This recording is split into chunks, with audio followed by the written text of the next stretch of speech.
Welcome to some Disco Elysium. Now, currently, I'm just chilling, taking a little rest, so that's why I'm gonna. Oh yeah.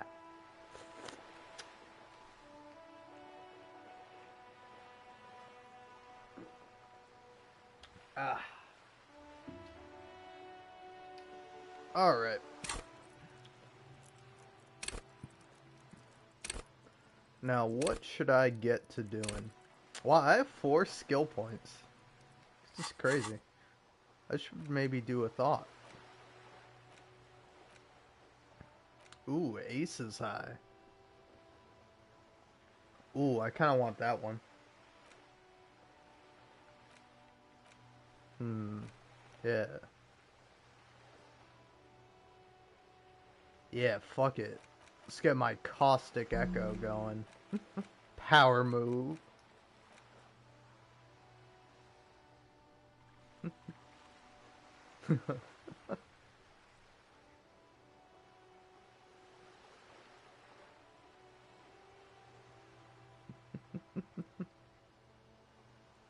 Oh man. Ooh, I'm getting +3 volition. Look at me. Look at how much volition I got.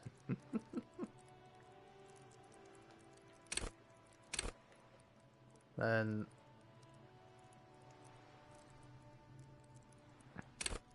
what did I make my signature skill?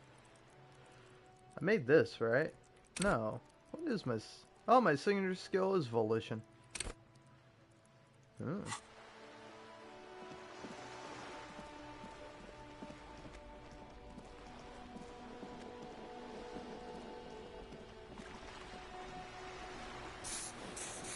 Hmm.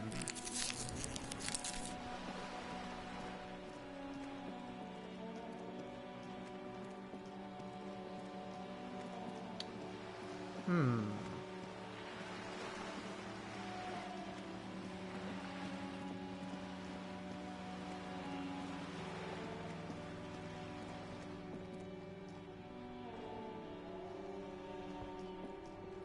Hmm.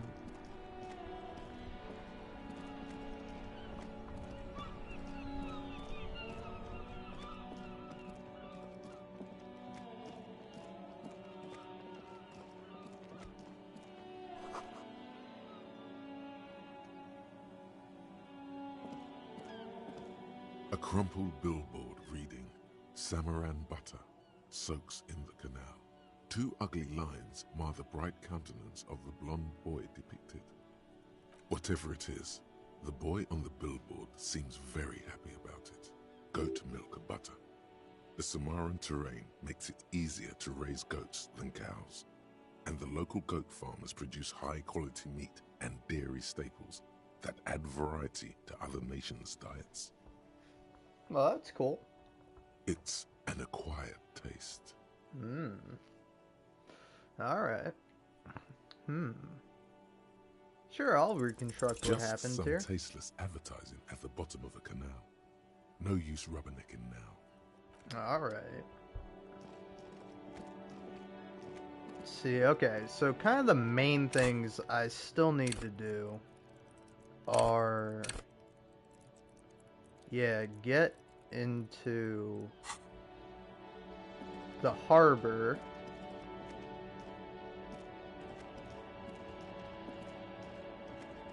And I've kind of locked myself out of doing anything other than jumping the edge.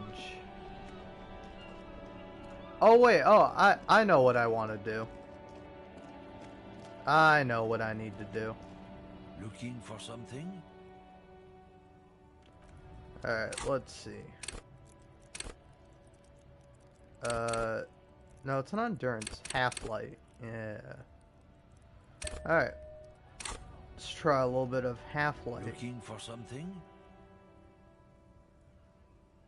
We're done for now. Yeah, I don't have anything that increases half-light. And it sucks, because actually you can get something that increases half-light, a pair of pants, But you have to fail the check to find this, and I did not fail that check, so now I don't have it.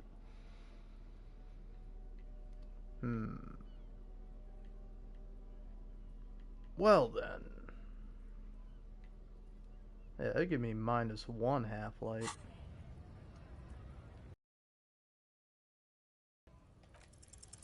Men like this only respect two things: strength and fear.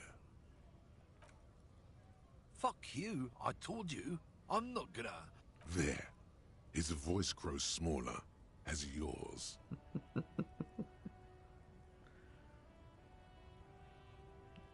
I've been to your fucking lorry. I know where it is. I'm gonna burn it down. You hear me? Look, fuck you, man. It's some lorry down there. Green, banged up thing. I don't fucking know who she is. When did she go away? I don't know. I don't even know her name. She just rolls with the fleet and acts like a big shot. Some dyke, probably. I haven't even seen her for days. Where exactly is her lorry? Past the monument. Down there. The Green Temple. Now, leave me the fuck alone, okay? A Gladly. small temple by the monument. Green. Let's get into that lorry. Hell yeah, Kim.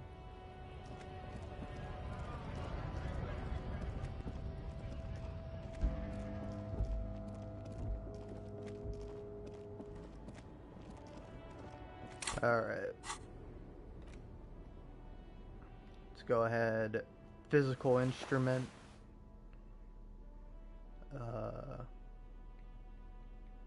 Physical instrument. Grab this. Should I take a little sip? I don't know. This screen found, A to Z, contemporaire, is parked in the shadow of the ruins looming overhead. It's seen better days. This must be the one he told us about. Unless he was lying. The glass on the side windows is tinted and covered with dust. You can barely make out the shape of a seat and two steering levers. The door is locked. The handle looks shiny, like it's recently replaced. How are we gonna get this open, Kim? You know, I don't know how I should read this. Because a part of me, you know, it just read it in my normal voice. That's easy enough. But then, I don't know, another part of me, I kind of want to give a voice, but I don't know what voice I would give to Harry. Because, like, I sort of picture him with, like, a pretty deep voice. But, like, I can't really do a deep voice. I'd be like, how are we gonna get this door open, Kim? But, like, I don't know, I don't think it really fits him. More like, how are we gonna get this door open, Kim? I'll just do my normal voice. Use the pry bar to smash the window. Open it from the inside. Good idea. I don't know how good it is, but this investigation has taken long enough. We can't afford it to take any longer. Alright. Well, I'm very likely to fuck this up. Oh. Wrong button. Pry bar in hand, you take a hard swing at the window. A loud thunk rings out and the pry bar bounces back, leaving a tiny spider web on the glass. Goddamn maggot. Drag your ass to the gym and do some reps right now. Looks like the window might be shatterproof. You may have to rethink your approach. Really? Another futile thunk sounds in the brisk coastal air. This has been hard enough. No need to make it any harder. He smashes it into the window. Droplets of glass fly everywhere, shattering over the lorry floor and pavement. You can just reach in now. Nice. It went better than I expected. Open it from the inside. The smell of cigarettes and perfume welcomes you. The cabin inside is plastered with old movie posters. Actresses smile from the walls. There's a radio transmitter in the front and a toolbox tucked under the driver's seat. Some tools lie scattered near the pedals. There's something odd about the passenger seat. The seating fabric has been pulled tight over the lower side of the seat where the toolbox should be. These are movie posters featuring starlets from long-forgotten films from the 20s, the teens, even the 90s of the last century. One of them particularly catches your eye, a centerfold of an ingenue attached right above the back seat. There's definitely perfume in the air. It's spicy, with a hint of amberette, wafting through the bitter air of the cabin. The remnants of a sweet juniper-scented perfume, probably Grenade number 5. The actress, one of her shoulders bared. The faded remains of an autograph run across the poster. She's looking past the camera. This is Tijon, a starlet from the dawn of cinematography, less known for her talent than her tragic, untimely death. She wasted away in a drug den called the Door to the River, not far from here on Boogie Street, a mixture of cocaine and morphine. She was afraid of the world, and the camera, too. No. The actresses and the rear actor all smile you a warm goodbye. A radio transmitter is attached to the dashboard, and a toolbox sits under the driver's seat. Looks like the frequency dial is absent. It requires a key to work, but the key has been removed, likely by the missing lady driver. Strange. There are so many radio stations saved here. Must be over 100 at least. For contacting an entire fleet of lorrymen, for example. This is all shortwave, UW and UKV. Looks like we are dealing with an impressive organizational tool. The nerve center of a huge operation.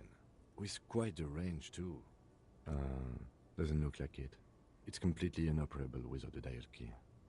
The ghostly actresses, and the rusty toolbox under the driver's seat, and the oddly bulging seat cover. You wedge yourself under the steering wheel to get a better look. Seems like the few tools lying around here, a hammer, a pair of pliers, a rusty wrench, have been casually thrown there by the disorganized driver. But one odd detail does catch your eye. A piece of sandpaper has been glued to the throttle. Sandpaper adds extra grip. Sandpaper? A novel technique? Yes? Which means that the missing lady driver was present at the lynching.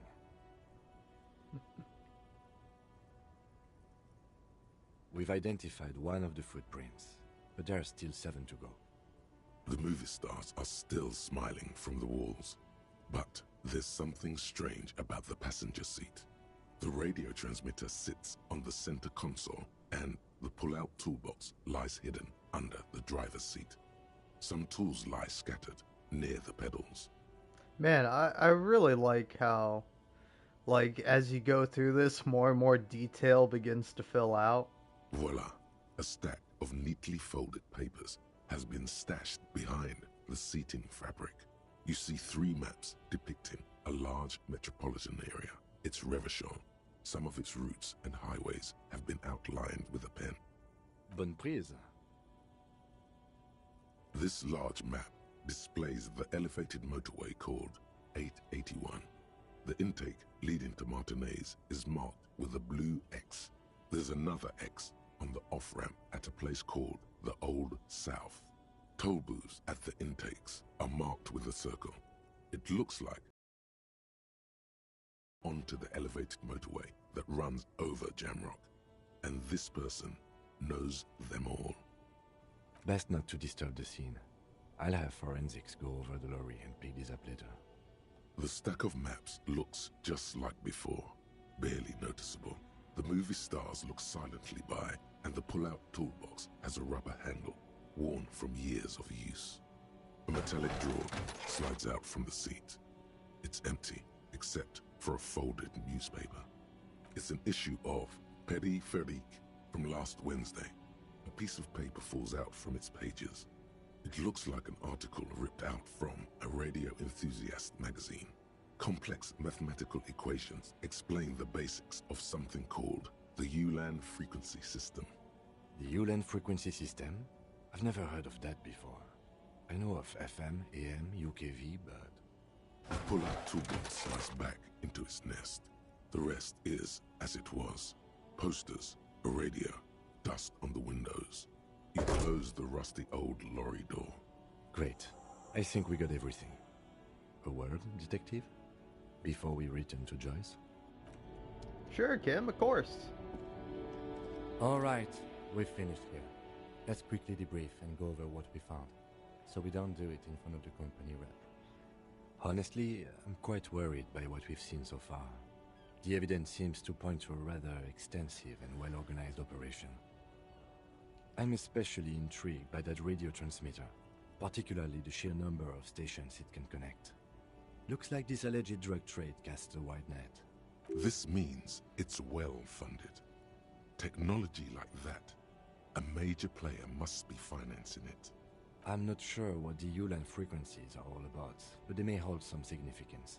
Perhaps it's a better way to connect between fleets while avoiding frequency bleed, or maybe it's used to tap into RCM networks. Oh, and the maps we found. They reveal the geographical extent of the operation. Looks like they've used abandoned tunnels and access roads to stay hidden. This is useful info. We didn't find anything conclusive linking them to the smuggling operation. But somehow, I doubt that Everard Clare would be oblivious to something like this happening right under his nose. My suggestion is, we use it against the Union in any way we can, to our own ends. It's a slippery hill, but we just might be able to pin them down, indirectly, down the road.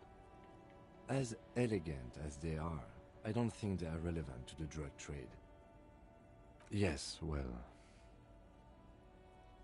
We should return to the murder case, see what Joyce tells us about the lynching. When we are done for the day, I call my station and suggest our narcotics department look into it. There are more than enough grounds to start an official investigation, sometime later when we are done here. We do not want to get caught in that. The fact that one hasn't started already gives me pause. An investigation, I mean. Especially if the Madrid grouping is involved, and I can't imagine they aren't. It's certainly worrisome. All the same, I don't like the idea of internal affairs descending on the matter. That won't help anyone either. Debrief over. After you. Alright. I don't know, can I be honest? I'm sort of just like wasting time and wasting my day so that way I can justifiably go to sleep. Oh, yeah, I got a minute. I saw you poking around in Lady Driver's lorry. She in trouble? Wait, so you know the lady driver? A little. She's okay. Troubled, but a nice person. She left last week. Left me the keys to park her lorry if the jam should break. What else do you know about her? Nothing, man. We just talked a bit. About life and stuff. So, is she in trouble or what? There's going to be an investigation. It's that bad. Man, what should I do? What should I do to help her? No need for you to do anything. Don't worry, the police are looking into it. Yeah, maybe I should just keep my head down and work on my rhymes while I can. What's the plan with those rhymes? Oh, you know. Tommy Leham's gonna be a musician. Sprechgesang, or with beats. I've got a lot of free time on the road to hone my craft. The correct grammar is Tommy Lahom. Tommy Lam was taken. My real name's Jerry Lafitte. Tommy's way better. The man taps his fingers rhythmically against his arm. It's like whatever's going on over at the docks. Workers got a blockade set up, making demands, no way in or out. Some pretty wild stuff, I hear. Like a giant new power crane in half the company? I forget what exactly. Good on them, I guess. I've heard talk there's a company rep in town, too. Like a strike negotiator type. They'd know what's up. Precise demands and so on. They want to keep that money flowing in, my man. Ka-ching. He doesn't blame them, but he's not on their side. That's for sure. Anything else? Yeah, this ain't really my area of expertise. I just do my job and get paid. I have things to do and places to be. All of us do. Us lorry drivers. Cam, your nurse. You still hang around here waiting for this mess to end. Most have scurried off somewhere to get drunk or high. Or laid. Not that I blame them, really. Not my thing. Chasing transient pleasures is a drag these days. I prefer the examined life now. Thinking, reflecting, observing. He tries his best to look nonchalant. but there's a rigidity in him, as if trying to conceal something warm and deep beneath a cool exterior. He ain't one of us drivers. I know that. All accounted for. Otherwise, I haven't really asked about that. Been wasting time right here. Keep him busy. It's easy to see he's telling the truth. He's kept his nose out of the dark stuff. Analyzing the fundamental structural and psychological conditions of being stranded in the midst of a sea of motor lorries and their sad, despondent chauffeurs. Ask for his conclusion. A sense of surprise there ain't more bodies hanging from more trees. Oh, high-grade narcotics, illegal firearms, stuff like that. Relax. He's merely joking. Ha! No, I'm joking, my man. Found runs a nice, clean business. This haul of cargo is mostly sporting goods. You know, tracksuits and that kind of thing. They usually get shipped to Grub.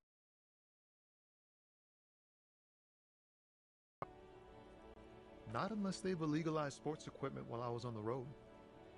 This rockin' beauty. Sure is. Like a rash you can't get rid of. You interested in heavy-duty cargo machinery?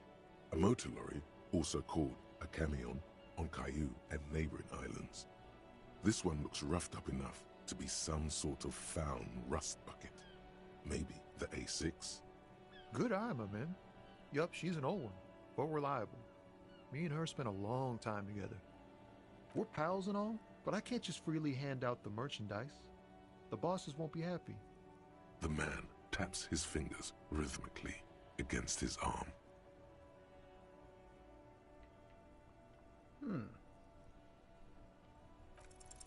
Wait, there's something here, stored away in some dusty corner.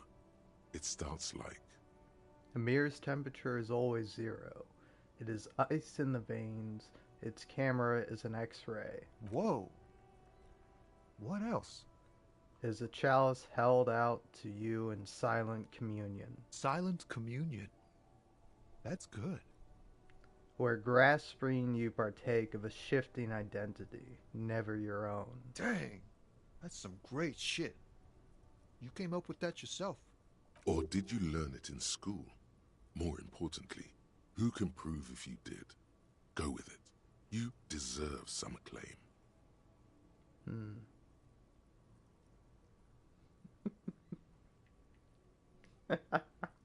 Oh, I don't know. On one hand, I want to be honest, I want to be a good guy, but on the other hand, I feel like I deserve a claim. No matter. It's a fine stanza. You're not so bad after all. For a cop. They're more often in the fists than rhymes, see? Let alone honesty in verse. The lieutenant closes his eyes and lets slip a loud, long sigh. I'm sorry, Kim, alright? Listen, okay? We're cool and all, but fuck the police. If you say so, officer. Hey, anyway, you got some spare change? Huh? Oh. No, I ain't got any money. They don't want to pay for unfinished work. They who? The bosses, man. Yeah, it sure ain't good for me. Or you. I'd spare a coin or two for a city cop down in his luck. If I had saved 4 myself. I'm good for now. Good talk. Don't be a stranger. Sure.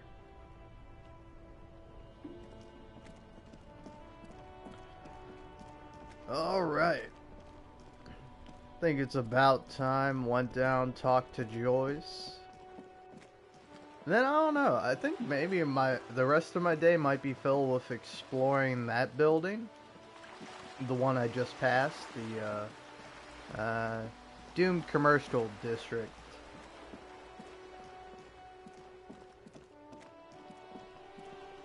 But for now, I'm gonna go talk to Joyce. Okay, I got +1 suggestion. Where that? Yeah, why not?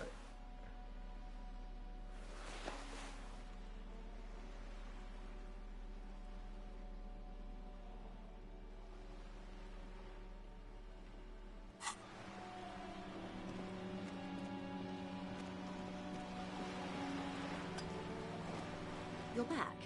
Good. What can I help you with? I spoke with the lorryman at the roundabout. Yes, my eyes on the harbor have sent word to that effect. What have you discovered? Oh, wait, where are those eyes located? It doesn't really matter. And I do apologize for the surveillance.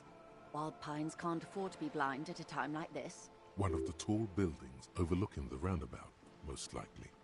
That would give them a read on the entire quarter. In any case, it's a relief to know someone has looked into it. If I may ask, will there be an official investigation? I assume you discovered there is an operation.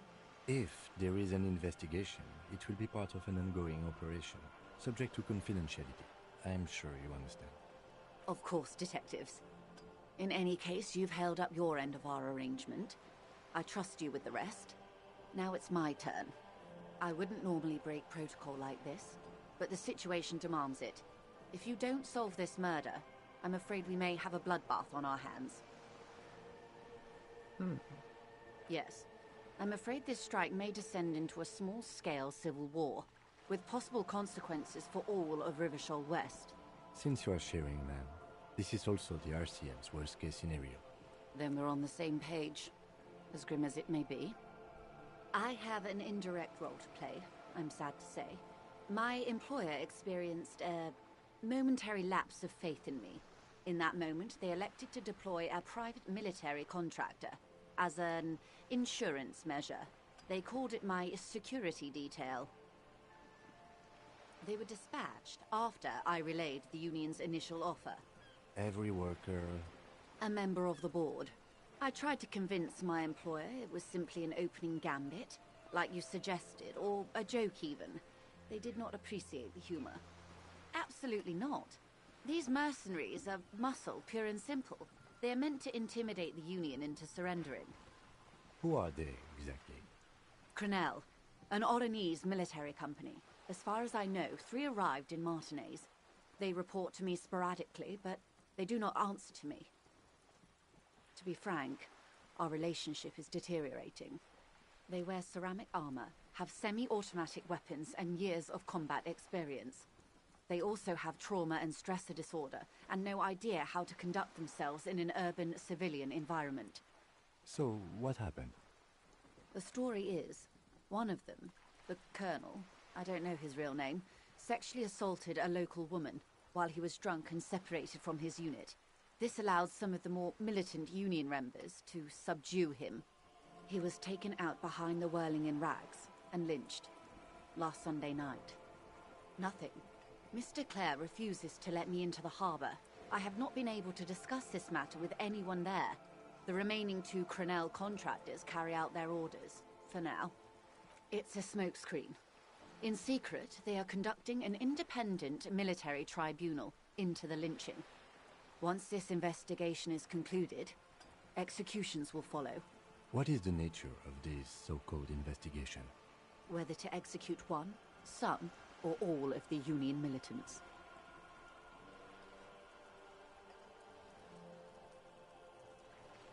Boy, oh boy, is that not good. I have to say, this is not disco. But maybe the investigations can team up, share resources and intelligence. Surely you're joking. These people are killers. My only hope is that yours provides a single, concrete suspect before they indiscriminately pick theirs. Simply put, if you don't pin this on someone good and do it fast, they will identify and execute everyone present at the lynching. This in turn will force the... It will be 1,000 to 1. Have you ever seen a hornet invade a beehive, Lieutenant? It's not pretty.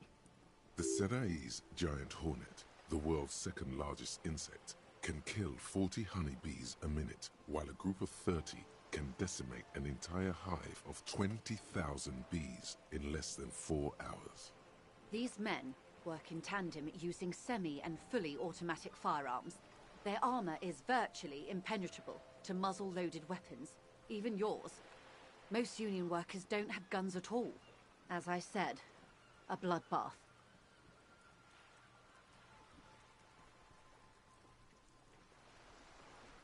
It doesn't have to be like this. nameless, badgeless officer of the citizens' militia. One single concrete suspect delivered into civil court, and I may be able to defuse this situation. Not much. Their public resume is relatively good, as far as private military contractors go. I believe they were once called Downwell. They boast a long list of clients: Saint-Baptiste, Welchman-Lorenz, Eintracht. A warning sign, however. The operations concerned all take place in third or fourth world countries. Guarding facilities, escort missions and such. Meaning they're used to operating in war zones. Yes.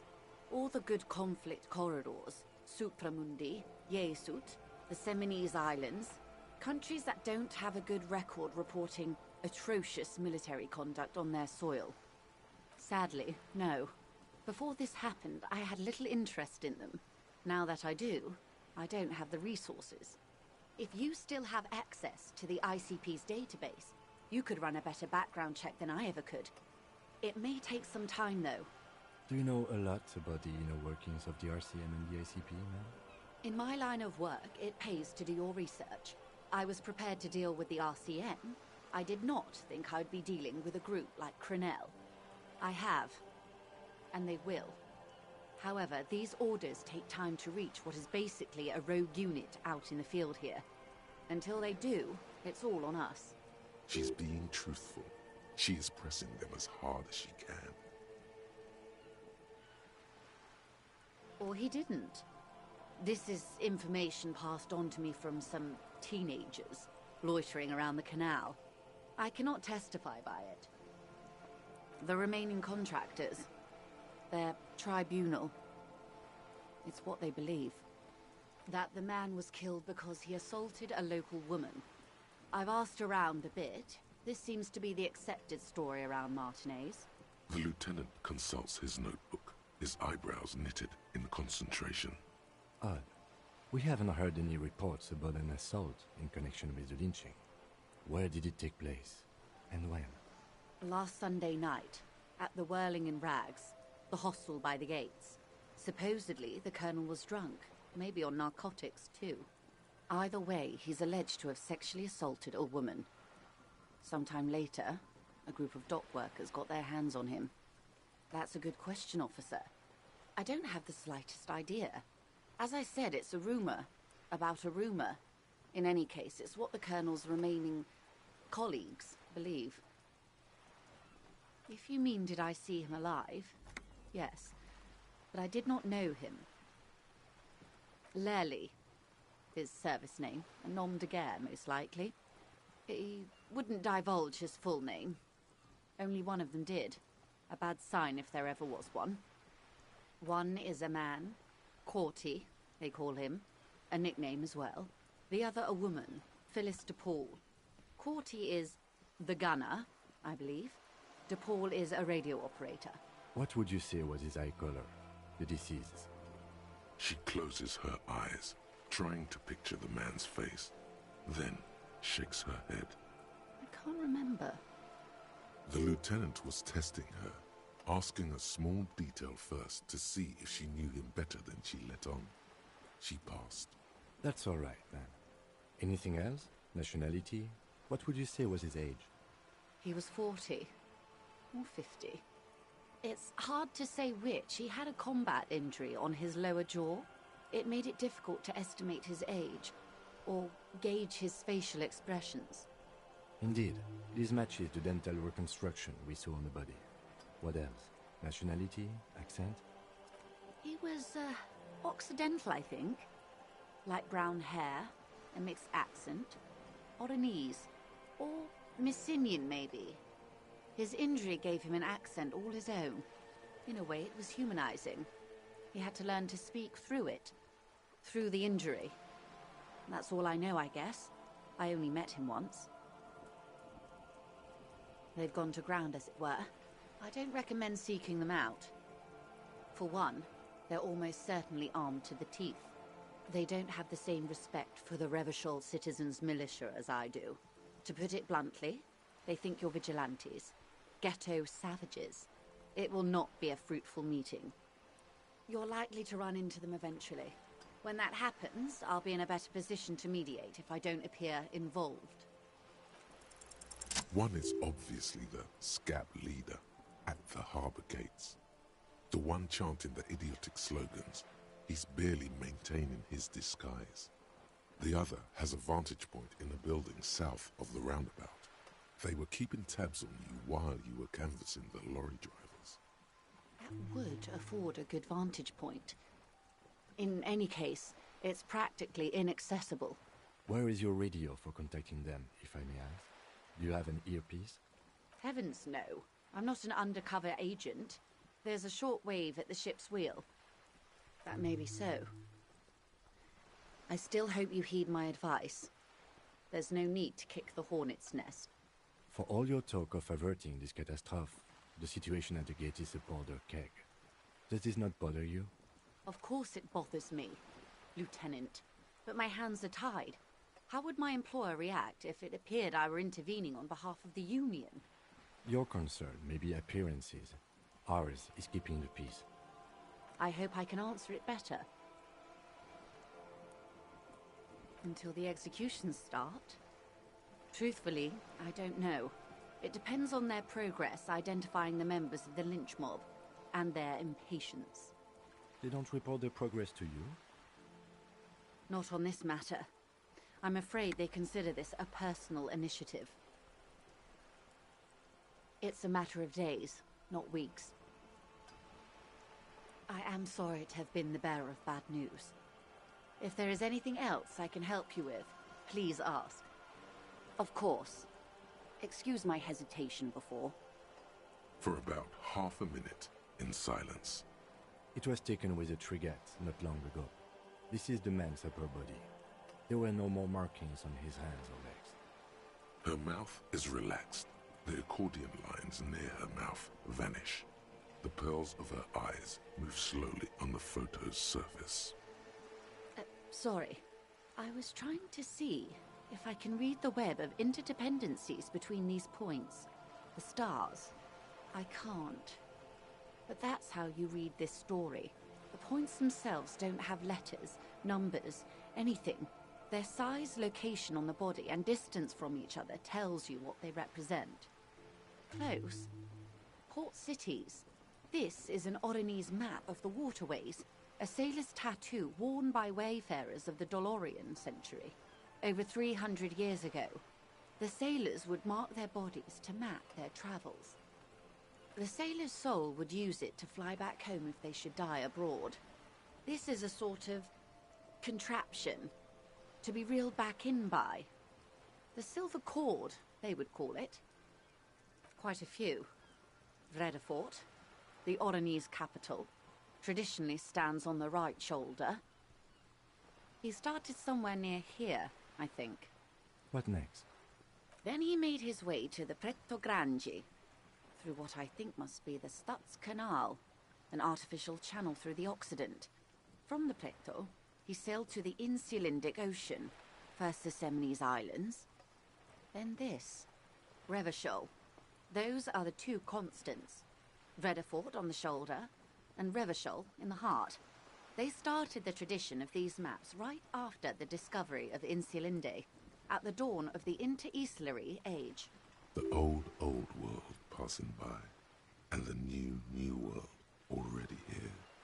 You said you can't read it. I can't. This man was no sailor, and these are no ports. I can understand geographic fragments, but not their meaning. Vredefort? Vredefort has a military academy. The Semines Islands saw a recent conflict. In Revachol, he was executed. That makes sense to me. We have no more use for a map of the waterways, just like we don't need sailors the way we used to. This is what the custom would morph into on the Occident. Mercenary tattoos. For all the boys looking for adventure, a blood spatter on the seas. His platoon members? I do not suggest you go and show them that picture. This man was their friend and comrade. Surely there are other people to ask about the tattoo. This is not necessary to complete the task, officer. It's a dangerous side task. Search elsewhere. I am relieved you think so. I don't think deciphering that tattoo should come before public security. Is there anything else I can help you with?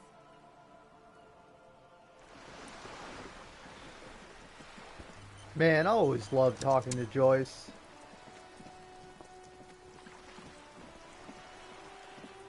Really interesting character, and it's cool playing this with high intellect, because I'm getting a bunch of different stuff that I wouldn't have gotten, like the hornet metaphor that she used, and then it being related to an actual group of hornets.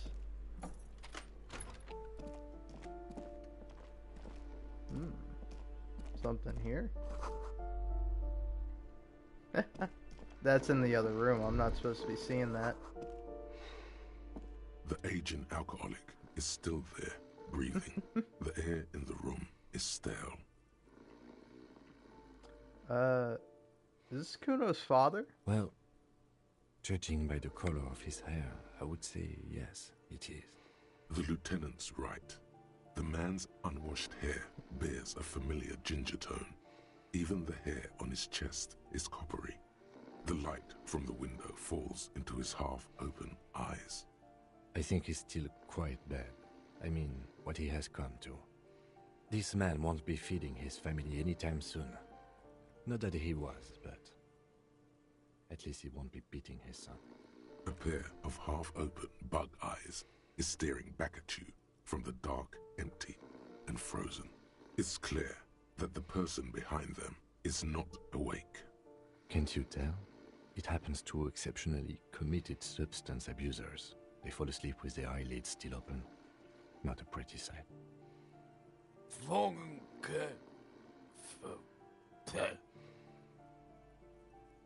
Look, he's trying to communicate. I'm afraid it is. Look, it moves. And look, the other foot is camouflaged by a striped sock bearing the name Maxtor on the sole. 3 toes are poking out of a hole. Maxtor is a gas company. A groan rises from the man's throat, dry like a death rattle. He's trying to say something in his sleep. What is there to do? We could turn him on his side so he doesn't choke on his own vomit, but he's already on his side. We could take him to Remedy or Saint-Baptiste, but he doesn't have money for medical services. The almshouse would turn him down. They don't do charity for people who are trying to kill themselves. Besides, he'd be dead in a few. Years, months, weeks. The pile of blankets grunts miserably. All right.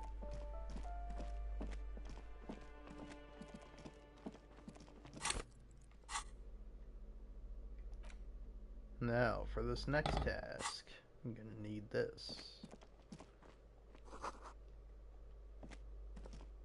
This door has been closed with a padlock. A chalk-drawn number on the board says, number 11. No reply. It's a solid lump of metal, but the shackle is deeply corroded. A solid pair of chain cutters would make short work of it. Time for a little snip snip. You seem committed to it, so go on. What are you doing? You're trying to cut the body of the lock with the chain cutters, and it's really not working. I believe it's the shackle you mean to cut, Detective. Don't you think that's what I'm trying to do? Perhaps you should give it another go. Alright. What are you doing? I Damn believe it. it's the shackle you mean to cut, Detective. These chain cutters are broken, Kim. Perhaps you should give it another go.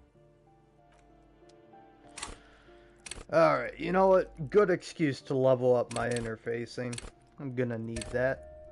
I'm surprised I found the bullet in the man's head with my This door interfacing has so been low. closed with a padlock. A chalk-drawn number on the board says, number 11. The shackle snaps like Hell a twig, yeah. and the lock falls to the floor with a little thud. It should be possible to enter now. After you, Detective.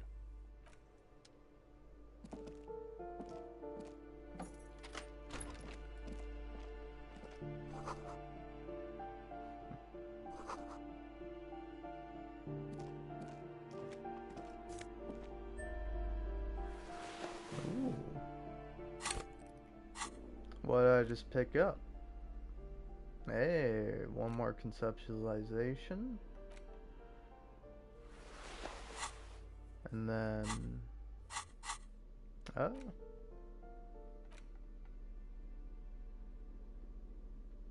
I forgot what the red pill does when you pick it up. It does something. Alright. A plaster cast bust depicts a middle-aged man with impressive sideburns. The name on the plinth reads Kraz Mazov. Honestly, he does kind of look like you after all. Hold on a second. Is this why you broke in here? To find out whether you're Krasmazov? Except that Krasmazov is dead. He's been dead for 50 years now. Don't see the resemblance, though. Well, you both do seem to share an affinity for sideburns. But it seems like old Kras here didn't drink nearly as much as you. Very well. Let's look for identifying features then. Doesn't he have a birthmark right here? What about you? Alright, but here's the big thing. Krasmazov looks Samaran, and you don't. I'm part Samaran myself. Okay, you win. Be Krasmazov then. I don't care. Why are you so hell-bent on proving that you're Krasmazov anyway? Because I believe a powerful nation state is the only way to protect the working class from subhumans? No.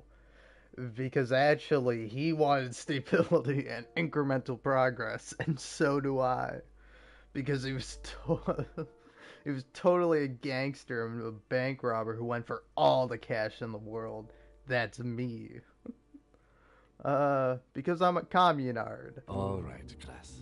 You fought in the revolution and everything, if you say so. Why does this tenant have a bust of Krasmazov in their bedroom anyway? The White Star, the photos on the wall. I think we have broken into the apartment of a young communard.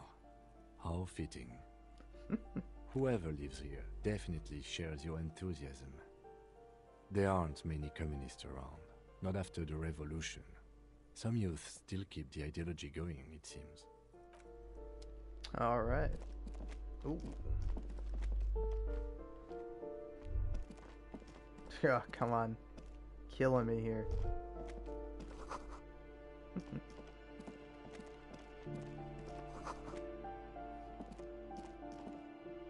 You hear someone walking around inside, rearranging the furniture. The number on the panel says 10. The walking stops abruptly, but no one comes to the door. A poor communard from the looks of it. The room is barely bigger than a closet. Do I have to open the door? Do you have a warrant? I'm not obligated to open the door if you don't have a warrant. Let's go. We don't have a reason to get inside that apartment. It's generally easier to do things if you have literally any reason. Okay, fair enough.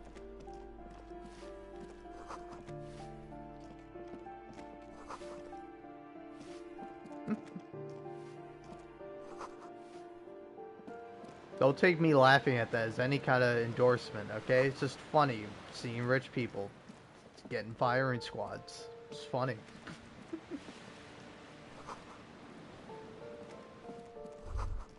Ooh. What happened here? It will still be accessible through the apartment next to it. That one didn't have a door. Sadly, nothing of great value remains here. Indeed. Interesting.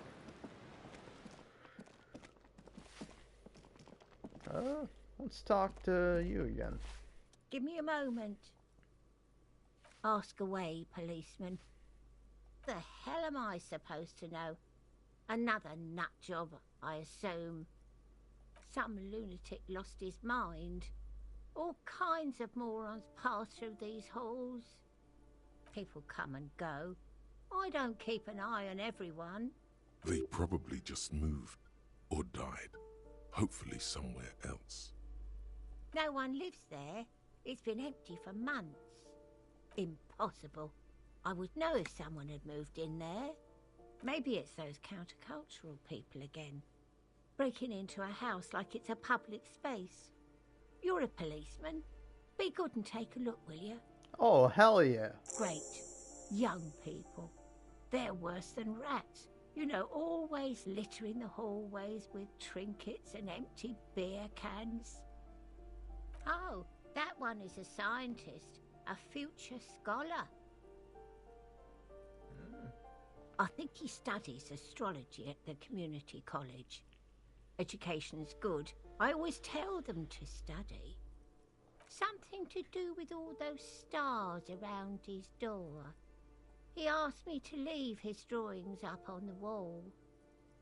The symbol of what and how? You know, the ones who support the working class against capital. It's an ideology. It has some noble aims, but it's been used to justify terrible bloodshed. So is everything else. It's for loons who have no idea how the economy works. The symbol for contributing to the demise of our noble state in the name of some made-up world of equality.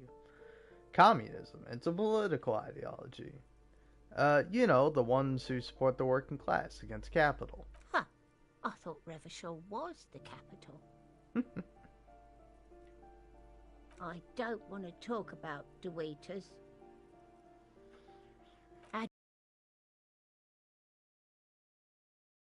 Screaming. They don't like me cleaning behind their door.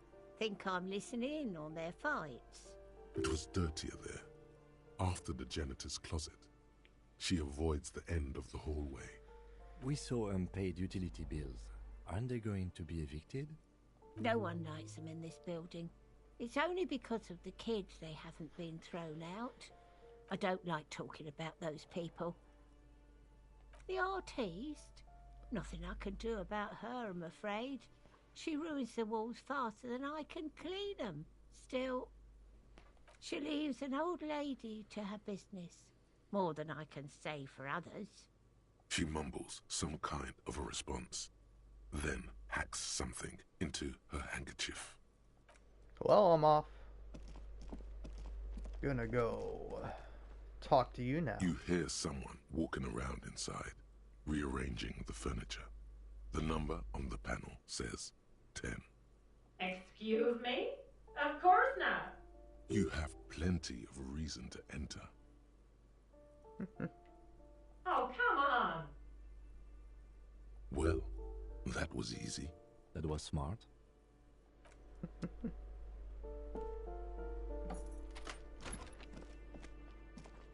Ooh, free stuff. Ooh, free stuff.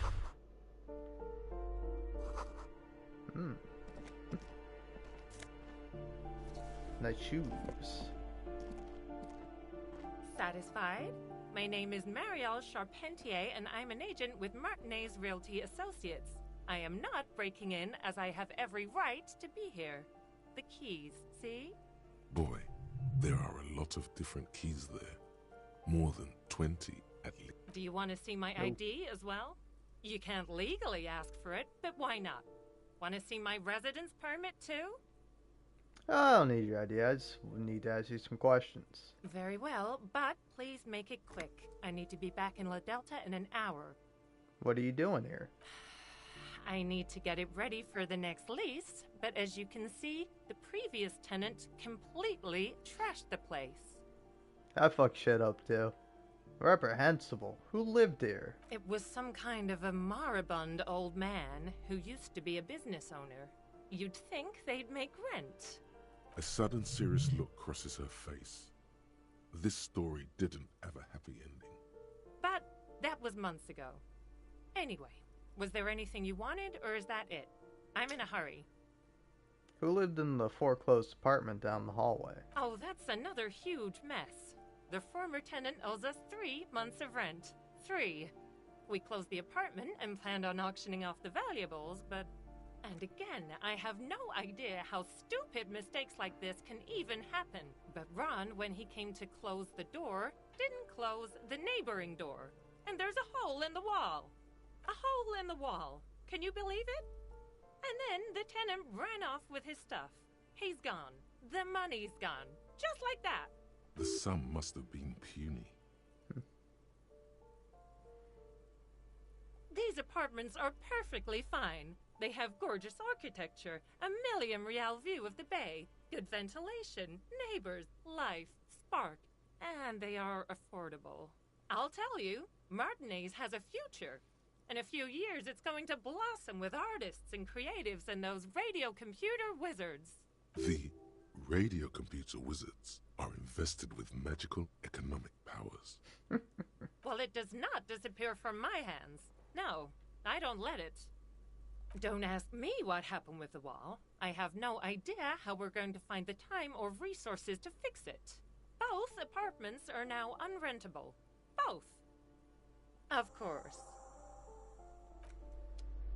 Alright. Ooh, what we got? Master Investigator, you just can't keep yourself away from locked and hidden places, can you? It is my duty as a cop. What do you mean, though? Nothing. You're right. Get in there. Deep. Invade every personal space. Break every lock. I'm just browsing. Yes, that's what it is. A quick peek here. A short glance there. It's all quite delectable.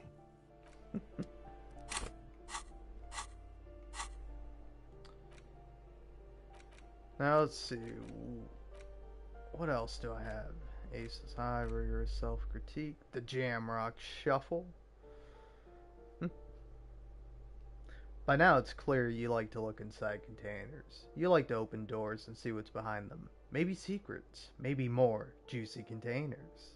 Let's be honest, you like all containers. Trash cans, utensil trays, manholes, coat pockets, secret containers left behind by the Philippine kings that hold forbidden relics. Okay, you haven't come across one of those yet, but one day. Wait, is that why you're so hellbent on opening containers? Do you think you'll find the Holy Scepter and the Orbe de Montague? Alright. So that gives me one less cop stuff. That's alright.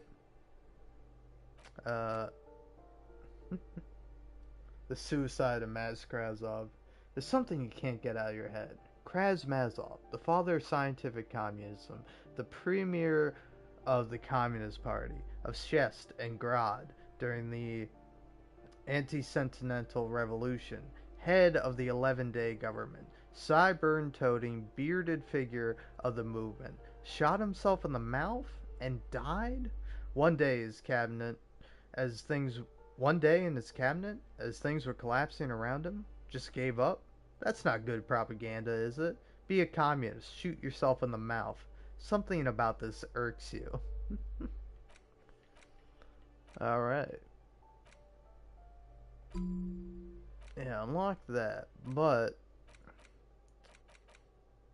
I don't know. I don't know what to go for.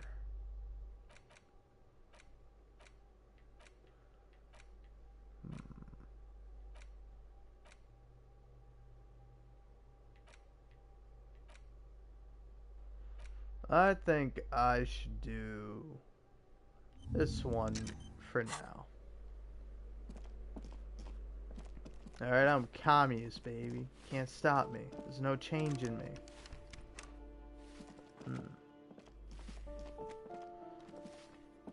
I could go out to the balcony, but I don't want to do that quite yet.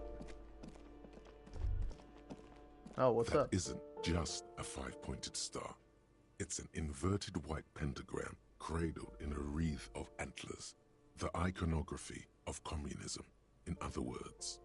The star and antlers was developed in the 6th decade of the last century and quickly adopted by Mazov and the communards during the revolution. Even today, half a century after, the star and antlers retains the ability to evoke hope, disappointment, and fear in equal measure. To symbolize the toppling of the old order. Also, some social democrats were already using it. The wreath of antlers represents a natural crown. It was about building a society that could exist in accord with the natural world. and at the same time above it. Because white is the color of peace. Gone, gone is the glory of hope.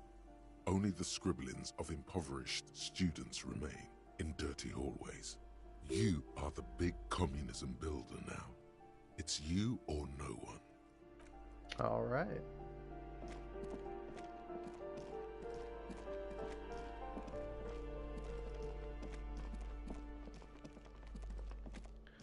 Okay.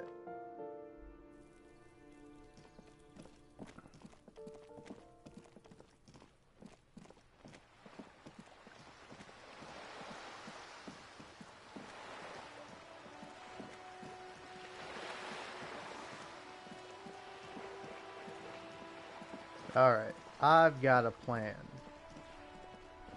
It's not a very good plan, but it's a plan nonetheless. And this was not part of the plan. I forgot you can't walk up that way. I mean, maybe you can, but it's tough.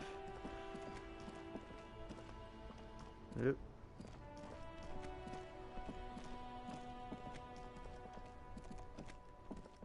Alright. We go in here.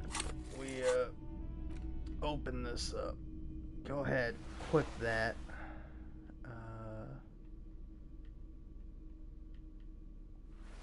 I could have that too.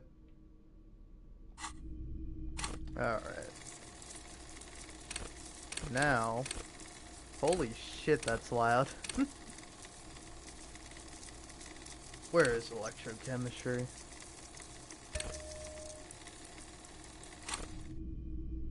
Alright.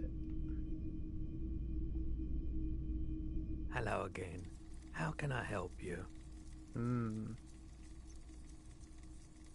Let's try it. Nope, still no clue. You obviously haven't been doing enough drugs lately. Yeah, I guess not. I should have drank. Oh well. I know when the time for drinking will be. Let's go in here.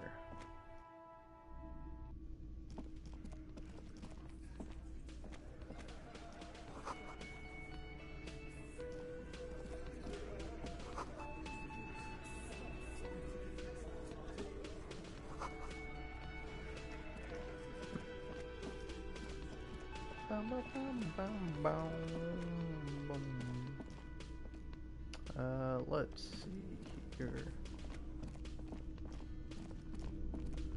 What am I thinking? What am I wanting to do? Why did I even wander on in here? Honestly, it was just to hear the jam. The tracks are as they have ever been.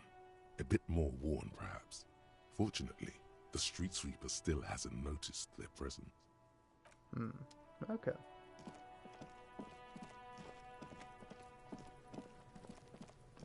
Yeah, the dead body is still just sitting there.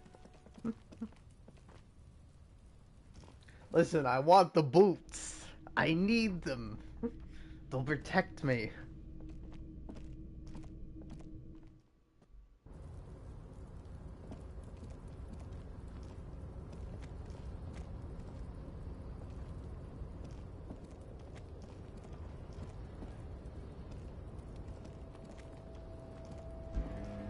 I forgot how you get up here.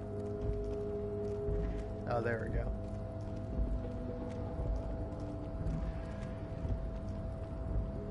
Let's see, my cloak. Tarpaulin cloak with possible RCM markings is still caught on the railing. Alright. Well, this is gonna suck. Let's put those on. Oh yeah, put these on. Oh. The luxury of fine things. Just look at those black monk strips. After spending an entire day hustling, who's to say that you didn't deserve a pair of ridiculously expensive shoes on your tired feet? You're right, beautiful things do make people happy. Beautiful things give you a rush. It's power. Crafting your style. Draping your flesh in silken leather, deciding how to present yourself to the world. Remember, When they come to take it away from you, you worked for those shoes. Whether you like it or not, wearing these shoes has made you more liberal. Ultra-liberal. They're either a gateway drug or a booster pack to get you deeper into free market ideology.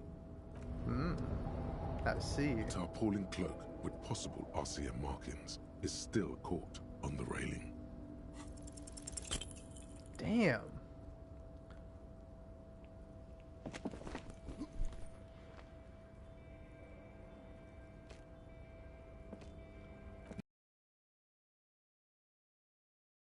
Sure.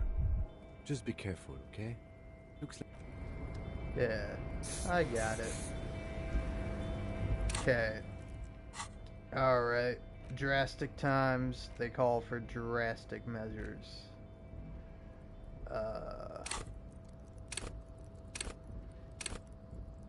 Where's Saberfair? Yeah. Gotta put another point into it. And then also, I'm gonna do a bit of speed. That's okay with everybody.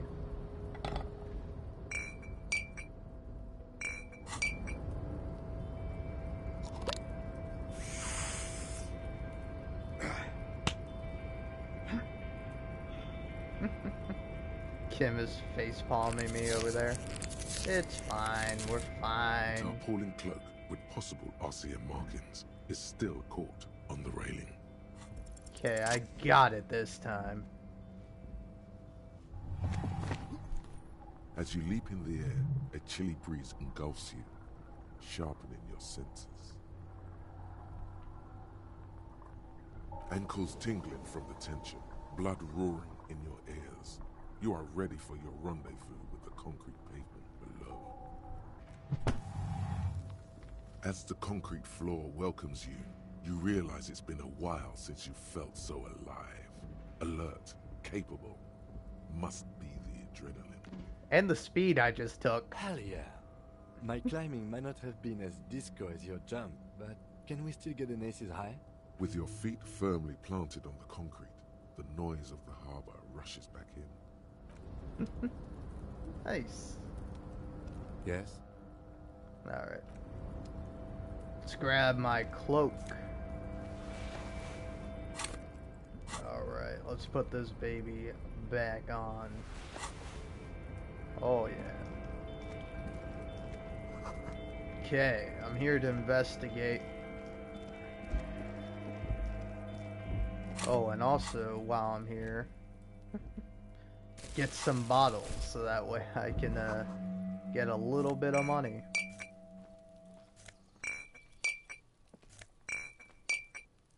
Oh.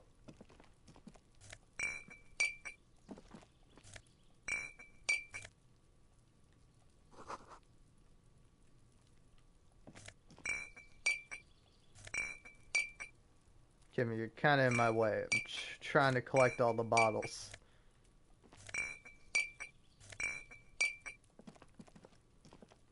Okay, nothing else, nothing else. This is the night watchman's booth. The name on the door reads, René Arnaud. If you must. But please hurry. We are pretty easy to spot up here. Nothing incriminating catches your eye. The cabinets are clean and their sparse contents meticulously organized. There's a framed photograph on the table. Looks like the inhabitant is rather pedantic when it comes to order. It's a black and white photo of a young couple out in a street fair. The man is young, dark-skinned, and dressed in a Royal Carabinieri uniform. The girl is smiling playfully at the camera. Why did you take that? Of course you are. What murder investigation would be complete without an arbitrary photo collage? Why does art inspire you so much? It does.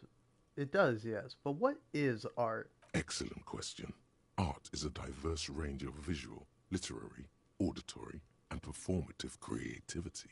It's an expression of imagination and technical skill. Additionally, it's history, criticism, and pure enjoyment. In short, Art is the highest form of human communication, representation, narrative, emotion, and agency intertwined. Have you looked in the mirror lately? You have the exact features of a savage art critic, with that beard and those clothes, disheveled and prophetic. Perhaps you should try to critique architecture too. I guess I have been feeling critical lately. Yes, you seek substance. No vapid representations and reproductions of social mores as made manifest in stuffy biennials. We're talking real, living art here. Become the art cop. Half art critic, half cop.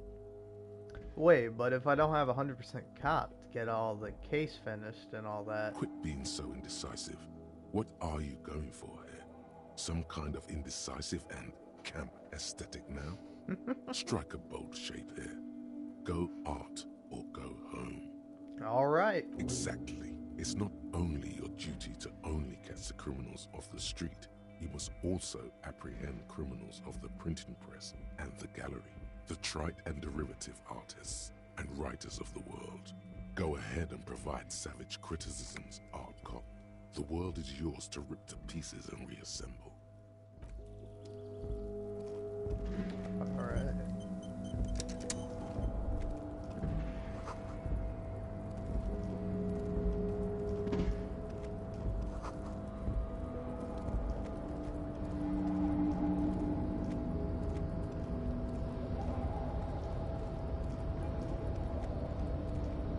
A rusting control panel with several knobs. 2 buttons marked Marsh and Arrête are faded with use. It seems to control the large crane above. A container is attached to its hook block. Marsh. On. Arrête. Off. With a loud grind, the crane shifts overhead, moving a massive metal container through the air.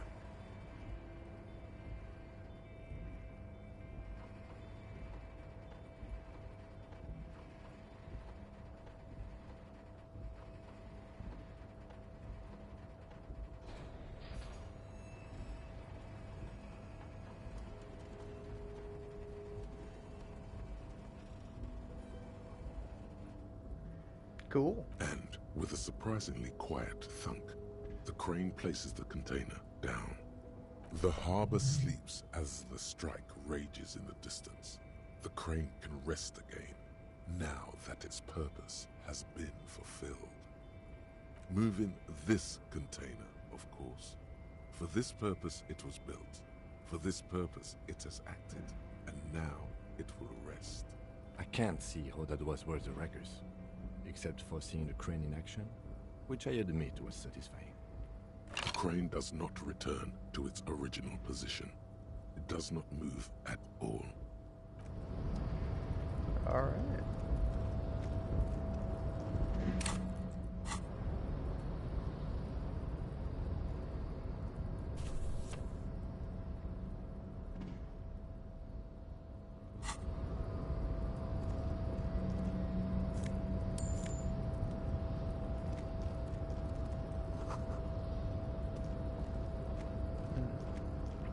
Maybe I should leave the container investigating till a bit later. I don't know, I kinda want to try it now. Oh. Before you stands a cargo container. Just one of many in the yard. Lieutenant, I think there's something special about this container. Is this like your thing with that wall again? No, it's totally different. Maybe, I can't tell. You do? There are a million containers here. Why are you fixating on this one? It was hanging from the crane. You just picked one out because you wanted to interact with a cargo container. We are not here to interact with containers. We are here to interview the Union boss. No reply. The knock produces a hollow ring of metal. Doesn't sound like there's anything inside the container. You attempt to turn the handle, to no avail. The doors seem to be mechanically locked. To your left, the lieutenant considers your actions with some puzzlement. Alright, I'll leave it for now.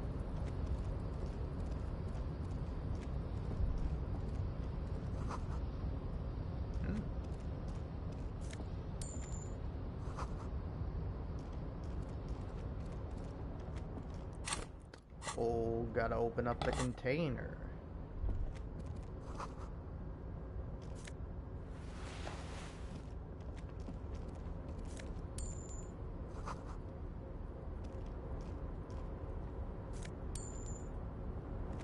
Aha, I have enough money now. Alright.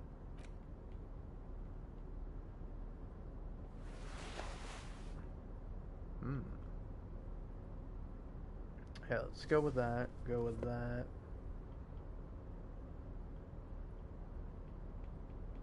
Some more conceptualization.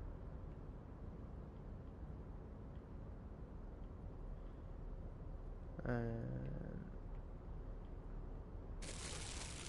yeah, could use the endurance.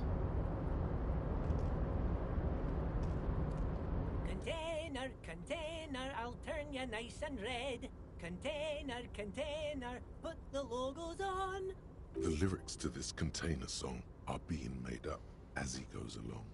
The accent is so thick, it's impossible not to notice he's Ubi, from the vanishing peninsula of Ubisunt on Muindi.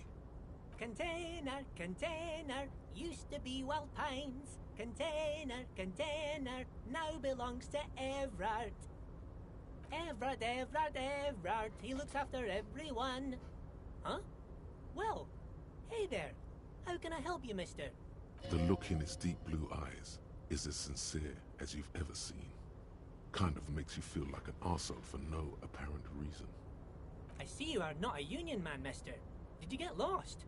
You're not one of them scabs, are you? I mean, I don't personally mind.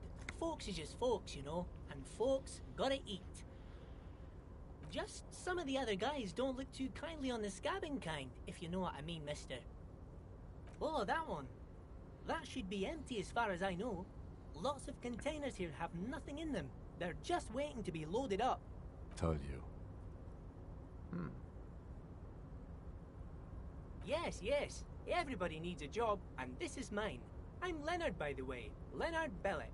But everyone calls me Leo. I'm like Mr. Everett's right-hand man when Mr. Edgar is out of town, and Mr. Edgar's right-hand man when Mr. Everett is away. Actually, Miss Beaufort is the right-hand man, but she's a lady. Who is this, Miss Beaufort?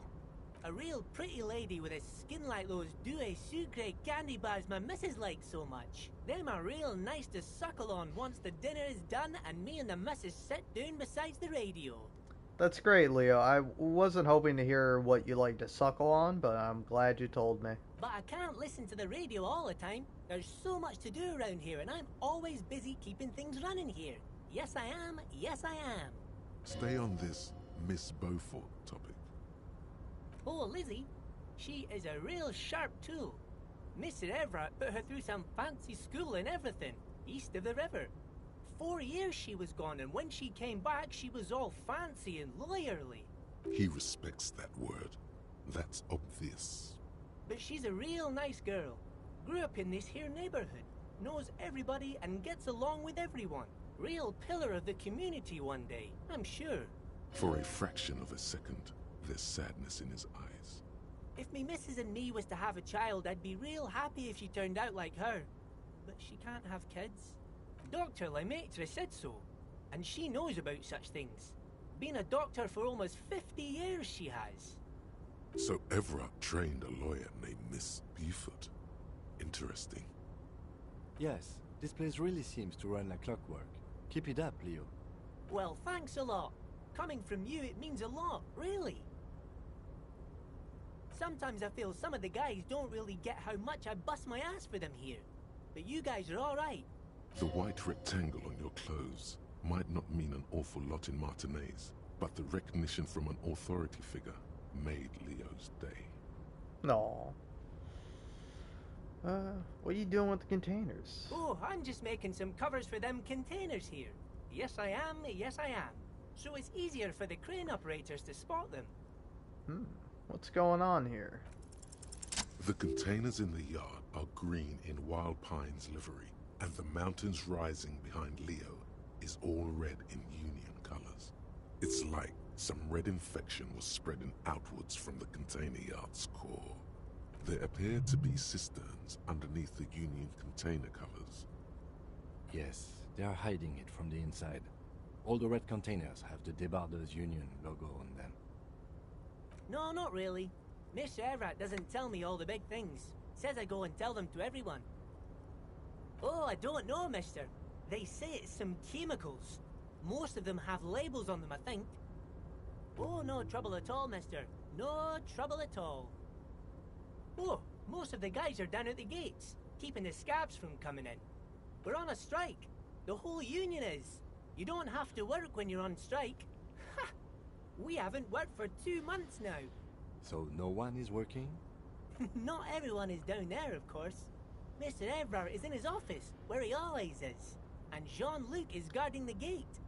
But Titus and his boys got into some drunken trouble and Everard sent them on a nice vacation.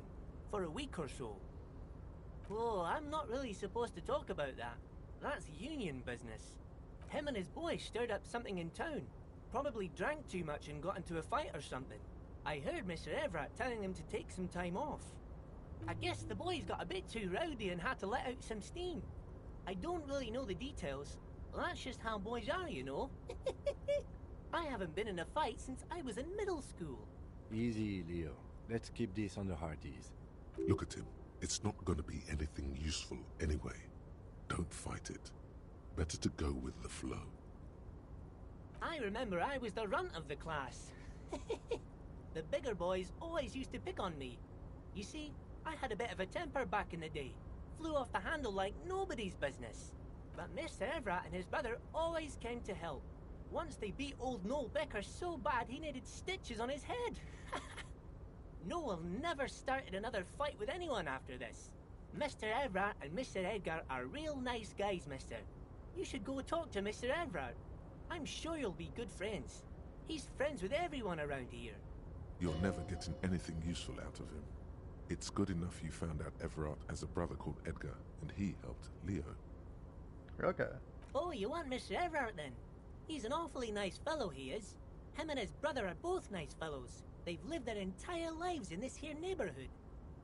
Guys like Mr. Everett and Mr. Edgar, his brother, are real good guys. Made Martinez what it is today. Mr. Everett and Mr. Edgar and I went to the same school we did when we were boys. Patience. Deep down you have the mental power to keep listening. Not many would, but you do.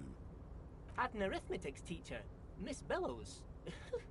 Her real name was Miss Bellams. She was a real pretty lady. But when she got mad, all the boys liked her, if you know what I mean, mister. We used to sneak in her yard in the dark and peek through the window.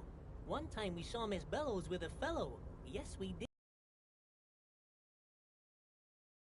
No, you fucking didn't. Them was naked too. That's all I got to say about that.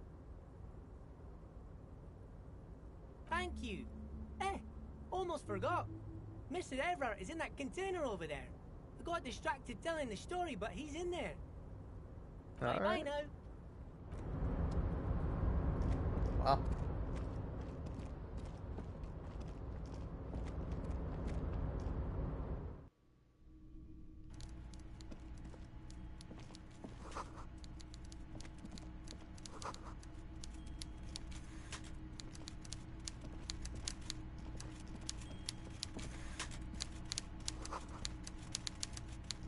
Alright, this is probably gonna suck for me. My pain threshold is only at 2.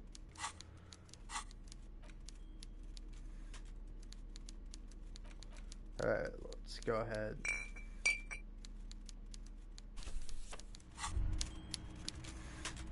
Well, hello. Someone seems to have found himself a bottle of alcohol. Here's where the magic happens. Light reflects off the green glass of the Commodore Red. The gods have been generous. Better pop it open before they change their minds. Wow, the gods of mass production have made this alcohol container laughably easy to open. A child could have done it. I don't know about this. That's There's fine. a satisfying pop as the cork jumps out, and the hair on your back rises like an army at attention. You've been here before. Welcome back, detective. You're home now. Some mental stuff. Nothing to be worried about. Physically, you'll be strong as an ox. A golden sun melts down your throat. Its rays filling your nostrils with sunshine. Your stomach melts from it into a happy, gooey mess. So does your mind. All the bad things are melting. You're you again. A real cop. A real detective. Incredibly well done. From the void we came, and to the void we must return. Oh. This game is so Before good. you is a walrus of a man seated behind a large desk. He looks up from his work, not the least bit surprised to see you. With great effort, he straightens himself up in his chair, yet says nothing. He simply stares at you, with a mixture of expectation and impatience, well bottled. A typical power play. Wait for him to speak first. Show him you've got a backbone. The one good eye of this man fills you up without even flickering. The other, his lazy eye, is constantly moving like a goldfish in a tank, grotesquely magnified by his +6 glasses. Amblyopia, a childhood condition. For a moment, you don't know where to look. It is unbearably humid in the trailer. Beads of sweat slide down the man's forehead. Yet, he's unperturbed, holding his own. At first, nothing happens. His face wears a wide and self-satisfied smile. Every now and then, he smacks his big lips. So, Mr. Dubois, Mr. Kitsuragi, how nice that you found a moment to pay a visit to the Badest Union. I'm Everard Clare, head of this little operation here. Please, have a seat. The folding chair looks like a torture device. Extremely uncomfortable. You go ahead, detective. Whatever he has in store for you, it can't be good, he thinks. I'll do my best. Forget about that. What's with this Dubois stuff? You're getting some seriously bad vibes from that name. That's fine, it's my name. Excellent, Mr. Dubois. I can see that you're a reasonable man, and reasonable men can be of great use to one another. So tell me, how can the head of the Badest Union help a representative of the Revachol Citizens Militia today? The chair you're sitting on has got to be the most uncomfortable chair in the world. It's violating your backside. Oh, by the way, I heard you got a rather rude reception from a certain Lawrence Gart. Some people have no manners, it pains me to say. This should take care of that nonsense. It should be sufficient to cover your expenses for a few days and patch over your differences with a cafeteria manager. Go ahead, take it. Wow, that's 25 real. That's good money. You need it. I do kind of need that. Yes, I know Lawrence. He's a real character. No union man in him. A real piece of work, that boy is. With a grin, he points to the checker game. It's like you're on a game show. At least, don't thank him for it. Is there anything you'd like to say to me? Or... No. No, it's cool. Cool? I wouldn't go that far. I'm sure there are cooler things than delivering a comically oversized novelty check to a cafeteria manager. But, sure, if that's what's cool nowadays. Now, I'd like to set your mind at ease about one other matter. Your lost gun. Let me assure you, Union people are on it as we speak. I've got my best hounds looking for that lost gun. His slug-like lips move, but all you hear is an echo. Lost gun, lost gun, lost gun. The world is swallowed by a black hole of fear. Only 2 words escape its gravitational pull. Lost and gun. When he said, don't worry, he actually meant, be very worried. I know everything, Harry. Right now, I know that you're worried. Don't be worried. Everything's going to be all right. It's not like you left it loaded. You didn't lose a loaded gun. Local children aren't out there playing with it right now, pointing it into their own mouths. It's in a safe place. I just know it. I have a feeling everything's going to be all right. It was loaded. There were 2 bullets in it. You always keep at least 2 barrels loaded. Officer, we will deal with this later. We don't need Mr. Clare's help with this. I wouldn't be so sure about that. Who does this guy think you are? Ronnie the Rookie? You ain't worried about no lost gun, or unpaid bill, or forgotten name. You're the bad cop. You're probably more corrupt than him. The fat man does the same, sinking deeper into his chair than one would think is physically possible. He seems to be enjoying your little display. Good. Now lean in with some corruption.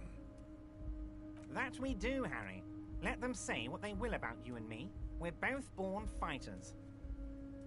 Why, thank you. It's always nice when a fellow professional appreciates your work. That's it. Now kick back and add a final flourish for dignity.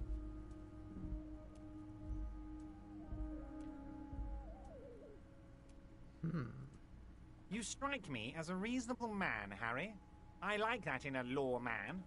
Let's cut to the chase, shall we? What can Everard Clare do for you? I think we'd like to ask you a few questions. Don't you think so, Detective? Somehow you managed to get yourself out of this one. Now quick, keep the momentum up. Ask questions. Whatever you do, don't ask him about the gun first. You don't want him thinking you're scared.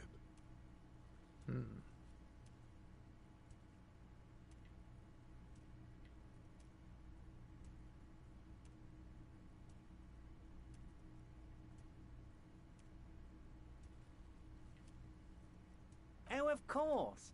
That's your main thing here. That's why you're in Martinez. I know everything that goes on around here, and I would love to discuss it with you. I mean, it's no secret that the lynching is connected to the strike. So much to talk about. Honestly, it's been weighing on me so heavily. I understand you need to interview me. But there's a thing that's been keeping me up at night. I want to talk about the hanging. I mean, if we could just calmly talk, exchange information, we could blow this thing wide open. Yes, that sounds good. Let's do that. But I can't think straight with this thing weighing on me. You're police officers, aren't you? I have a crazy idea. You guys are basically door-opening machines, incredibly talented at opening doors. Kim, is that true? Are we door-opening machines? I'm not sure I understand. If you're asking us to break down someone's door, it's not going to happen. Come now. I just need you to go open a little door for me and leave it unlocked. A simple thing. Absolutely nothing shady about it. An excellent opportunity presents itself, sire. You could win the trust of the arch-liar, pretend to play into his hand. Then, should you wish, bend his efforts towards your own.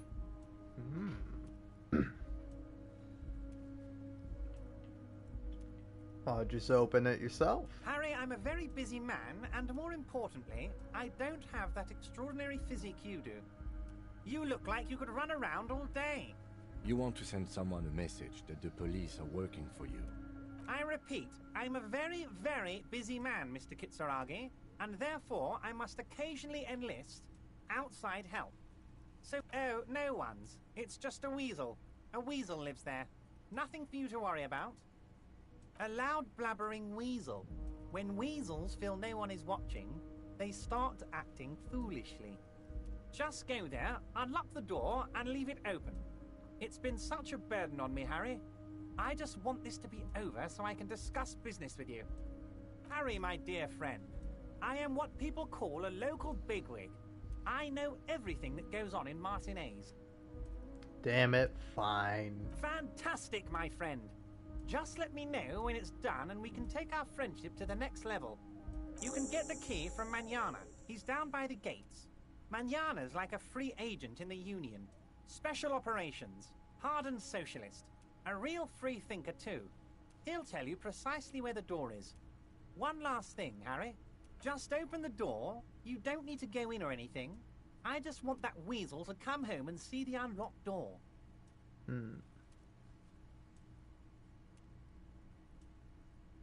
My dear Harry, there are literally millions of containers in this harbour. I couldn't possibly remember what's in all of them. Time is a precious resource, and I don't have enough of it to count containers with you. Oh man, Everett Clark is like such a slimy motherfucker, but I do love him. Just Harry, you smooth talking son of a bitch. Smooth talking. Maybe that's the way to go about opening the container. You should at least try convincing it.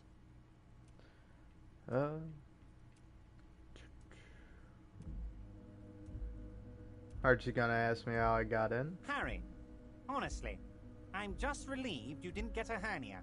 A man your age...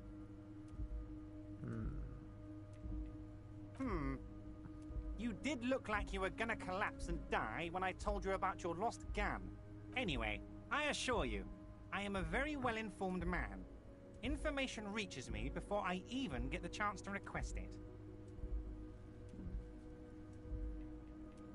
Of course, let us dispatch with the formalities. You call me Everett, I call you Harry. My God, so it's true. I didn't want to believe it, but you are a fantastic science fiction amnesiac cop, aren't you? What are the odds of that? I don't know. Decent? I think the odds of that are very low. It might be a good idea to hide your confusion. I mean, see what his game is first. It might be a good idea to hide your confusion. So good to hear that, Harry. Apparently my sources were wrong. However, if you did have a spot of memory trouble, I could help you out. With my big fat folder. Words flow like a river of honey from his lips. I guess word has already reached him. No matter. No harm done. It's just a brown folder. You can't make out what's written on it. Are you trying to tell me you've gotten hold of some of our documents? Mr. Kitsuragi, would you mind? Me and Harry are talking about his lost identity right now. Asking too many questions will make you look weak. You should maybe focus on the folder. Don't just jump to the folder. That's not smart. Shows you're on the edge. Do some probing first. God, I do really love intellect. It kind of guides you to being a good cop.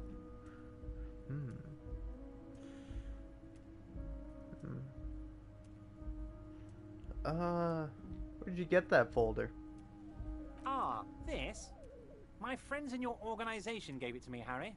This translates into, haha, you guys are so corrupt. I find that very suspicious. May I have a look? I'm afraid this is meant for union eyes only, Mr. Kitsuragi. I'm sure you understand. Please continue, Harry. What kind of cop does it say I am? Well, Harry, if I were to sum you up in one word, it would be apologetic. What? I'm not apologetic. I'm confident. Well, you sure come off as very confident in all our interactions, Harry. You're a real man's man. As you look at the folder, Everett covers it with his hand and pets it. Is he trying to hide that it's not a real RCM folder? It certainly doesn't have the RCM stamp on it. Okay, Harry, you got me. This is from the Census Bureau, not the RCM. Those Census Bureau people are absolutely corrupt. You should do something about them. He got the name from the Census Bureau, and everything else from your actions here in Martinez. Yes, Mr. Kitsuragi from the Census Bureau. Like I said, now I'm actually a very busy man. So is there anything else I can do for you, Harry? That means he doesn't really know anything about you. So, it says my name is Harry Dubois? Yes, that's what I said. Try to keep up, okay? Let's move on. I met Joyce. Oh, that's very nice. I haven't gotten around to her yet. I'm very, very busy, you see. I hope you're getting along. One thing I want to make very clear, Harry, is that this is not some kind of union versus corporation situation. Everyone is just pals here. Just pals? Yes, we're all trying to do what's best for Martinez. Don't feel like you shouldn't work with her just because you and I are such good friends. I'm not a jealous guy. What do you mean, Harry? Nothing. I let him go. He's an old man, Harry. I wanted him to spend more time with his family. God knows how long he's got left. Harry, I have little people in my organization. I would never call someone a midget. What is this? Honestly, I'm beginning to think you're a midget, Harry. I'm only kidding, Harry. You're not a midget. No one is. We're pals. It's hard to say if he really lost his temper, or if this is another one of his tricks. This man almost never angers visibly. I guess it's like, oh man. He's such like a well-written character, but he's such a piece of shit. Vanished? Harry, the woman left her casserole in the oven and couldn't make it here in time for the voting. Oh, did I leave my casserole on? Better go home and check. The election can wait.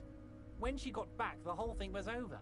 Wait, there was no mention of a casserole from Joyce. Harry, Harry, Harry. Do not fixate on this little matter. Maybe it was a rabbit stew, or a hairdryer, or an iron. The point is, her heart wasn't in it. Mine was. This particular brand of humor he has, it makes for a fine distraction. If she actually wants to see me, she will find a way. Any good negotiator would. And I just don't have anything to discuss with a bad negotiator. It's a fortress.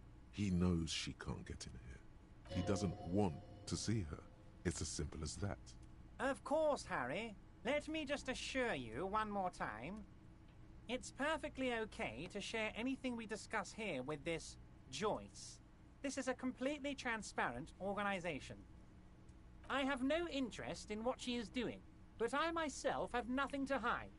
Your business is your business, and I respect your privacy.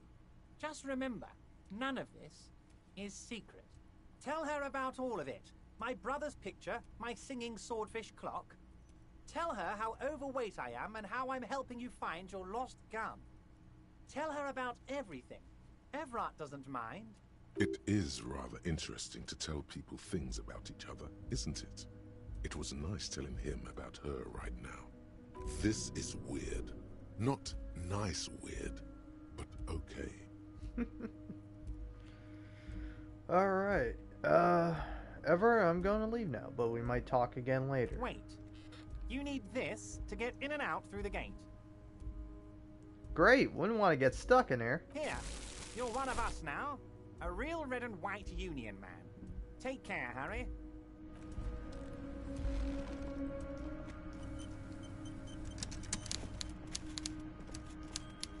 Man, what a fascinating conversation.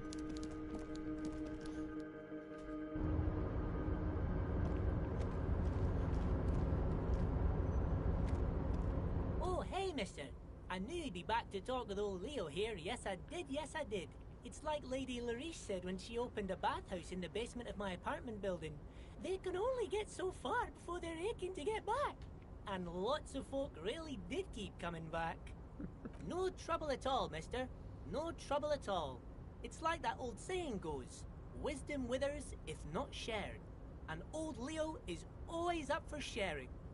Oh yes, born and raised in Irish, mister. Mum had to leave my dad after he got a bit violent. Took us here to the new world. I was about 10 then. Too old to lose my accent then. People say us Ubies are up to all sorts of trouble with sheep and other animals and whatnot. I just want you to know there was never any of that where I come from. No, sir.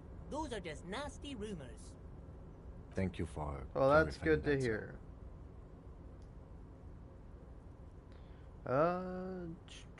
hear. Okay, I'm off.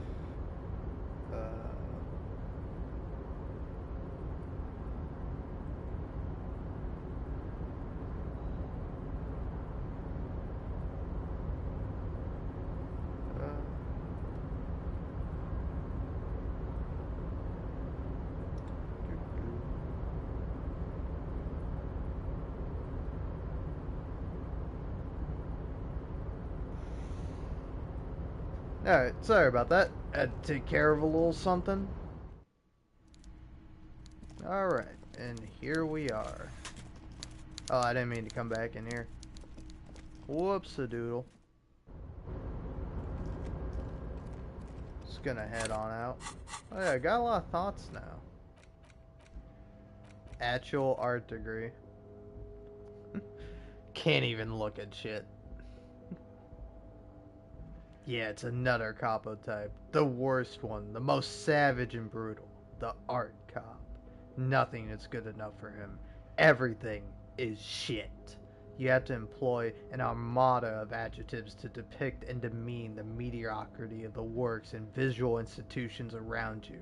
Really flex that critical muscle until the vocabulary for punishing mediocrity becomes second nature. Here we go. That one's great. I almost want to waste my last skill point on that. But I shouldn't. But I will! I don't care. I'm going to do it. You can't stop me. Yeah, hold on a moment. Want to check a little something. Okay. I was just checking my stream to see if I was actually talking, if I didn't somehow accidentally mute myself. You're back before the cargo container. It's drawn. Man, I'm so drunk. I sound like a fucking idiot. I'm drunk and high, and like, I feel like I can't help myself from sounding like a fucking idiot. I probably sound like a fucking idiot when I was reading the fucking thing. No, don't. Listen, we're not the sorry cop yet. No need for rigorous self-critique, okay?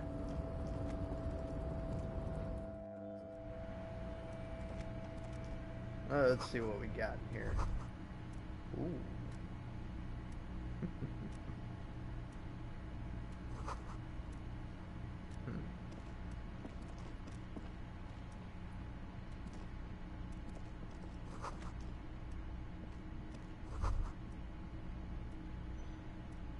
Every worker member of the board. Demand democracy.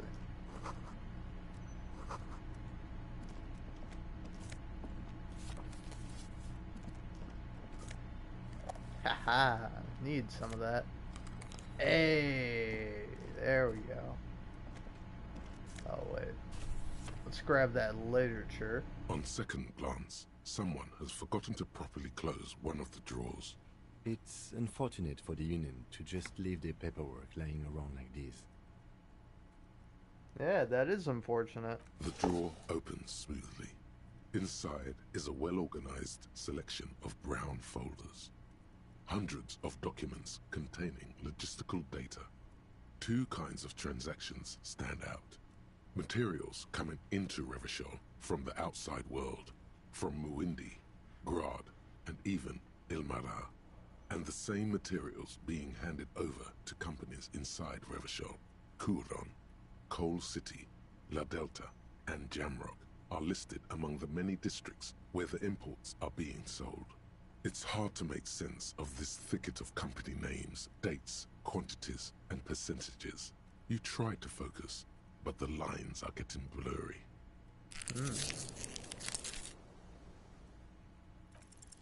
Whatever's hidden here is hidden well. Concentration isn't enough.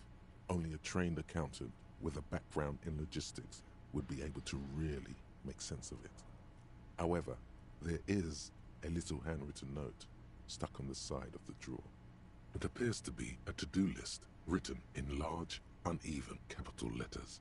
Remember, Leo, Everart's shoes, special whirling borscht, water Everart's plants, sweep office floor, more banners. All items on the list have been crossed out, and the note itself is crumpled. One of his aides must have left it. Nothing incriminating here.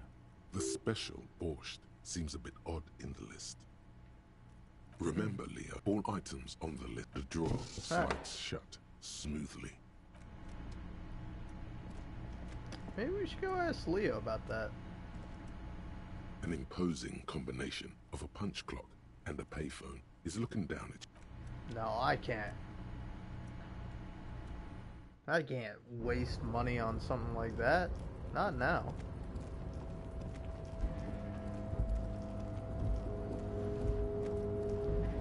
I like how I'm just walking around with a clipboard and like a half-drunk bottle of wine. I am a detective, a real detective. I'm not even drunk anymore. Hey, Leo. Oh, hey, mister. I knew no trouble at all, mister. No trouble at all. It's like that old... Oh, yes, yes. I leave all kinds of notes for myself. That old head of mine ain't so good at keeping things in no more. I almost forgot about the borscht. What was that about the borscht? Oh, yes. I've been taking special whirling borscht to the men every day since the strike started. It's very, very good. Makes a man feel so I didn't mean warm to and cut him happy. off chuckling. I like feel I could bad take about on Mr. that. Renadan's boar dogs every time the lunch is done. Yes, yes. I'm taking it to them. The borscht keeps them happy and in fighting spirits. Makes you all warm inside. They brew it in the whirling in rags. Oh, the whirling's cook. He makes it. Them is always talking with Mr. Manana in that weird language and laughing together. He doesn't speak what we speak. He's from Grad. Oh, sure, mister.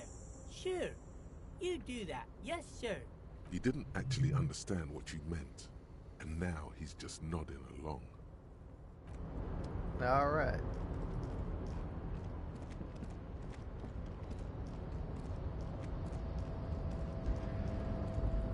Look at my speed. These pants, they make me fast. I wonder if that's an actual mechanic. I don't think it is, but it'd be funny if it was. Also, I gotta say, you know, there are some problems on console. Like, it's crashed a few times. But I really like using a controller for this. I don't know, it just feels a lot more natural to me. And, like, it's not like there's any combat in the game, so I don't have to worry about that. Mañana. So, how'd you like our harbor? You've been in there, he means. Talked to the boss man, too, probably. Labor Utopia. It's but a rest area on the path leading across open plains. Right. You talk to the boss, eye to eye, like men of the plain. If you have any more questions, I'm set to talk. A key, huh? What door is this key supposed to open? Oh, say no more. I got you. I got that key right here. And let me tell you, it's mighty good of you to help us out during the strike. Working class solidarity, as they say. I knew this man was a commie. And it's a good thing you're doing too.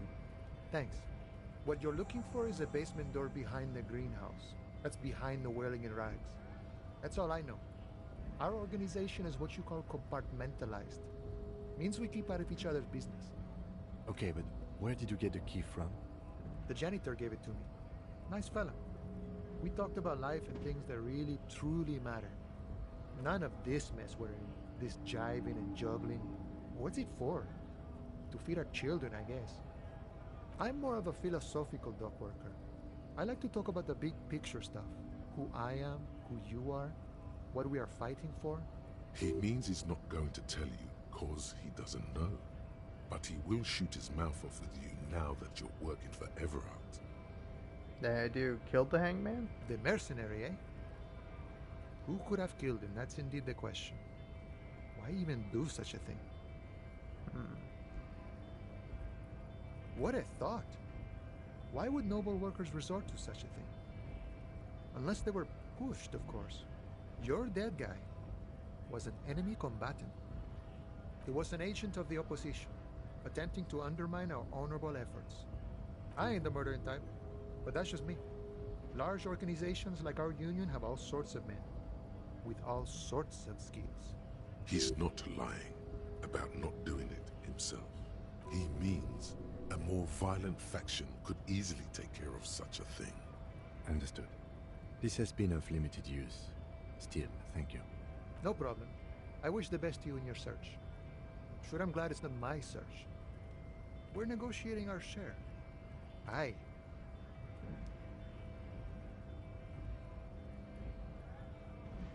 All of it. However, right now we want all the harbor workers to be on the company's board, so they could take part in the decision-making process. This seditious talk sounds like communism. Just so we're on the same page, communism is basically wanting to kill the rich people or deporting them to a labor camp in southeast Grad. But don't say that out loud if you're a communist. No. I don't think I'm a communist. Seeing something of value and saying I want it all to myself is a much older and simpler notion. No science to it at all. Even a weak child can think it.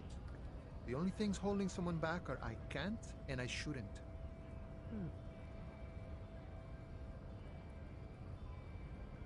Right on, brother. Just the way the world works, boyadero.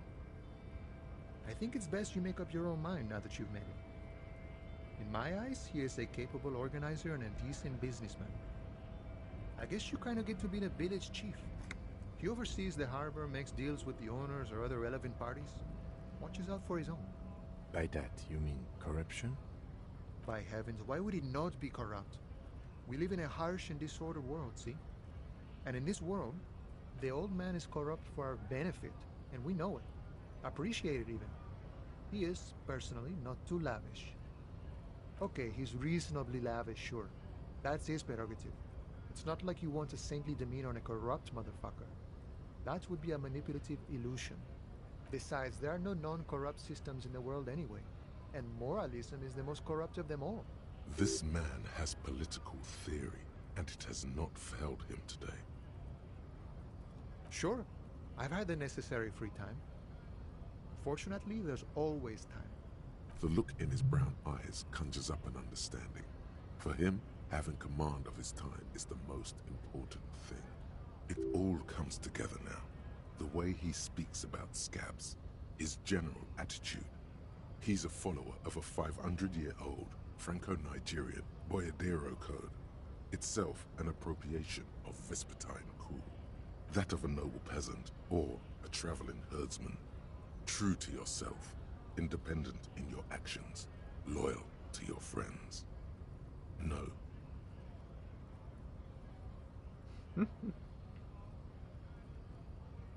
Unless... No. The man sits on the railing, his hands reaching far and wide. Yet it feels as if he could, effortlessly, go even wider, if need be. An endless torrent of time. I don't know how you unlock that thought. That's a thought you can unlock that makes cigarettes do double, that give you double intellect, but I don't know how you do it. Oh yeah, let's go in here.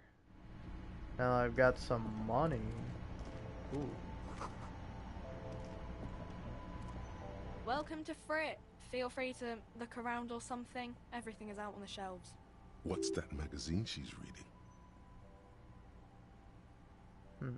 You mean this? This is Pop Stars. It's got, like, famous people in it. It's not for sale. Looks like it also has something called Police de la Mode, featured on page 34. This speaks to you.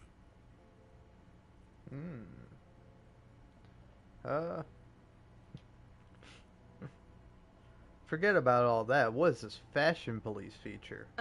It's where they rate different outfits famous people wear. It's kind of funny. They're kind of mean. It's about who's the most stylish. No. I don't like it. I hate it. We are not the fashion police.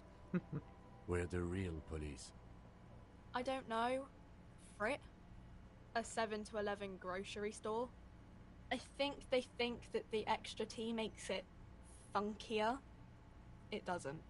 The story goes that normal Fritta, with 2 T's, a men's workwear shop in Vredefort, was already taken. So when Fritta Retail Inc. grew into a multinational corporation, they had to add an avoid trademark infringement. Fucking lame. Okay. I'm not really supposed to be chatting to anyone, but... Well, here, I'd like to exchange this novelty check for cash. Wow. I didn't know you worked for the Union, sir. Anything else I can do for you? No, you don't work for the Union. The Union works for you by supplying you with cash. Hell yeah. Does, A warehouse? I don't know. Maybe. I don't really care what Frit does. She scrunches up her face into an expression of consummate adolescent skepticism. Fine. Frit doesn't have a warehouse. Just a little back room here. Okay? I don't really know anything. I mean, I know it's there, but I haven't seen it, so... Not really. No. I didn't know him at all. I don't know, really... long? I don't know. No need to worry. It's just standard procedure for us to ask around. If you hear anything, let us know, okay? Okay. Uh-huh. A colorful display of cigarettes and alcohol bottles line the shop wall, inviting you closer. The bottles wink at you in the light. The smokes too glitter in their wrapping. It's like looking into a kind of heaven. Your knees are weak. The beauty, the truth, the poetry of it all. I'm obliged to inform you that both alcohol and cigarettes damage your health. But I guess you already know that. yeah. Don't ask. Don't look. Don't do anything here. Just go away. Get back to work. Please tell me more about these products. The Pale Age vodka is special, I guess. It's stored in pale for a couple of years, which makes it super expensive and super strong. You know. I mean, I already said it'd hurt you. I don't know what else they do. Give me cigarettes. Here you go, mister.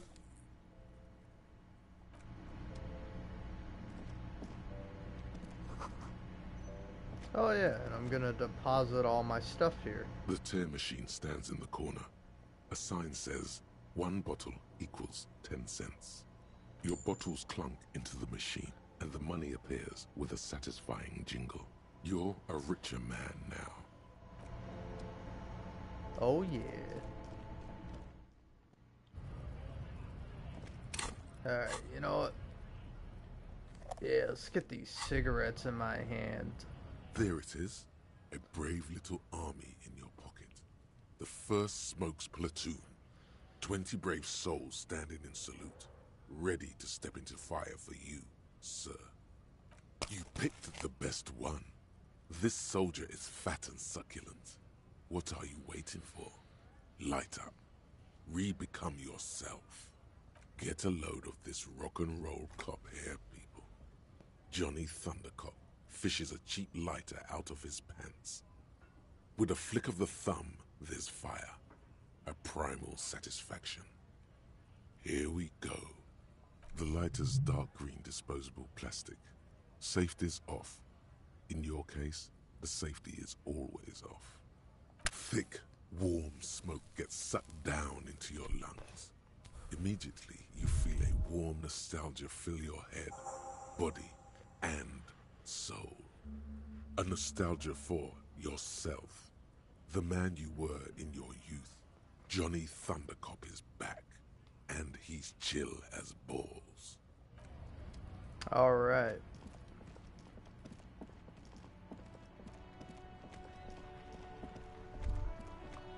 Snow covers the white on blue police livery of the motor carriage.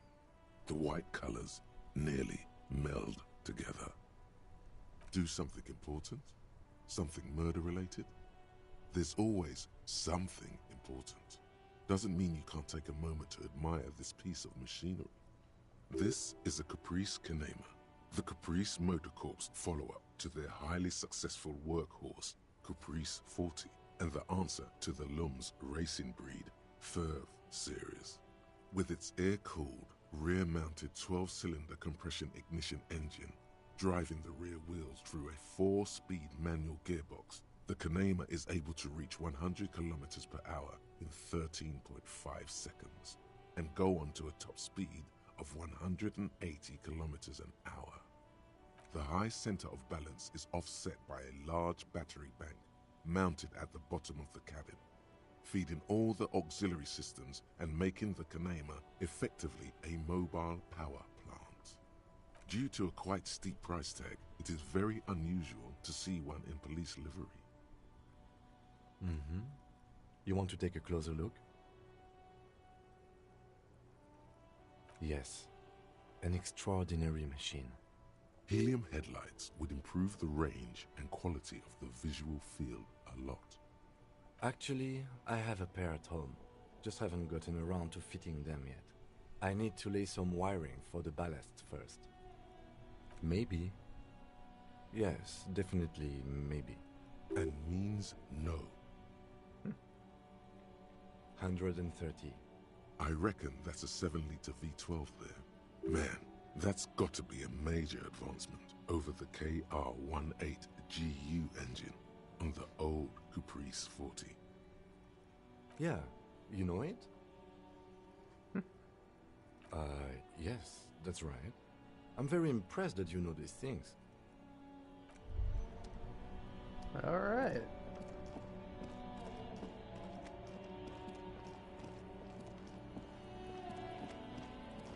I don't know, maybe it'd be a good idea to talk to the Hardy Boys. Maybe you should talk to Kuno here. Necromancer pig? That shit was dark. Going in there like that. Oh, brutal shit. Tell me, Kuno dies. You're gonna pick one out of his brain like that too?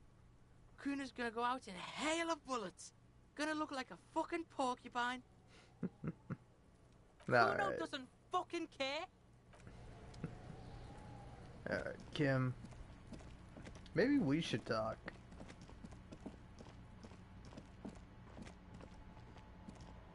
Yes? What do you want to know?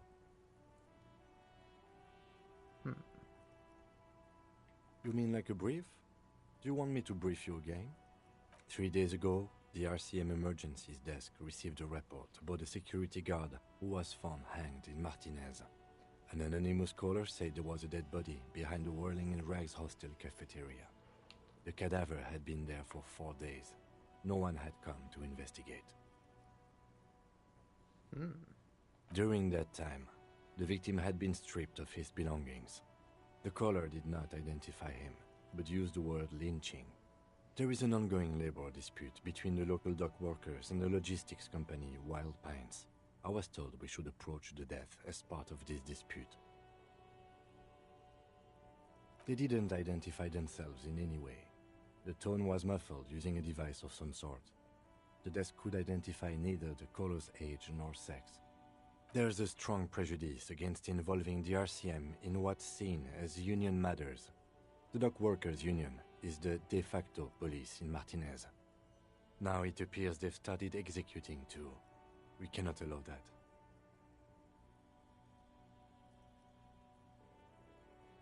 Just to be clear, we are police officers. It's our job to find the killer. That's the case. Uncover and arrest the killer. What's there to say? It's just stupidity. What kind of stupidity? The cop kind.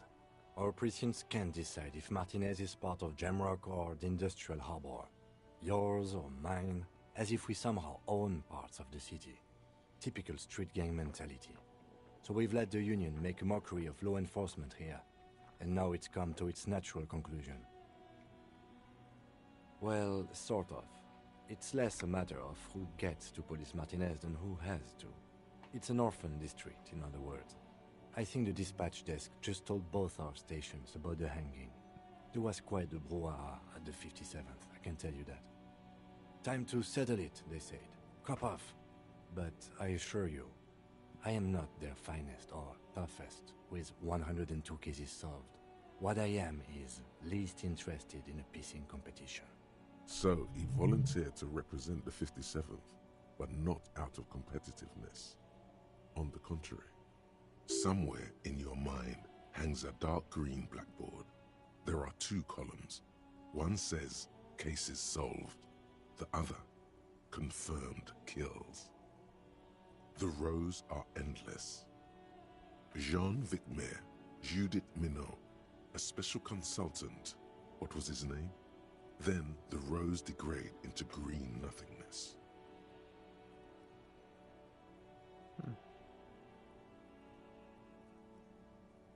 Well, technically, the official record keeper has been known to double count murder-suicides. A common accounting gimmick used to inflate precinct stats. I'm good enough for this case. I'm not here to compete. I came because I had to. My fellow officers, the sergeants in particular, would have made this scene into a circus. Martinez? Nothing. It's just a puddle at the end of some drain pipe. No one cares about this place. They care about sports. Most of our colleagues don't even know how to get here. North of the interchange doesn't exist. Yes, I'm an unrepentant spoil sport.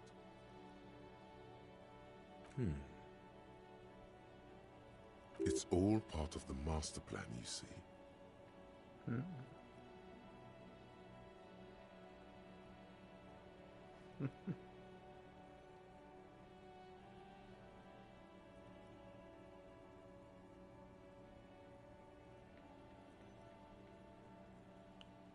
Really?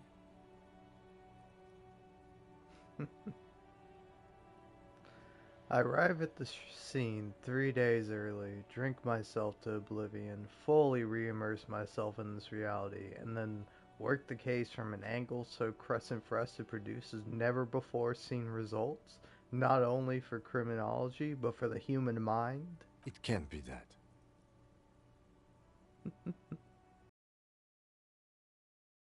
Aw, part of him sort of wants to believe what you just said. I am notoriously difficult to work with, wonderkind with extremely unorthodox methods. Of course not, I'm just a drunk. They sent a drunk. It isn't, but I will prove it so. I hope you do. Aw. Okay, enough about this. Yes, it's a wholly pointless matter. Forget I ever mentioned it. Now, why did the 31st send me, though? Look at you. It's because you're a failure.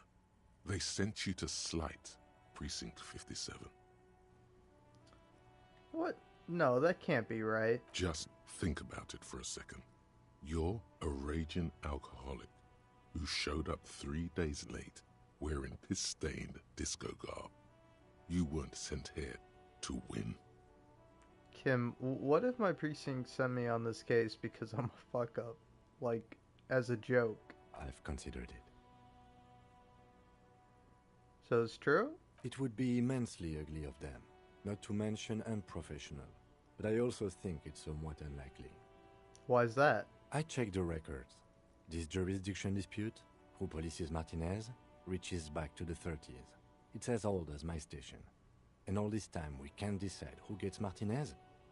I think, yes, both stations would prefer a win. Ha, so you are their finest. I am the finest of nothing. Do you really see me as a safe bet, though? Safe? No. But you're old. You've made it this far. Something has brought you through. We've only just started working together, so I don't know what it is yet. But it's there. So no, I don't think they sent you as a joke. And even if they did, they are in for a surprise. He's right. There are no airtight theories, just paranoia. You've given it some thought. Now let it go. Alright.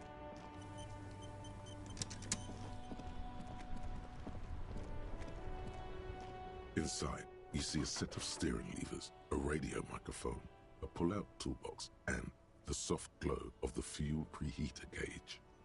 This is Precinct 57. How may I assist you? Yes. The armor was produced by Fairweather in their facilities in Bétancourt, sur la Clé in 42. It was part of a special order for Corps de Pharmacie, a security firm contracted to protect the interests of Oranese pharmaceutical companies in the Semenine conflict. So, it seems the armor went to Semenine. That's where the paper trail ends, though. Even the firm has proven difficult to track. Corps de Pharmacie has been renamed several times over in the years since the armor was issued. Yes, that is the most recent name the ICP has been able to connect to the CBP. And the one before it was Downwell. I also have one called Sediment, but I think that might be a different contractor. No, they work called Sediment. And Somatosensor, it seems. All that during the last 9 years. A suit of armor like this would have been manufactured with a particular person's physique in mind. You should ask for whom this suit was fitted. A suit of armor like this would have been customized to fit the wearer. There must be a record of the person to whom it was issued. Yes, but the ICP tends to be reluctant to share private sector records. I could try to talk them into it, though. Yes, please do. It's imperative that we learn whose armor this was. Sure. Call back tomorrow. Hopefully I will have more information for you then. Alright, you know what? I'm gonna bite the bullet here. Could you connect me to the 41st... Could you connect me to the 41st precinct? I have something I need to report. Just a second, officer. 10-2, 10-5. This is 41st. Come in. Over. The man uses relay code. You've got this. You're a cop, and cops know relay code. 10-4, message received. 10-5, relay message. What's your status? Over. Just reporting in. Over. 10-18, state your message, sir. This might sound odd, but some personal details I'd like to discuss. 10-4, your badge should have most of your personal details. Look over that. Over. Of course, my badge. I can look at that. I have. 10-4, anything else for you, sir? Over. Nope, that's Roger it. that. 10-10. Over and out. Okay, sorry I didn't report my badge missing, Kim, but I didn't want everyone to make fun of me.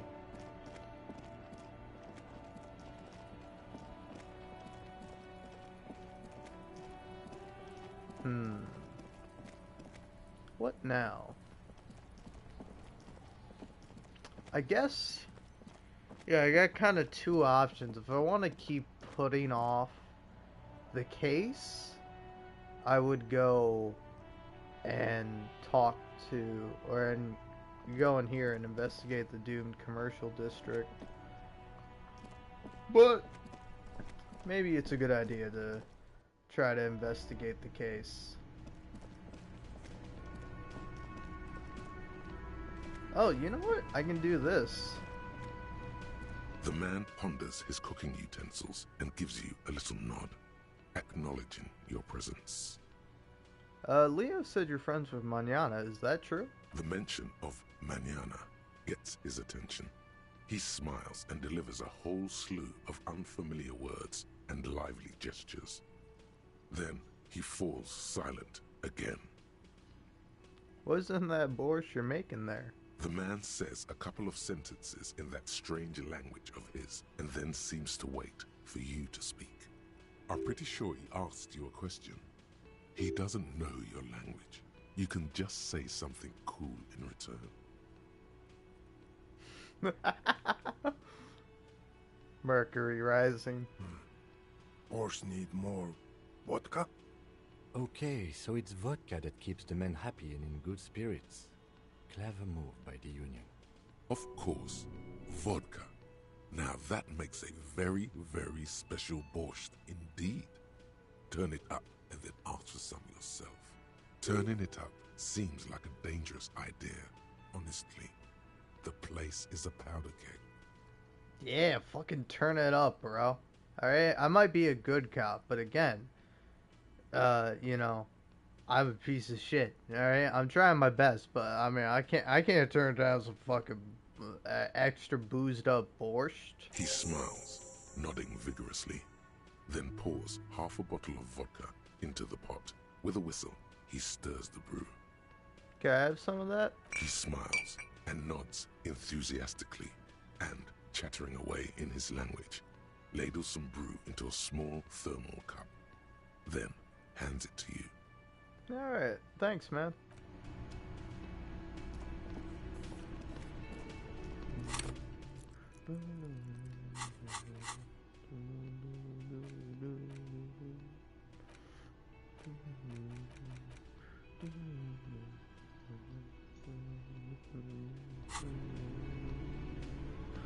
You know what? Let's pay Can Gart I for the help you? night. Got the 20 real? Good. Yeah. You got the room for the night, but remember, you'll need another 20 real tomorrow. Oh ho ho, but I don't. How could anyone forget, asshole? Do I have a shaker in my hand? Is this a shaker? It's not a shaker. It's nothing. He's holding nothing. It is but an imitation. No, there's nothing there. Am I wearing a little bow tie? Am I wearing a bow tie and doing this? Am I smiling? Do you see me smiling and shaking my little shaker? No. Do you know why? Tender. That's right. I'm the cafeteria manager. I'm glad we cleared that. Is there anything else? Play it calm. This man needs to understand you need a drink to help the community deal with police stuff.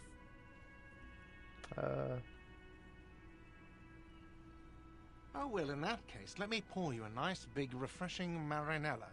Do you want that out of a glass or a pineapple? Ooh, pineapple. Don't be an imbecile. I'm not going to serve you a marinella. I have work to do and broken things to fix. If that was all, I'd like to return to it. Well, maybe I saw another thing. Another thing. Great. I love those. Okay, never mind. Yes? Goodbye.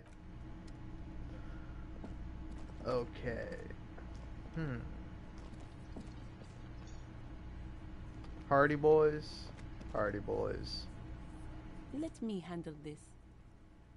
Detective disorientated. Are you still wondering where you are? This is Martinez, in case you've forgotten. I advise you not to overstay your welcome. Her entire character has shifted. This young woman is cold as ice. Just want to know more about the place before I check it out. That's normal. Yes, extremely normal. I'm not a gardener, by the way. I'm a legal counselor for the Dock Workers Union.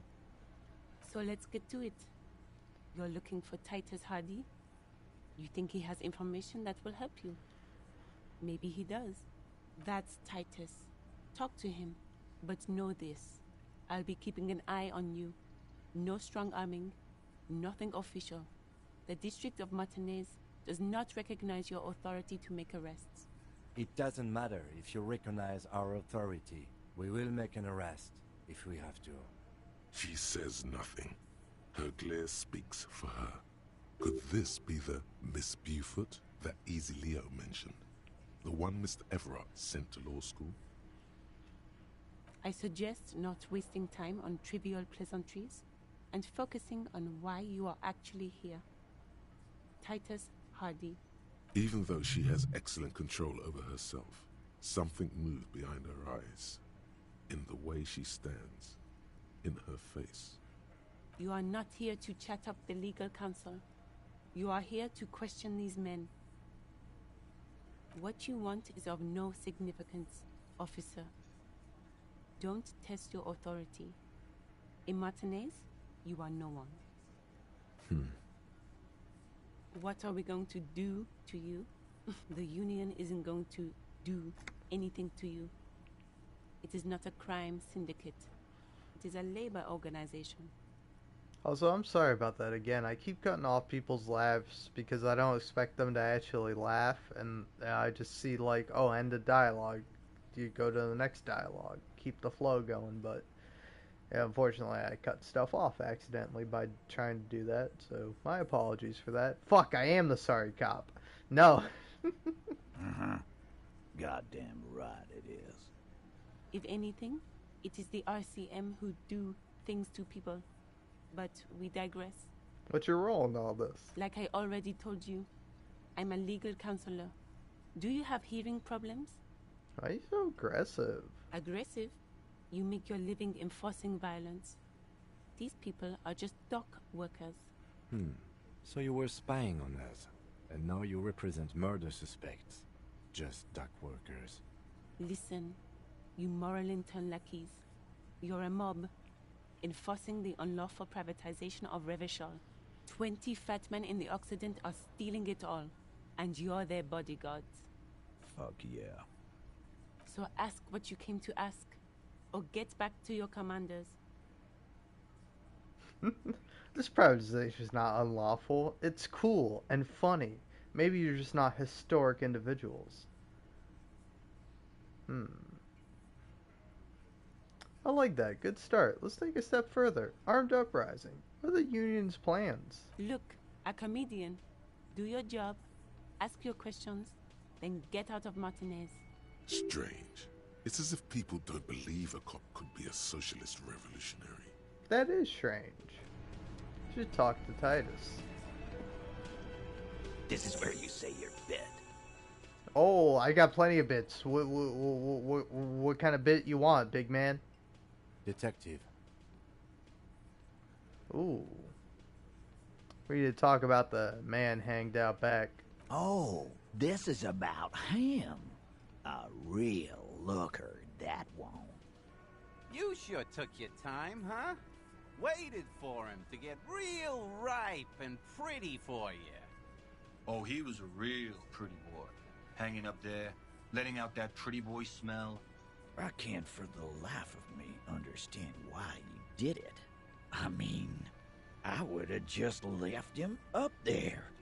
You must really like cleaning up other people's shit. You might want to start asking your questions now. It's not going to get better than this. Do a head count first.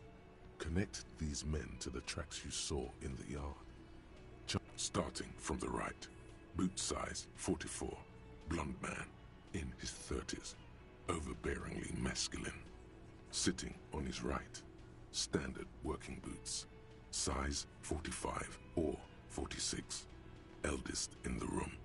Probably mid-50s. Smoker. Quiet. Across at the other table. Hobnailed working boots. Size 43. Gang tattoos. Mesk or Sarah Mauritian. In his late 30s, early 40s. He spent his youth in Villa Labos, a housing project in the Jamrock quarter. There were incarcerations. Hard to say what else. The ink is fading. And then, standard working boot. Steel reinforced toes. Size 46. The big dick. Wide at the shoulders and lean at the hips. Rugby cap. Fingerless gloves. And numerous scars. A little under 40. The emblem on his vest says Rowing Club. A little patch below it reads T. Hardy, Captain. In the far corner, standard working boot. Steel reinforced toes. Size 44. 40-something. Non-alcoholic beverage in hand. You squint. Is that a plectrum? On his neck. Forget it. It's not important. Let's call this one the musician. Size 41. With the light step. Not a child, after all. An older man with a rat face, mean, watery eyes, and 2 front teeth missing. In the middle, heaving and wheezing. Big guy. Boot size 46. Deep marks. Probably carried the victim over. He, alone, is 130 kilos. Add the man in armor, and you could easily exceed 220. In conclusion, these 7 are the actors on the crime scene. The footprints were theirs, but there's a discrepancy. Exactly the missing lady driver who was running the drug trade. Does it mean the Hardy Boys are involved in the drug trade as well? Maybe, but hey, you've stood there for about 4 seconds not saying anything. Now is a good time to hit them with questions. Where's the 8th Hardy? The fuck is with you, fella? What are you talking about, madman? There's no 8th Hardy Boy, there's 7 of us and we're all here. Or what? You want to be the 8th Hardy Boy? We ain't hiring. Actually, boss, we've been talking and we think she could maybe... She? So there's an 8th Hardy, and it's a Hardy girl? Who might it be? Elizabeth? The gardener? Shut the fuck up, Glenn! I do the talking here. Now what the fuck do you want, cop? It has to be good, if he won't let you pursue it. Looks like the lieutenant thinks so too. So let me get this straight. There is an eighth Hardy Boy. It's a she, and you don't like us talking about her? That's right. We're not talking about this. This is a private Hardy Boys matter. Nothing to do with your shit. And you're not cops here. Don't go digging around if you don't want a bullet in the back of your head.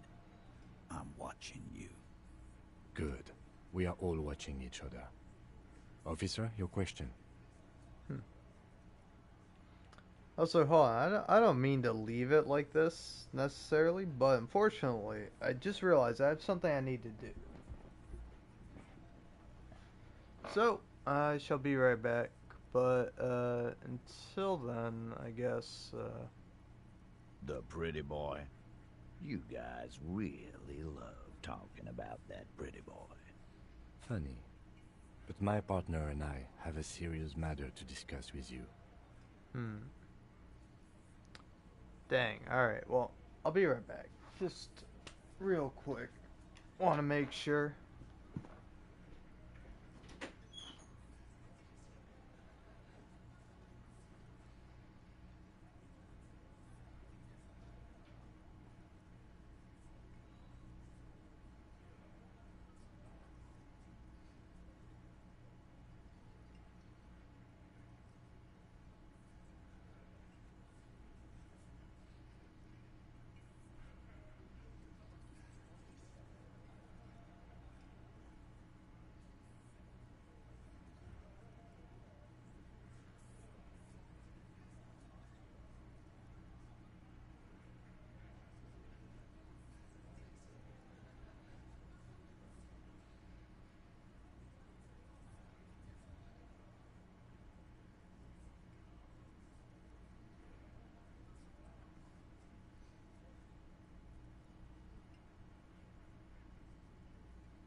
Hello, am I unmuted? I think I am. Hey, sorry about that. Alright, okie dokie, I am back.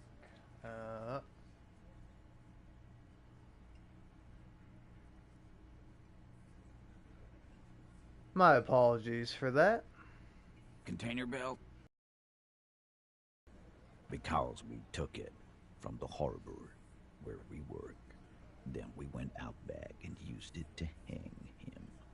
As he speaks, his fists contract, going through the pulling motion again, savoring it. We did this. Together. All of us. Until he was dead. That's why there's a container belt around his neck. Goddamn right. No. These 7 honest men have equally come forth. They told you what happened, so that you don't waste any more of your time. All 7 together. They're diluting responsibility. It's an anti-arrest tactic. How many people have you sent to the Shays? Ever felt remorse for them? Chaise électrique is the method of capital punishment in Revachol under the Coalition. During the suzerain's reign, it used to be the firing squad. Or send them to Reunion to rot. For 20 years. For life.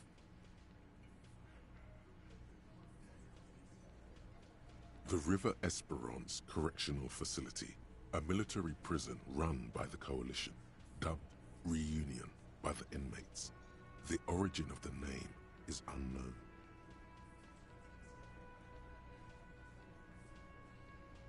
Rest assured, lawman. None worse than our guy. He got what was coming to him. Are you deaf? There will be no singling anyone out. You can't arrest a Hardy Boy without arresting all Hardy Boys. Do you think you could do that? Do you think you could arrest them all? A trick question. Don't let her lead the conversation. Who do you fucking think does?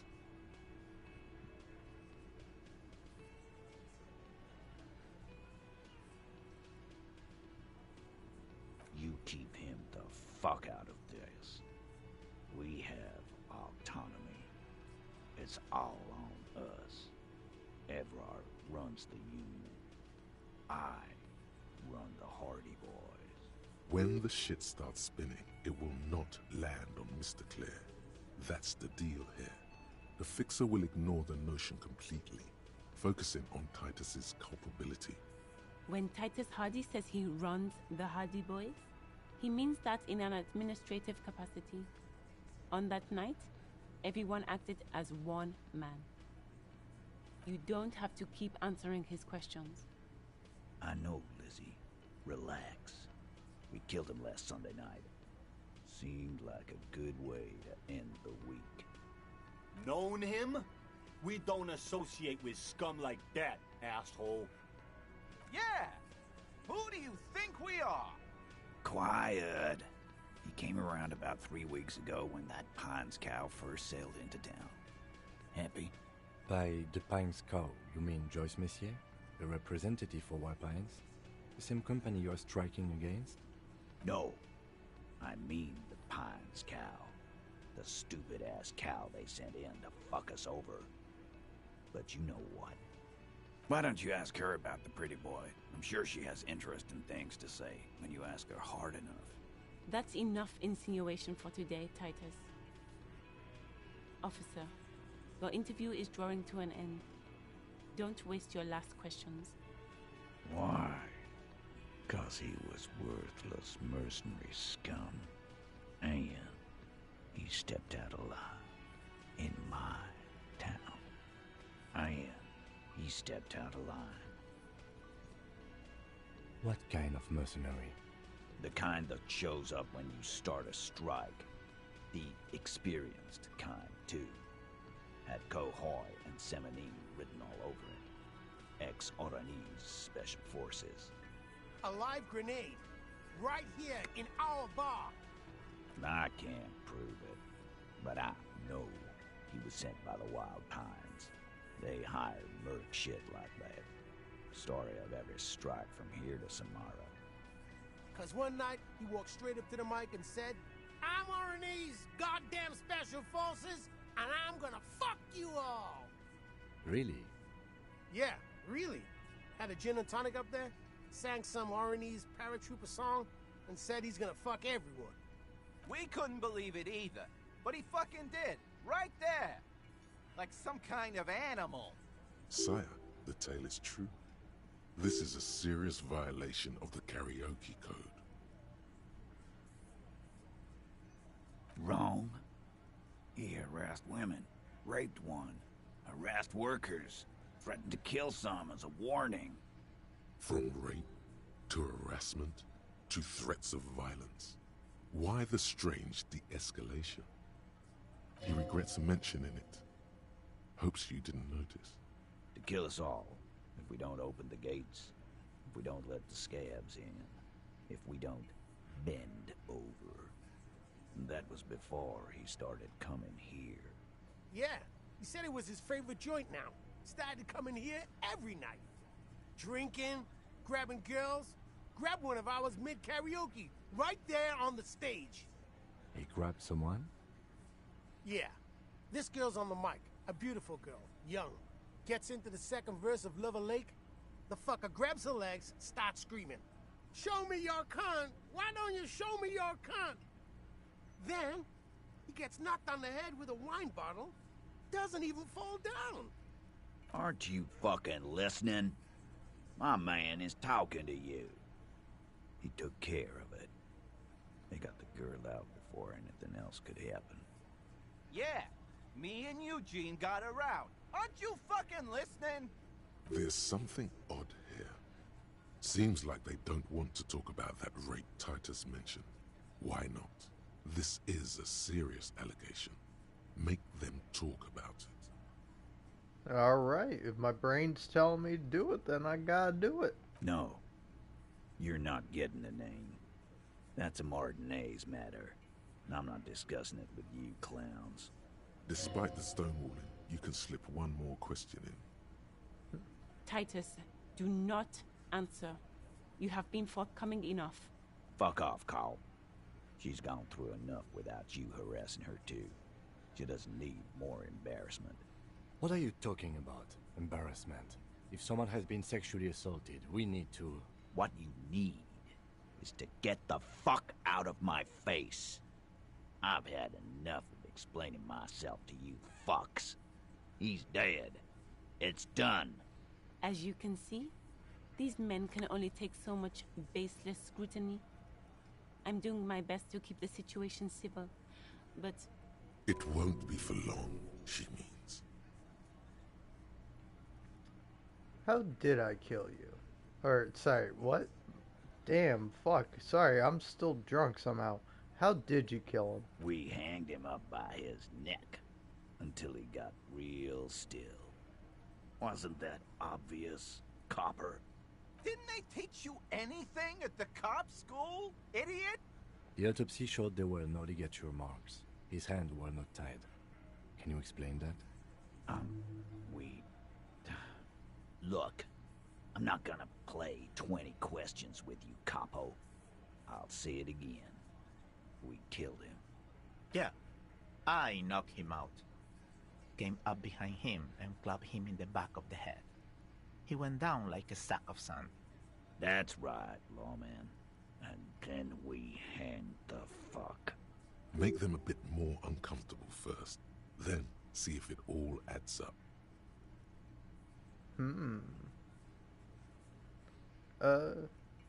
Miss Tats, what did you use to knock out the victim? My fucking elbow, Copper. Samaran boxing style.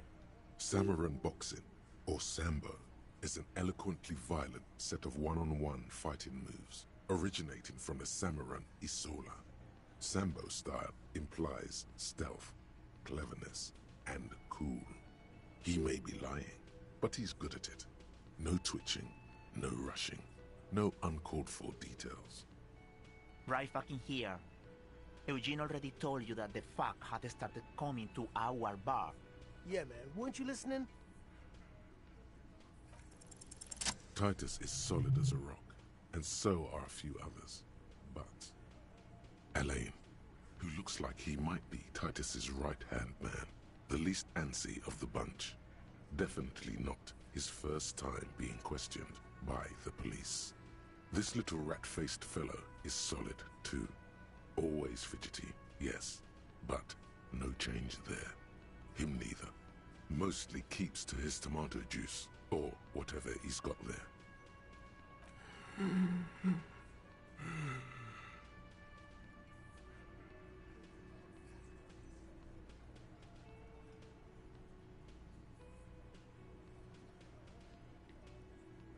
No. Of course he's having trouble breathing. Just look at how fucking fat he is. Fuck off, Shanky. Angus is a powerful guy. All muscle. Hell yeah. Keep your eye on this powerful guy.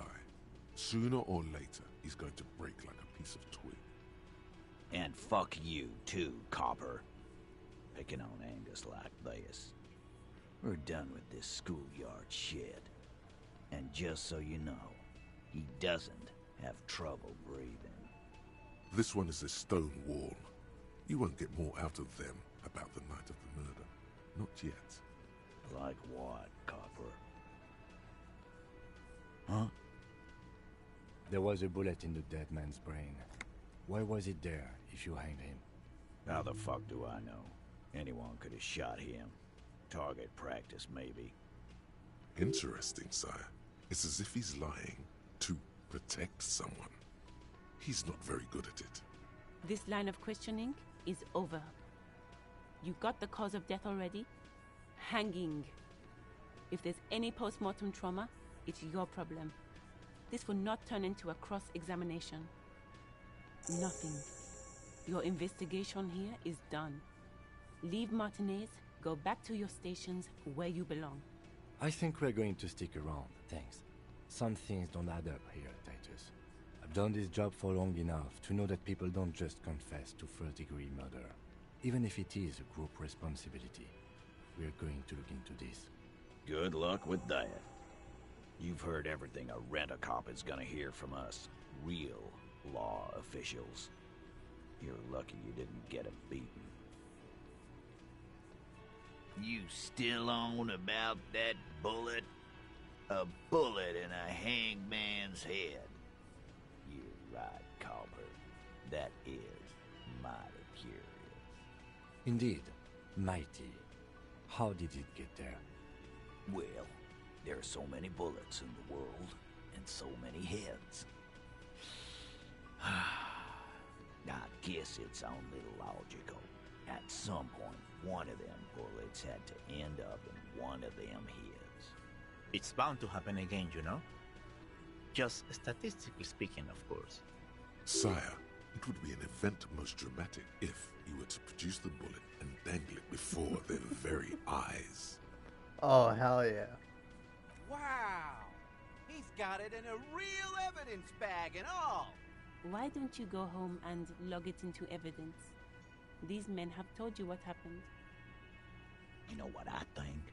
I think he was shot in the head as a kid, and his brain grew around the bullet. Around the bullet, man. That's a good one. All the goofing around is to avoid lying. It's a technique. Shit! I probably did shoot him. I was drunk last night. You guys know me when I'm drunk. Yeah, Glenn likes to shoot his guns when he's drunk. Better hope he stays sober. No, he meant before he was hanged. Did you shoot him before you hanged him? Before? After? During? This is getting ridiculous. They told you what happened. Stop wasting your time. Never been worried in my life, lawman. It's not like he blew it wide open, but there's a little crack in there, somewhere.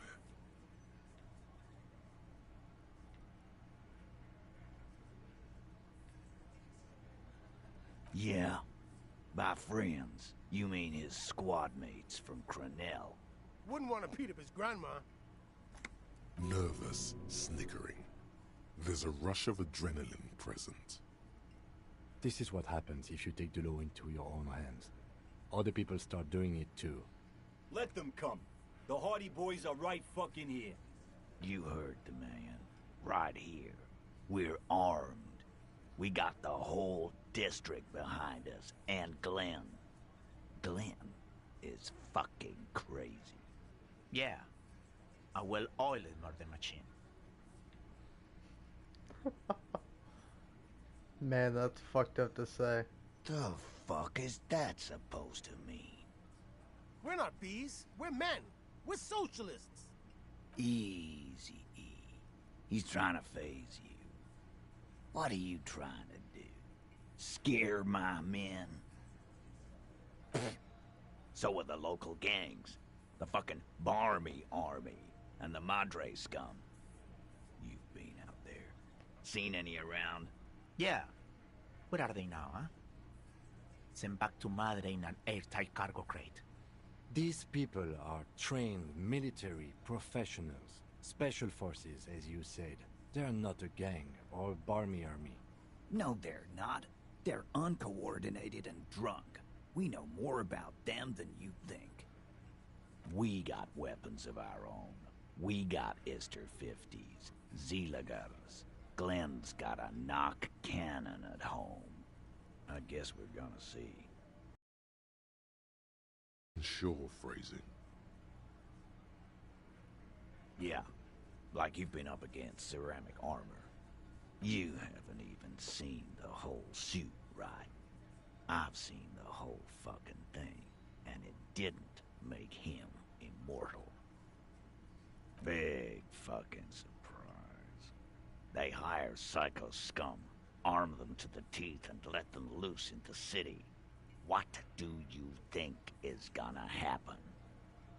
What do you mean, okay?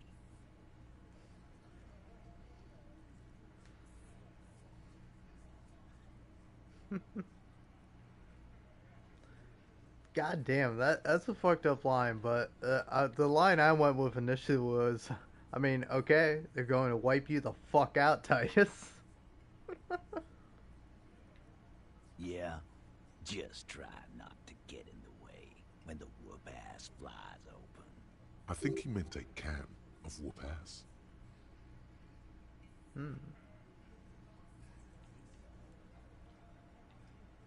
Again, just get the dead guy's autograph, since you're his biggest fan. Good one, Titus. About fucking time. Gotta take off now.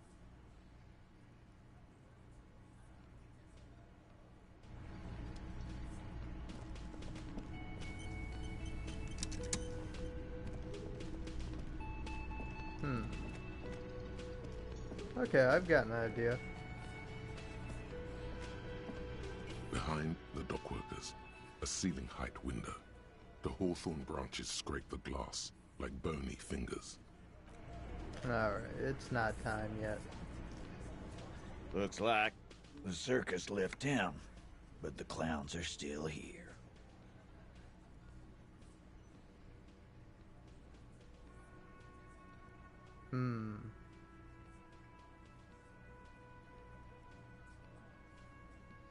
Hold on.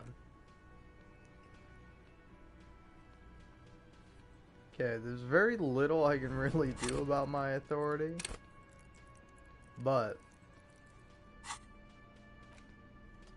no, let's see.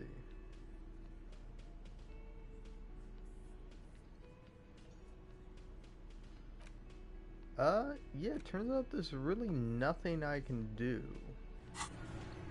So I guess I will... Looks like the circus left town, but the clowns are still here.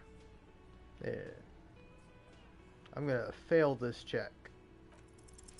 Establish authority. Yes. Authority. Feverish thoughts race through your mind. That's it? That's all I've got? Did you already try the gun thing? I hear the gun thing is excellent and has great results. You're probably right. The others are only there for filler, to make the gun thing pop. Stop shitting your pants. You don't need to know, all right? We took care of it. The law handled it, all right? Yeah. Aren't you listening? It's done. Finito.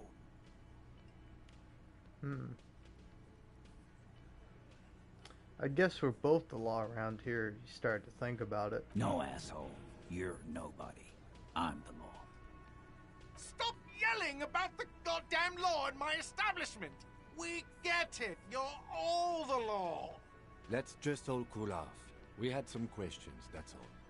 Hey, guess what? I've connected you to the local drug trade, you son of a bitch. Like hell you have. There is no local drug trade. This place is as clean as a rifle. Go back to Jamrock and ask the local junkies how clean your streets are in Precinct 41 kilos. We'll do that. In the meantime, did you know that there's an abandoned lorry at the intersection that was used to move raw ingredients for drugs from Terminal B to Jamrock?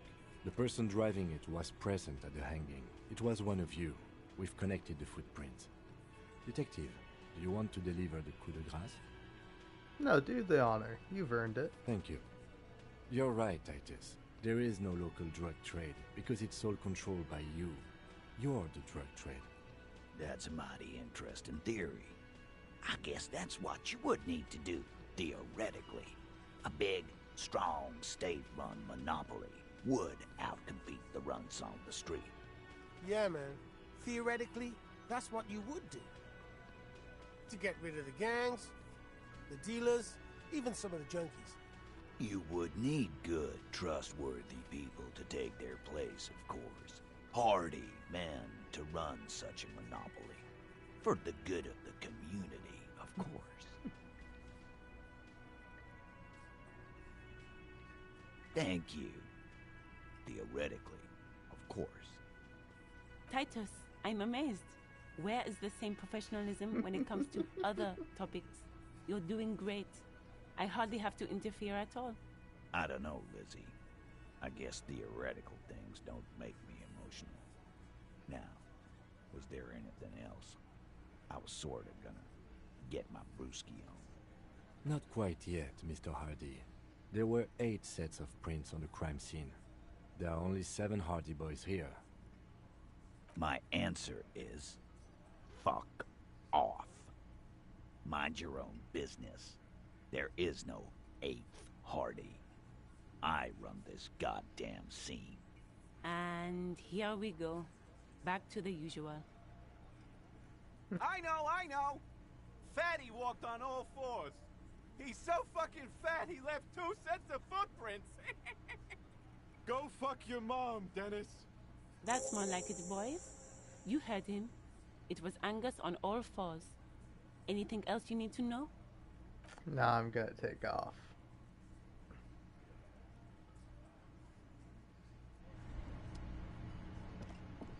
Alright.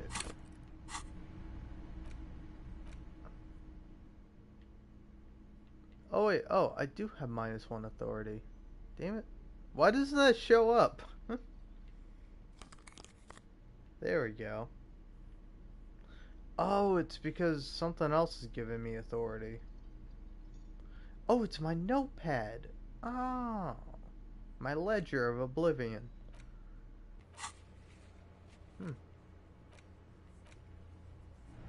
Oh yeah, I can go open the apartment door. I should do that.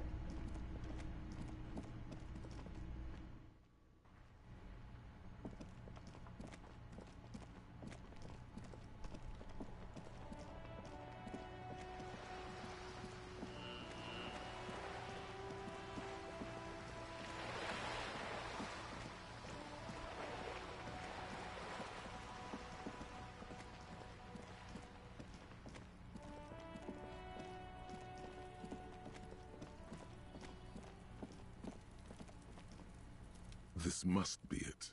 The basement door is weather-worn. The copper nails holding the upholstery in place have turned green from sea air, and there's a knocker shaped like a lion's head. You knock silently. The upholstery muffles the sound. No response comes from the apartment.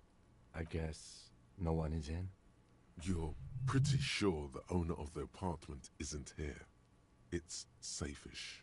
The leather upholstery is worn and rough against your jaw. You don't hear any movement. In fact, it's oddly silent in the yard around you. No birds chirp. Let's be honest. This isn't what I joined the RCM for, but every day tells you something new about yourself. Apparently, working with the local union boss to get info on an investigation is not something I'm squeamish about. So you don't mind if I unlock the door? If the Merc Tribunal happens before we solve this, we are looking at casualties. What's one unlocked door compared to that? On the other hand, we could just leave and tell Evrart we opened the door. No one seems to be tailing us to see if we actually did it. Yes, presenting a fabrication is known to get results here and there. You took this task. You make the call. The door is right here. You can just open it and be done with this. You try to be as silent as you can. It takes a bit of rattling of the handle to loosen the bolt. Finally, the door unlocks with a small clack. Thoughts race through your head. There might be important information in the apartment. I mean, there might. The suicide of Kraz Mazov. It's clearly a lie. Kraz Mazov didn't shoot himself. Reaction was on the counteroffensive. The State Day Palace in Mirova was surrounded. He was either assassinated or died in the bombing. You might even have evidence to support this, somewhere in your brain. Mazov was never given a state funeral by the communists. Some people even say the body that was recovered from the ruins wasn't his. There, good. Hero restored to glory. Carry on, comrade. Yeah.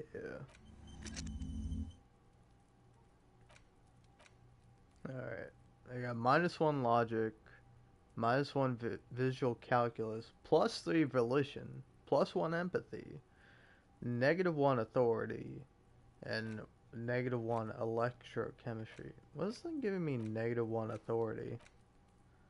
Oh yeah, being a communist.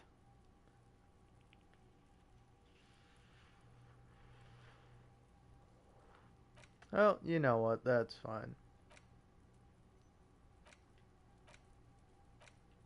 I don't want to unlock that, but I don't know.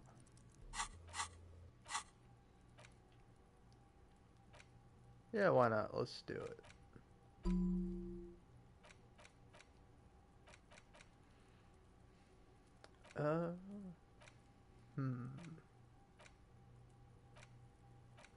Alright, let's do this one.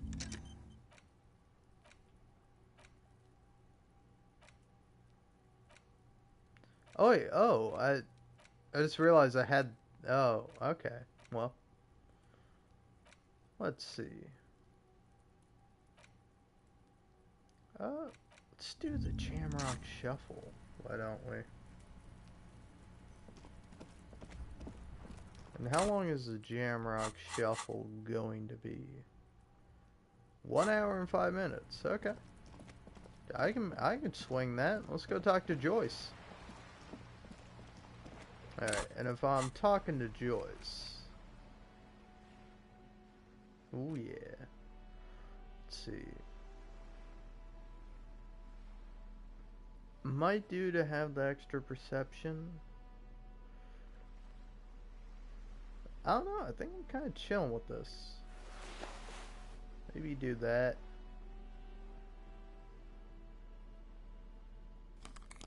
Yeah, that.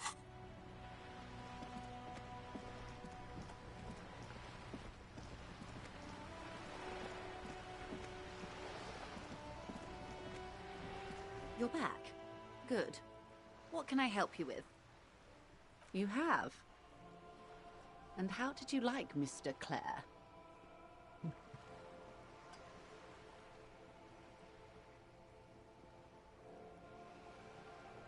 I didn't.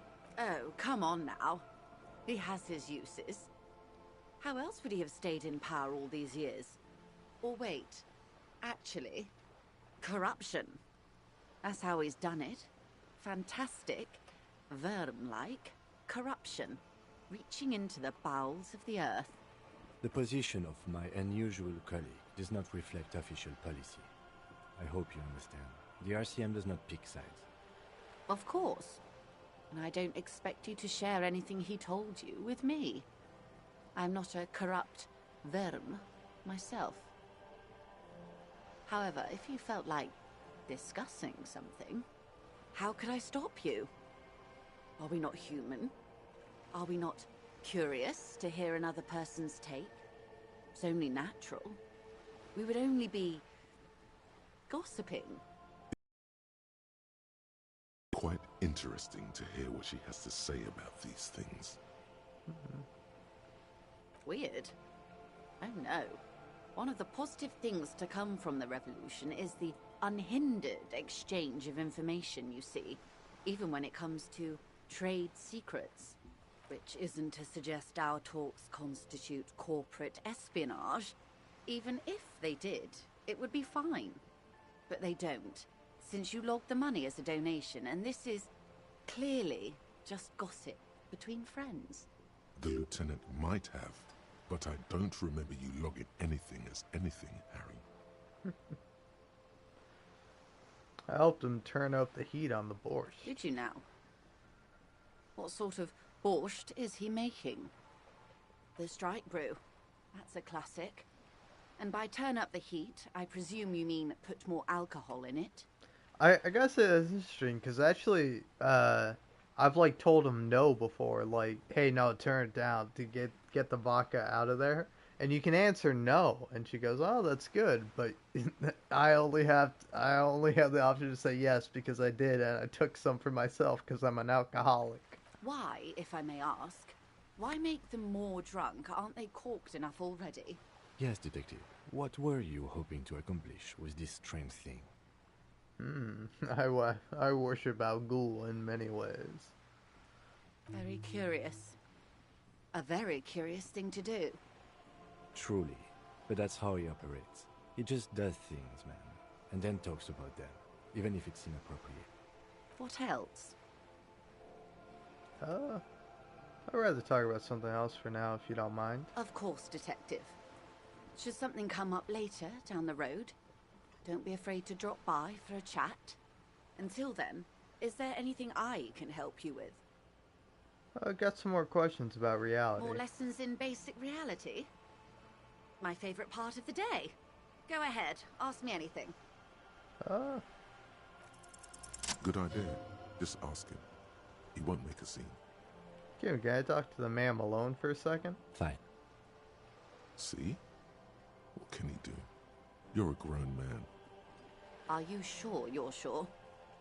Your colleague seemed adamant. Yes, I want to know what the Pale is. Okay. The Pale is the most dominant geological feature of the world, Detective. The separative tissue between the islas. It is the inter-islary mass. And was an isla again? Isla is a Messinian word for a continent of matter, enveloped on all sides by the Pale. Also, isolation, or landmass. We used to believe there was only one. In the last 4 centuries, we have discovered 7. Mundi, Seol, Samara, Ilmara, Grad, Katla, and this, Insulinde. An oceanic isla. It comprises mostly of water. Muindi is the largest, Katla the coldest, Insulinde the bluest. What can I say? Each is perishing and dear. Achromatic, odorless, featureless. The Pale is the enemy of matter and life. It is not like any other, or anything in the world. It is the transition state of being into nothingness. The negation of being. That's right. The negation of being. No, Detective. We're safe. It begins there, 6,000 kilometers to the north, and even more to the south, east, and west. You are in the middle of the Isla. An uproar of matter, darling. Rising into the Pale. Rolling. Evaporating even.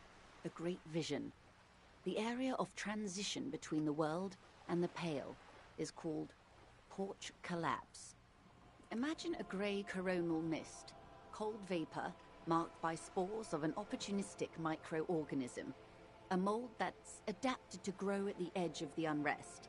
It's the most disco thing you will ever see. It's difficult to describe, or even measure. Something whose fundamental property is the suspension of properties. Physical, epistemological, linguistic. The further into Pale you travel, the steeper the degree of suspension. Right down to the mathematical. Numbers stop working. No one has yet passed the number barrier. It may be impossible. There's a slippery article in there. Pale when it's particular, this territory of Pale. The Pale when it's Pale in its entirety. Once you've seen it, language balks at the difference. Oh, it is so difficult for us. A squall of birds. Hardware operating in the harbor. Firm. Self-evident. It is possible to force dimensions on the Pale. In modern times, we can even compress its latitude, bouncing radio waves from one end to the other, shortening the path. But it is still hard for humans to navigate the Pale without getting lost, or having our minds damaged. Extensively. Some say the damage stems from extreme sensory deprivation. Others argue that Pale somehow consists of past information that's degrading, that it's rarefied past, not rarefied matter. They call it the blend over of the self. The Pale does not only suspend the laws of physics, but also the laws of psychology. maybe history even. The human mind becomes over-radiated by past. Who says and who argues? The logical positivists say, the dialectical materialists argue. It feels terrible. Absolutely terrible. International standards strictly limit civilian travelers to 6 days of pale exposure per year. It's more for her. Way more. No, nameless detective of the Citizens Militia. I am a member of the entreprenetic business class. I'm cleared and trained for 22 days of pale transit annually. Someone else you've met may have been exposed as well. The strange grey-haired woman in her lorry. Yes, carried in the hulls of airships. It's a horrific job. Automation will abolish it soon. You should ask the pal driver about this. See what she says. Up to my gills, officer. Entreprenetics is the scientific study of the Pale, or a recent iteration of it by way of Grad. The study of the Pale reaches back 6,000 years. The Pericarnassians called it the Western Plain. They had not traveled the entire circumference of the Pericarnassian Super E-Solar. It was not merely in the west, it was everywhere, even then, surrounding them. There are signs of pre-modern crossings. Successful navigation of the Pale relies not just on technical know-how, but intensive psychological preparation. Some of these tactics have been known for thousands of years. Nothing. We remain powerless before the Pale. The only real advance in Pale transit is the speed with which an aerostatic craft can pierce it. Less exposure leads to less effects later. Hybrid airships, Detective. Conventional rotors or jet engines no longer add velocity after the point of reference for motion is suspended, once you've crossed from near Pale to far Pale. In essence, we throw them in and they come out the other end. If we throw them precisely. Then they don't. Gone, like a skipping stone beneath the surface. The Pale outweighs reality 2 to 1. There is more Pale than there is matter, and the ratio is slipping. What do you think, Detective? Precisely. One of the few measurable effects of the Pale is that it is expanding at an unknown rate. An intuitive conclusion of that development is that one day the Pale will cover everything. But this sort of talk is mostly left to extremists. Most people, and indeed most private and government sector organizations, entire civilizations and religions even, find handy ways to ignore or downplay that knowledge. I suggest you do the same. It doesn't look like you're doing the same. The suggestion was meant in earnest, Detective. Live life. Yes, sweet reality. But before we do, tell me, Detective, is this the first time you're hearing this? Do you really not remember anything? Beyond curious. Tell me, what do you think of the Pale?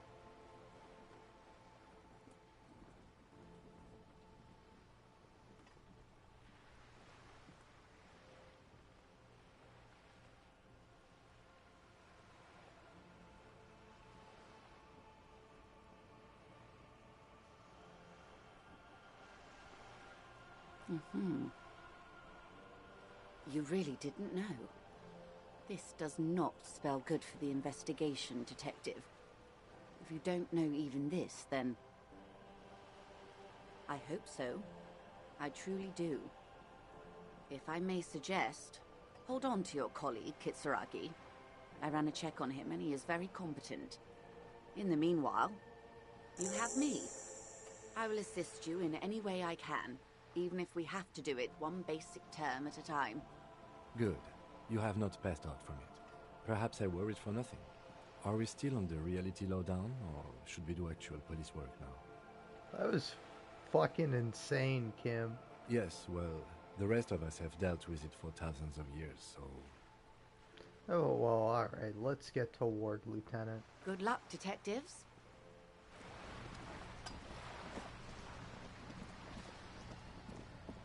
Alright. I don't know where I'm going or what I'm doing. Hello again, officers. Have you come to admire my mural? Not now.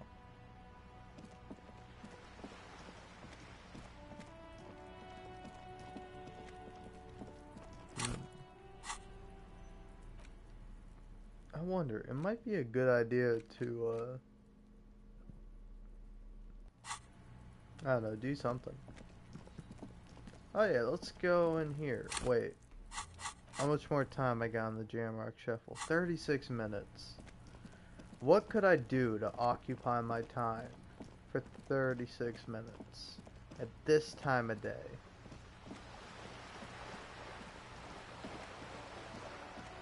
Could go back and talk to Eustace. Oh, I know. Have you no shame? Whining about your back every time you bring out the measuring tape. René, you're a man with a fork in a world of soup. Please, let's just try to enjoy the game, alright? I'm trying to, but you keep breaking my concentration. You're old. I can see that. We're both old. Now stop grabbing your ass like it's a girl. These manly men are playing balls. This is a ball game. Grab a ball and play it. Don't ask questions. Shoot first. Ask questions never. Shouldn't I ask what game it is first? No, you got this. There's the ball. You're the game. Better observe them first. See? Your munching and complaining have ruined my concentration. Could the objective of the game be to throw the metal ball so it lands by the wooden ball? Ah, mon Dieu. The pain in my back is unbearable.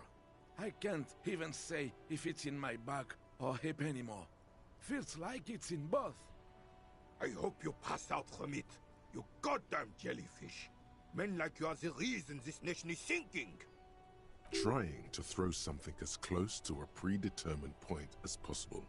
Measuring. This must be the age-old game of petanque. Shush. Ignore them.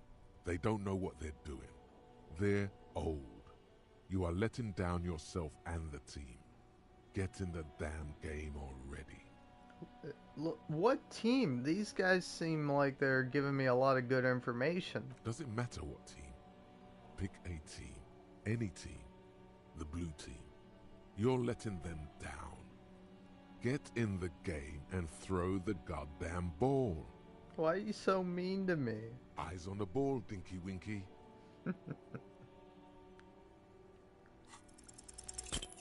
Yes!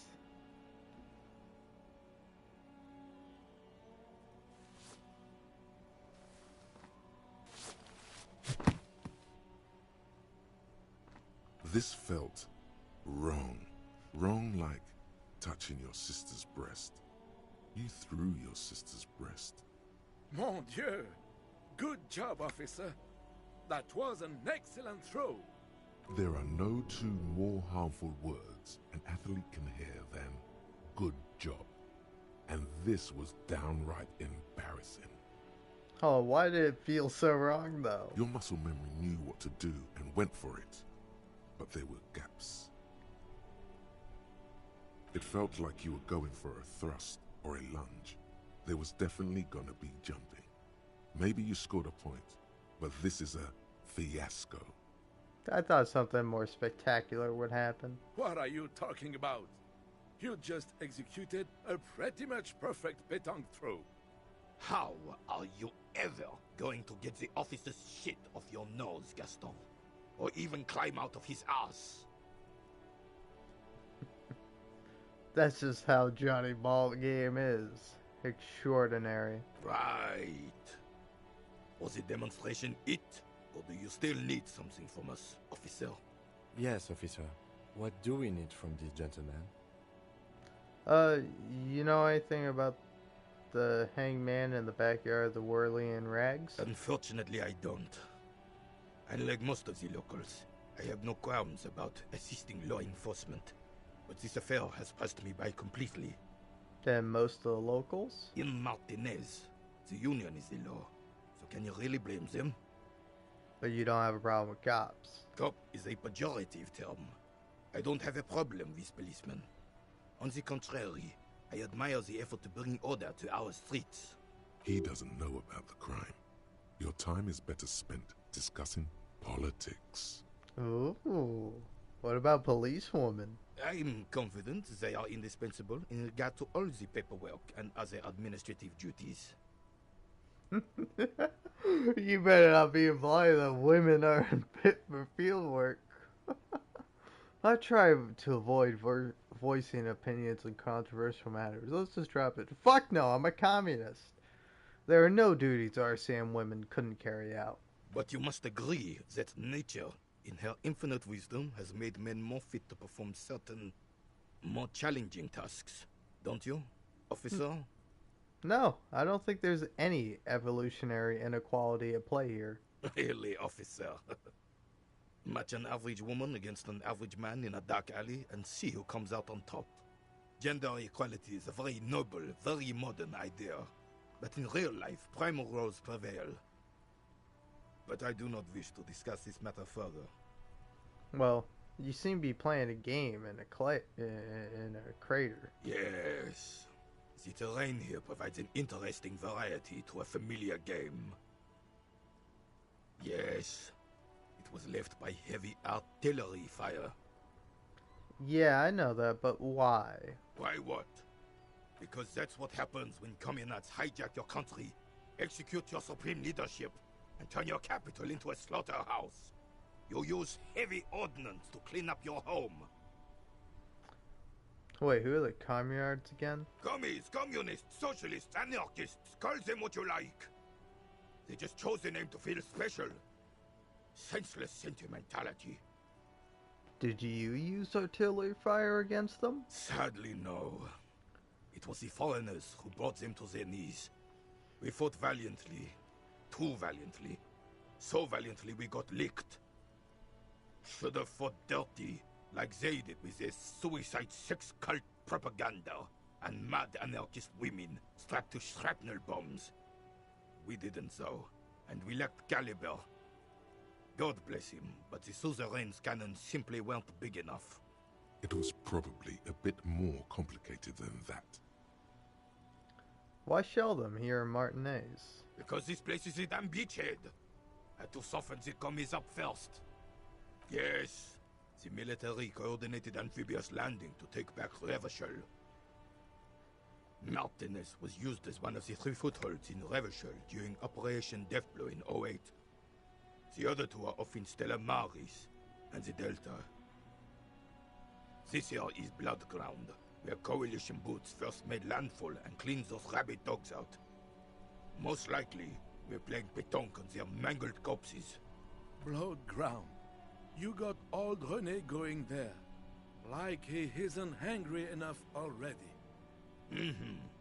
Don't get me wrong, officer. I hate those foreign dogs, but the enemy of my enemy and all that. They're the lesser evil. Damn right, son. They laid the fire of hell on the city before they stormed it. And it worked, too. The rest of the city got cleaned up, but Martinez they keep as a monument.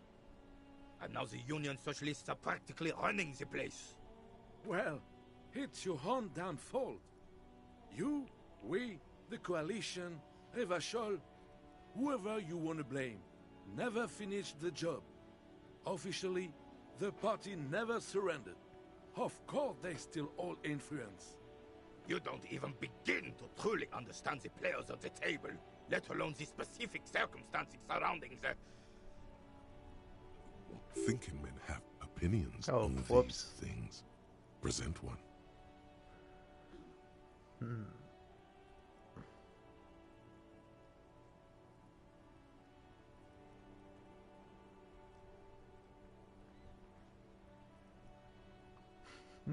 Preposterous! Surely you don't mean it. I'm just sorry it had to be them. After 8 years of fighting those commie hyenas, boiling cats for food and drinking my piss in the mountains, I would have preferred if the Right Honorable King Guillaume returned through Revachol, or even if that damn clan Frisel had risen from the grave and led us. Sadly, that was not the case. Instead, all that is just, holy, and beautiful in the world was wiped away, and now it's neon signs with toothpaste ads everywhere. Foreign influence peddling garbage and stupid music on the radio. This is just what the commies wanted. This was their plan all along. This is what they wanted to replace the role of the suzerain with. Damn Frisel. He was the king we couldn't protect. The Carabineers failed him, and the crown. He died in the hands of the Hyperlay, in a very public execution. He slouches as he says that. It makes him smaller, admitting they left the king to the mob. A true king in both blood and mind led Revachol before Frisel. He would have been better, but the damn commies drove him into exile. Exiled? Joyce said Guillaume ran and his nephew, Frisel, was shot in his place. This is communard propaganda. Guillaume would never do something like that. He is Le Lion. There is not a shadow of doubt in his mind that this is the truth. The suzerain is the king. Has everyone forgotten already? They've forgotten already. It's no use talking to you. You were still in Daddy's balls when it happened. When we took our last stand against the filth and rode the cavalry straight into gunfire. Yes, the Debardeurs Union pays me to stand vigil during the night. Not out of any political allegiance, mind you. I'm an old man. Don't sleep more than a few hours every night anyway, and money is tight. Yes, it does. Unfortunately, I wasn't working that night. Been on a 2-week leave since last Monday. It's a private matter. Nothing to do with your investigation. You see, officer, René is the kind of man would rather die than admit he needs medical assistance or, God forbid, sick it. A real man's man is just gonna ride it out. I'm fine, goddammit. Mind your own business.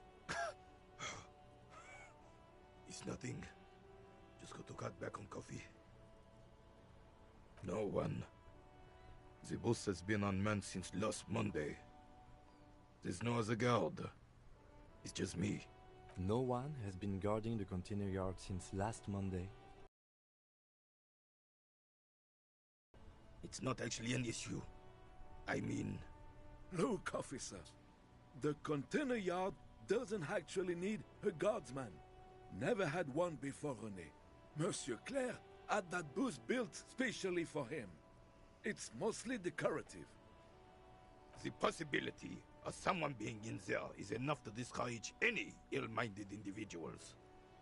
Evrard created this job for René because he knows the Royal Carabiniers' pension of honor and PTSD isn't something a man can live off. A decorated Kingsman collecting tear reflects bad on the whole neighborhood. His words.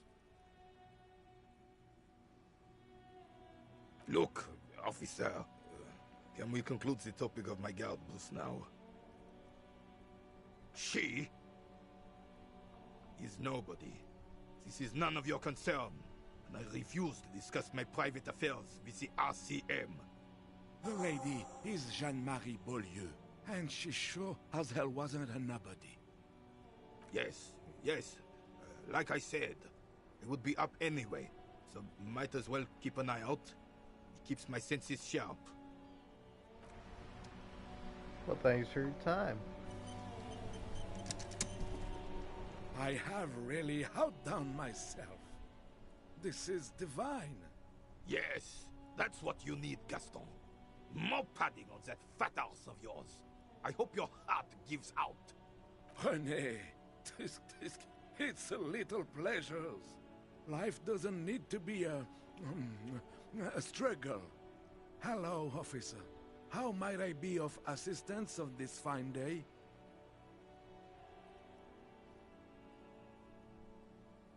Oh, sweet Jenny. She was the finest woman in all of Revachol. Maybe the entire world. Do not defile her memory, Gaston. Let her rest in peace. We knew her, all right. Lived on the same street our entire lives, just 2 houses apart. The 3 of us have been best friends since we were 4. She was René's first girl, back when the prick was 16. They were courting till he decided he'd rather die for some great ideal than just be happy. And then you stole her from me. Well, technically, you stole her from me, because we'd been pretty close ever since you two had that falling out over the ink you spilled over her pretty yellow dress. We were just boys then. This was different. No point starting this all over again. For the 1000th and the first time. Especially when we have company. Officer. She died of pneumonia 2 winters ago. It was a quiet passage, peaceful. René and I were both by her bedside when she... died. No use sugarcoating it. Won't bring her back, will it now? Departed. Until the very end she couldn't decide between us. The most indecisive woman I've ever met. She could never make up her mind about anything. What to have for breakfast, favorite color, or which one of us to marry. She was always leaving one of us for the other, but never long enough to actually get married. Heck, technically, we're both still engaged to her. You always confused her. Couldn't let us be happy. Seduced her with your fancy words and pastries. He suddenly remembers you are still there, falls silent, and turns away. Of course, officer. Memories are all we have left. Let me think. I heard someone was hanged and left on a tree for a week, but that's all I know, really. No, officers, I'm sorry, and I really would like to assist. You are both good guys. I can see that. Then help them, you wimp. You have plenty of shoulder with the gauche caviar in the Union. Someone must know something. He means caviar socialists. I wish I could, but I just don't know anything. I always keep my nose clean and don't gossip. Everyone knows and respects that. Odd. He doesn't seem to be lying, but there's something off here. I'm not even anyone. Of course he's holding back. His mouth is so full of Union prick he can't even speak properly. Can I at least finish my fucking sentence before you piss on it? Is that okay, René? I'm not anyone important in the Union. I just know Evrard. Everyone in Martinez knows the Clare brothers. I taught these boys human studies and history in the gymnasium. What do you know about history? You never witnessed history. Only heard about it years later, when it had already moved on. You don't know history. The old soldier mumbles something under his breath and turns to face the sea. There he stands, proud, rigid and alone, like a cracking marble statue. Let's try not to get caught in a crossfire. Oh, in many ways, yes. Like an honorary member. I attend meetings and parties, help with little things. Evrard, Edgar, and the older debarders all know me. Oh, yes. Not in the technical sense. I don't have a vote or a membership card, but Evrard keeps me on the payroll, just for the little things. So that's what it was before. Him hiding something. He tries to make it look like he's a big deal in the Union, and now the illusion is disintegrating before your and René's eyes. He doesn't know anything, because no one tells him anything. He's an outsider. Of course he's not a member. He's not a member of anything. I knew that. He's a Vezavane. Turns the way the wind blows and tries to look important. I hate the socialist rabble, but even siding with them is better than living your entire life on the fence, never committing to anything. Pick a damn side already. Writing work mostly. Occasionally, he needs something written, and I happen to have a way with words, people say. Oh, nothing official, I assure you.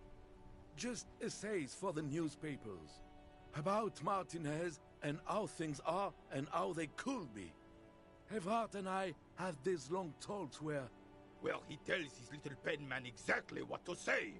It's commie propaganda, plain and simple. You should be ashamed of yourself.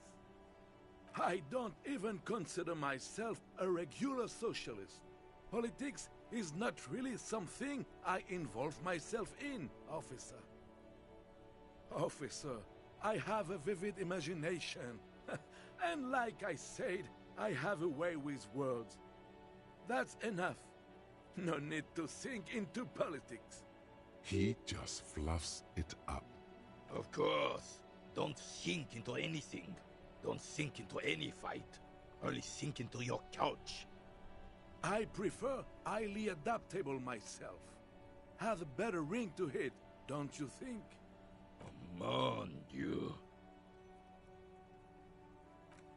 No, thank you. For being consummate professionals, you'll have this case wrapped up in no time. Oh, the goal is to throw you bull. As close to the cochonnet as you can. That's the cochonnet.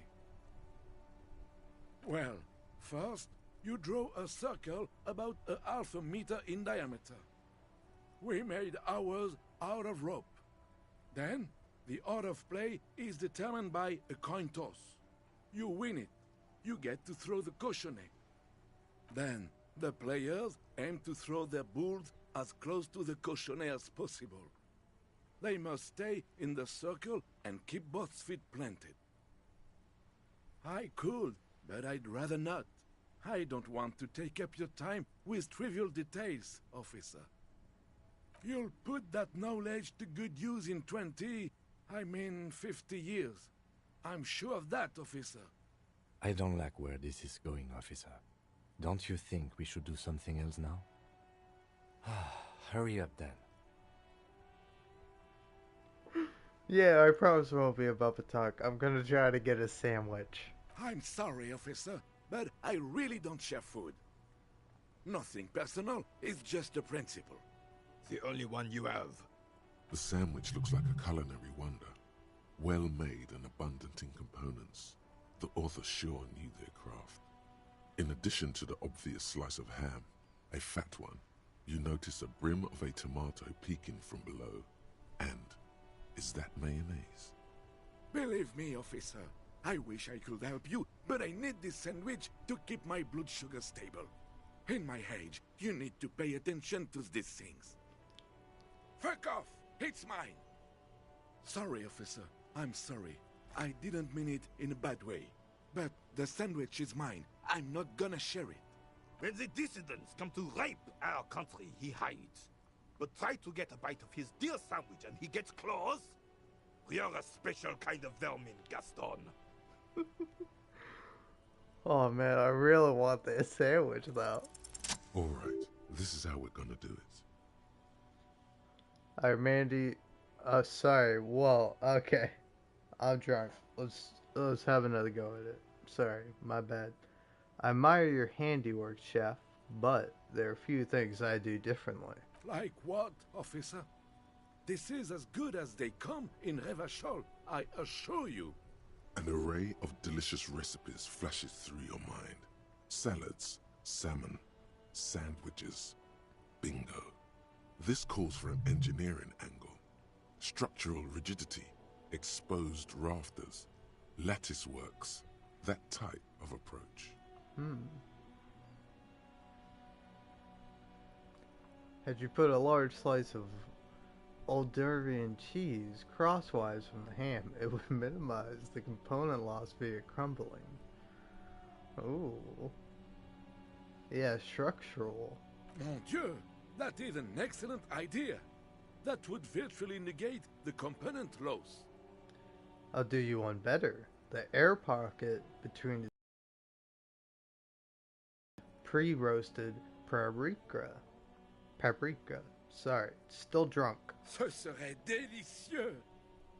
Can you make that sandwich, officer?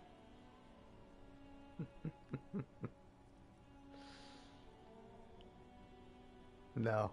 No one can.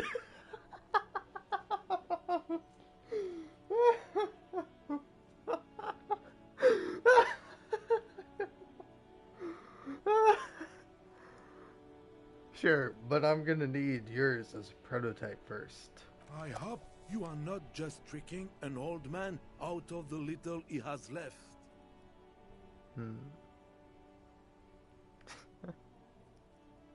Don't worry about it.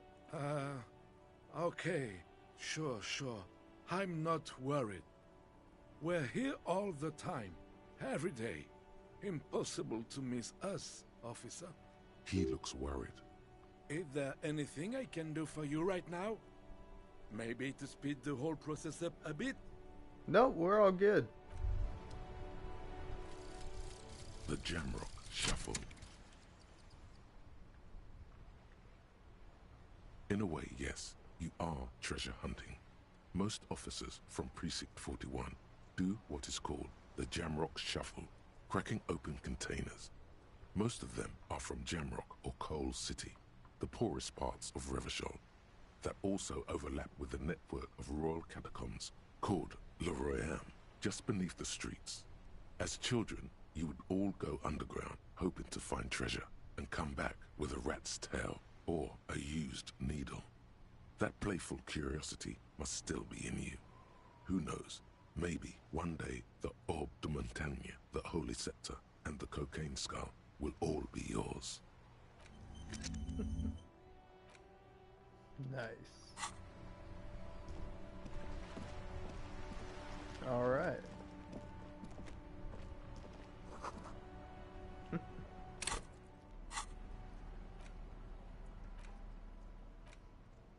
Oh, I have the sandwich. This might be the biggest sandwich you have ever seen. The size is almost intimidating, invoking feelings of inadequacy, abundant in components, rich in both smell and taste. Probably, this truly is the work of a master craftsman. Wow.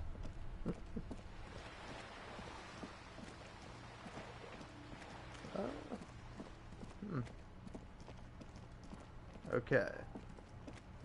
I think I kind of got an idea of what I'm gonna do.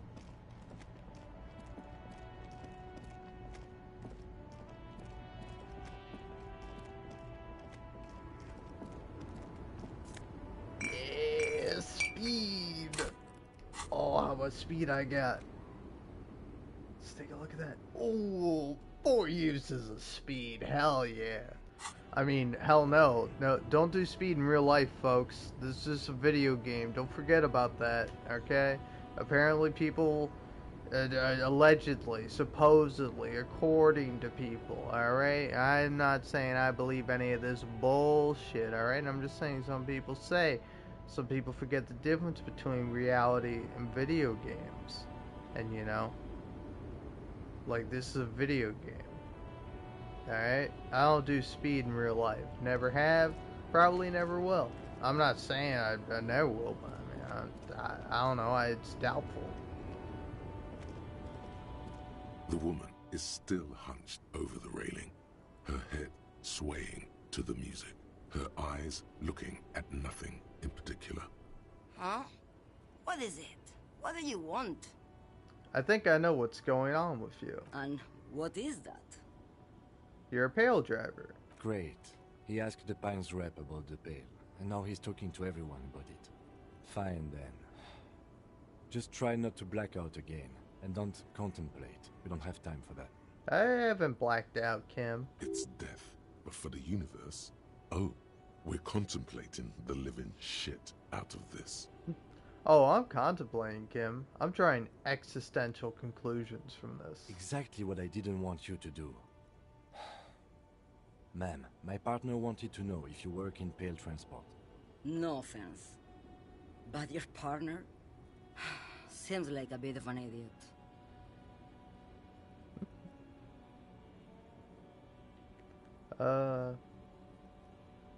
I blacked out from sheer heartbreak and lost all memory of the world. Like Gabriel Buenguerro in Segúreme, Paraíso. You're the opposite of me, then. I remember everything, even the things I never knew. The smell of liquor on Gabriel's lips after the shoot, in the motor park. The roses on the day of Franco Negro's coronation, on the grand stairs of Ryle. The smoke from the Fowling piece when Dolores Day was shot. The look on her face, like an orgasm. The wound in her chest. My hand in my father's hand. Except I never had a father, and I never shot her innocent Dolores Day. Heroic doses, Harifia. Heroic. Thought insertion? Dithering? The Grad Catalan Magistral? It's more than dangerous. It's sad. But at first I had to make a living. Now, when you've seen it all go away like that, rolling off like the sea, and then come back to this? What are we doing here? For thousands of years, Gabriel. It doesn't have to be like this. We can just give up. We can just become a vapor. Like looking into the ocean at night, in the dark. You cannot see it, but you know it's there. And it's big, bigger than anything. Bigger than all the other things combined. Nothing. Until it starts. When you are deep enough. Then, for me, it's like autumn. Dark, gray, and orange. The orange of street lights and the color of streets and electric light. It smells like autumn too. Nostalgia. Cooped up in the cabin, shaking. Terrible nostalgia. For yourself. For humans. It's too much to bear. She loves it. Wow. Also, my bad, I didn't mean to interrupt that. How do you pass through it? In the belly of an airship, behind the stair windows. So you don't look straight into it. It's not advised to look into it. No, the same one, a roller. They all are nowadays. Special wheels for connecting to the floor of the hold. The wheels all small and round. Multi-axle trailers. Yes. No elaboration. I would rather have what I have than have what you have. I'd rather have what you have than what I have. I feel I already have what you have in some way. They say there is a point. One that I have not crossed. In the Pale, super deep. If you stray too far, of course, on the U41A, or in Lomonosov's land, where every step you take is one step further from home, no matter the direction. It's a point you cannot come back from. Your mind becomes so radiant with the past, there is a flip. Instead of writing, it erases memory, nearing some kind of indescribable finale. Maybe you've been down the motorway south. It's a story as lone horsemen tell. Lone horsemen, Jerife, not Pale drivers. Way beyond the established Pale that's lit by radio frequencies, where it goes silent and dark, and the process begins. Erasure, kilometer by kilometer, in any direction. The motorway south is a road you cannot come back from. No one knows what's at the end. I've only glimpsed the beginning. I've only felt it in the distance, when I was a child. A child growing on the leg. Josiane. There is nothing more to do now. She's far away. She is receding in the clutches of some indescribable scattered emotion. A child descending. You've fried both your brains enough for today, detective. Let's get some air. This one's far gone.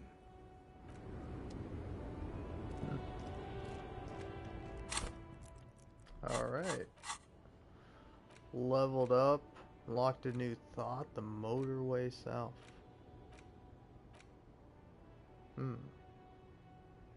Yeah, I kinda wanna keep that for that.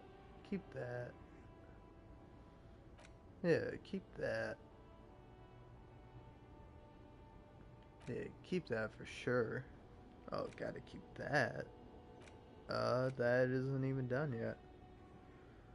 Oh yeah, I could probably forget this one.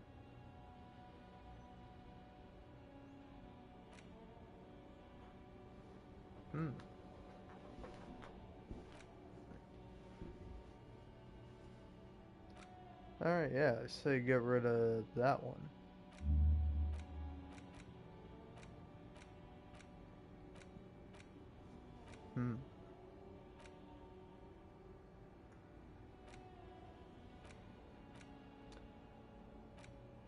Who knows, maybe an actual art degree will help me out.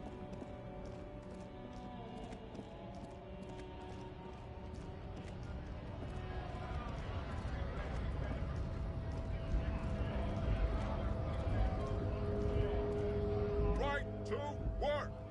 Right to work! Shame on you! Excuse me, I had further inquiries. Things are busy enough. You're going to waste less of my time? Maybe. The hulking man oozes stark skepticism. What exactly is your goal here? We were promised work. We'd be in there, working, if the bastards hadn't shut the gates. And you're unable to breach the entrance? Main gate's locked. Would take heavy ordnance to bust it open. Could try to get in through the secretary's office. Door's locked. The guard's blocking the way to the access panel. And I don't mean the scrawny mess punk either. I mean head measurer. Or whatever he is. Head measurer? Yeah. That giant up there on the bridge you talked to. Head measurer. Won't let the workers by. The access panel is right behind him. How bad could one guy be? He seemed capable. Bad. Standing on a narrow bridge, he's got a strategically advantageous position. And he's trained. I don't know how the Union has a trained killer up there. But that one's no joke. And my men are tired and hungry.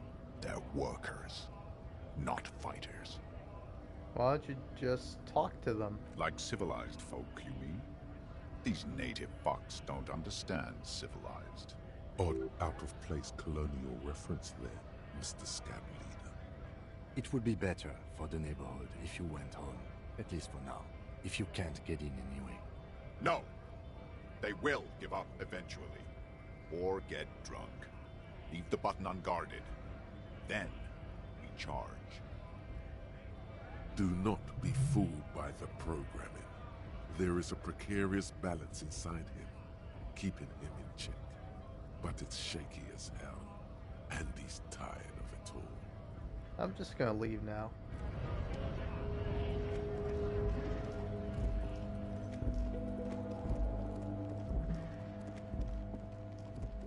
Well, let's see.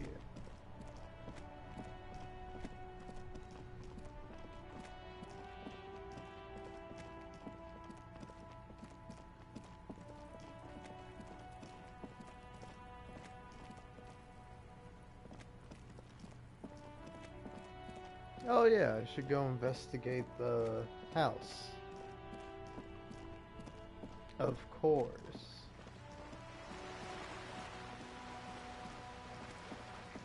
Man, I'm really good at wasting time. I really want those boots. They better be worth it. Oh yeah, I got such a good plan. Alright, we're going in. Ooh.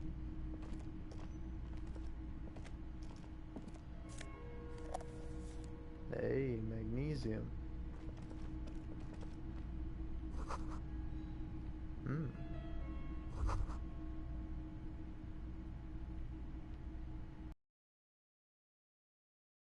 Zarenti.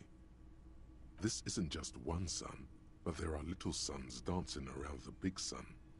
This is the sevenfold sun miracle. It's an optical atmospheric anomaly the first settlers saw. Happens in cold weather. 6 small suns around the big one.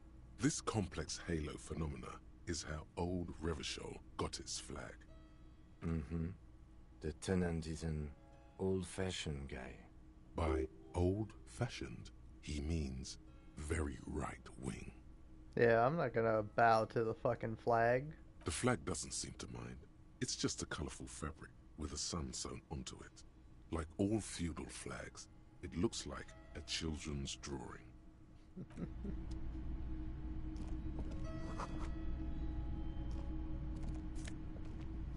Oh ho. Dress shirt. What does that do? Ooh, more. +1 logic. Wow.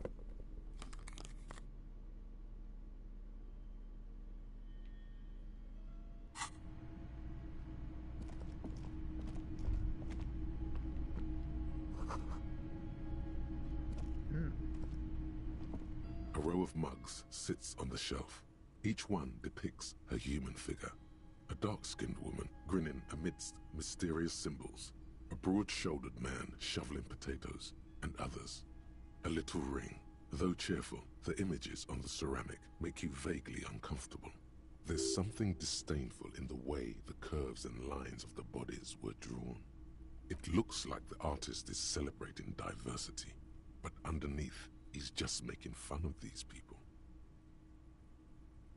You ain't gonna change someone's mind by calling them a bastard. Yeah, that's true. The lieutenant picks up one of the mugs, then puts it back down with a look of disdain. I'm beginning to feel better about breaking into this man's apartment. Yes, your broken mug friend would feel very much at home here. The same humor, the same mocking lines. There's the missing tin soldier. Whoever lives here might have used the Whirling's container to dump his trash.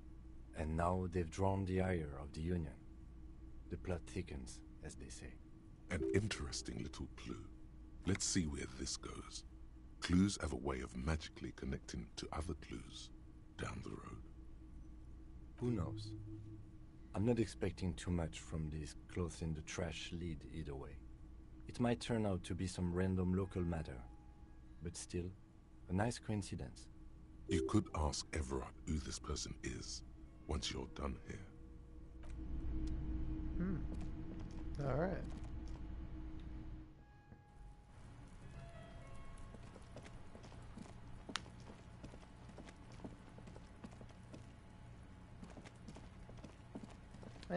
You know what?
The ham sandwich looks fresh and nutritious in your hand, begging to be eaten.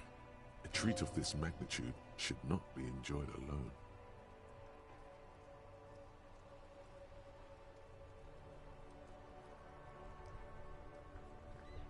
I'll pass. Thanks. When you hold something up long enough, some people are compelled to take it. Try it on the lieutenant. Thank you, but no, I'm not hungry. No. No. The lieutenant's eyes express an absolute lack of interest. The lieutenant stands next to you, but he might as well exist in a parallel realm. Stop that.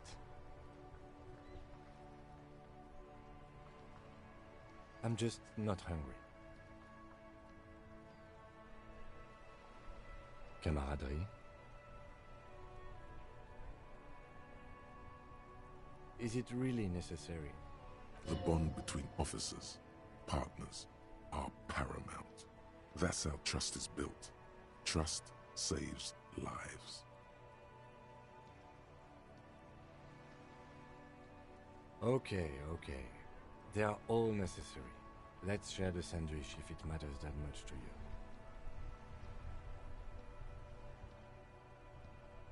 Sure.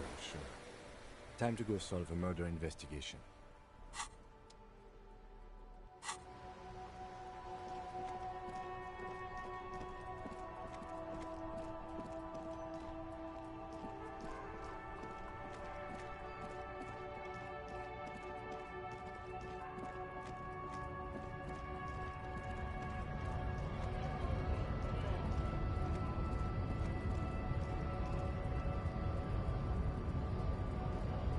Hola, Wandering Man. How can I help you? Yeah, the janitor who gave me the key to his apartment said the guy's a bit of an asshole.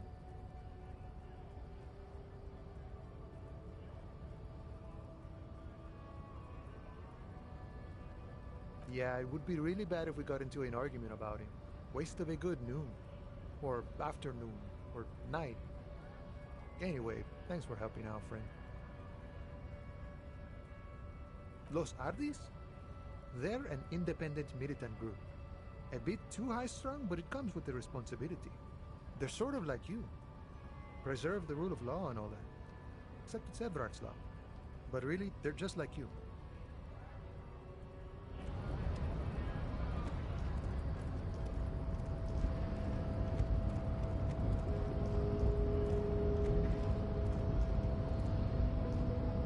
Your race descent has only worsened since I last saw you. You have really let yourself go. I am not the first line of defense. I am the last. In addition, these so-called Hardy Boys are an effeminate clique of bodybuilders. Their company is spiritually degrading.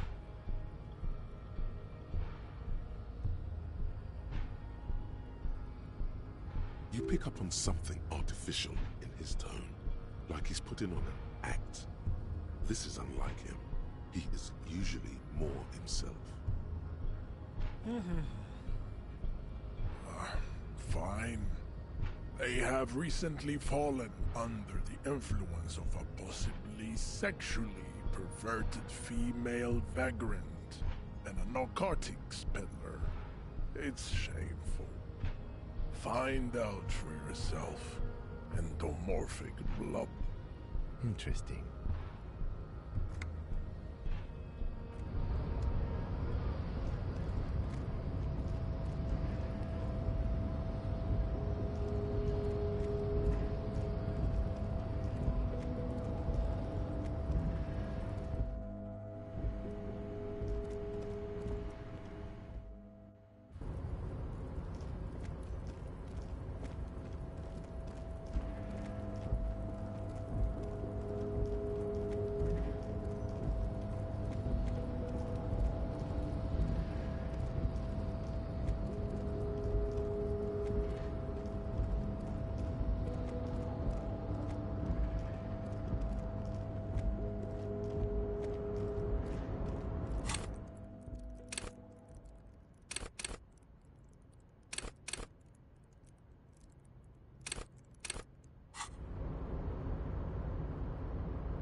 Mr. Dubois, a pleasure as always.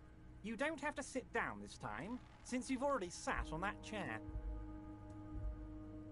I'm very glad to hear that, Harry. One question. You didn't actually happen to stumble in and see what's inside the apartment, did you? He's trying to figure out if you're lying.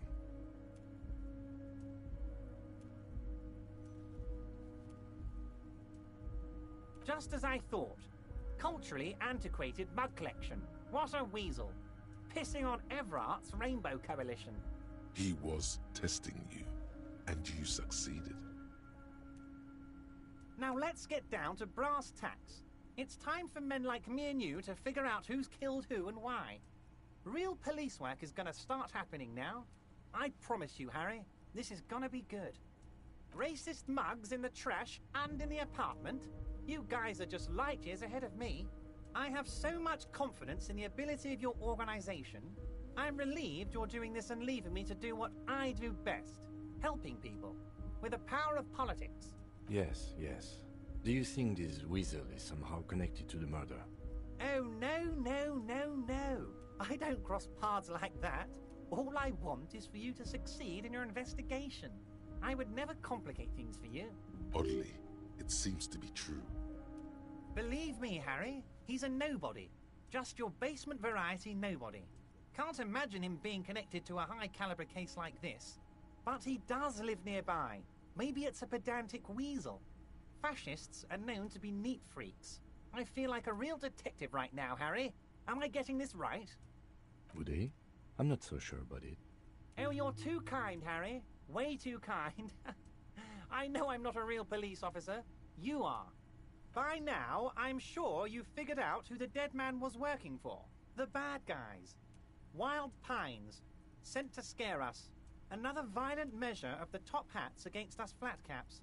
Harry, this strike is the culmination of many, many mistakes made by the Wild Pines group.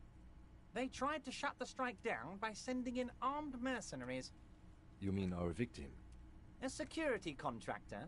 Can you imagine that? Workers standing in peaceful protest, united in the spirit of fellowship, and they send hired killers to mow us down with machine gun fire?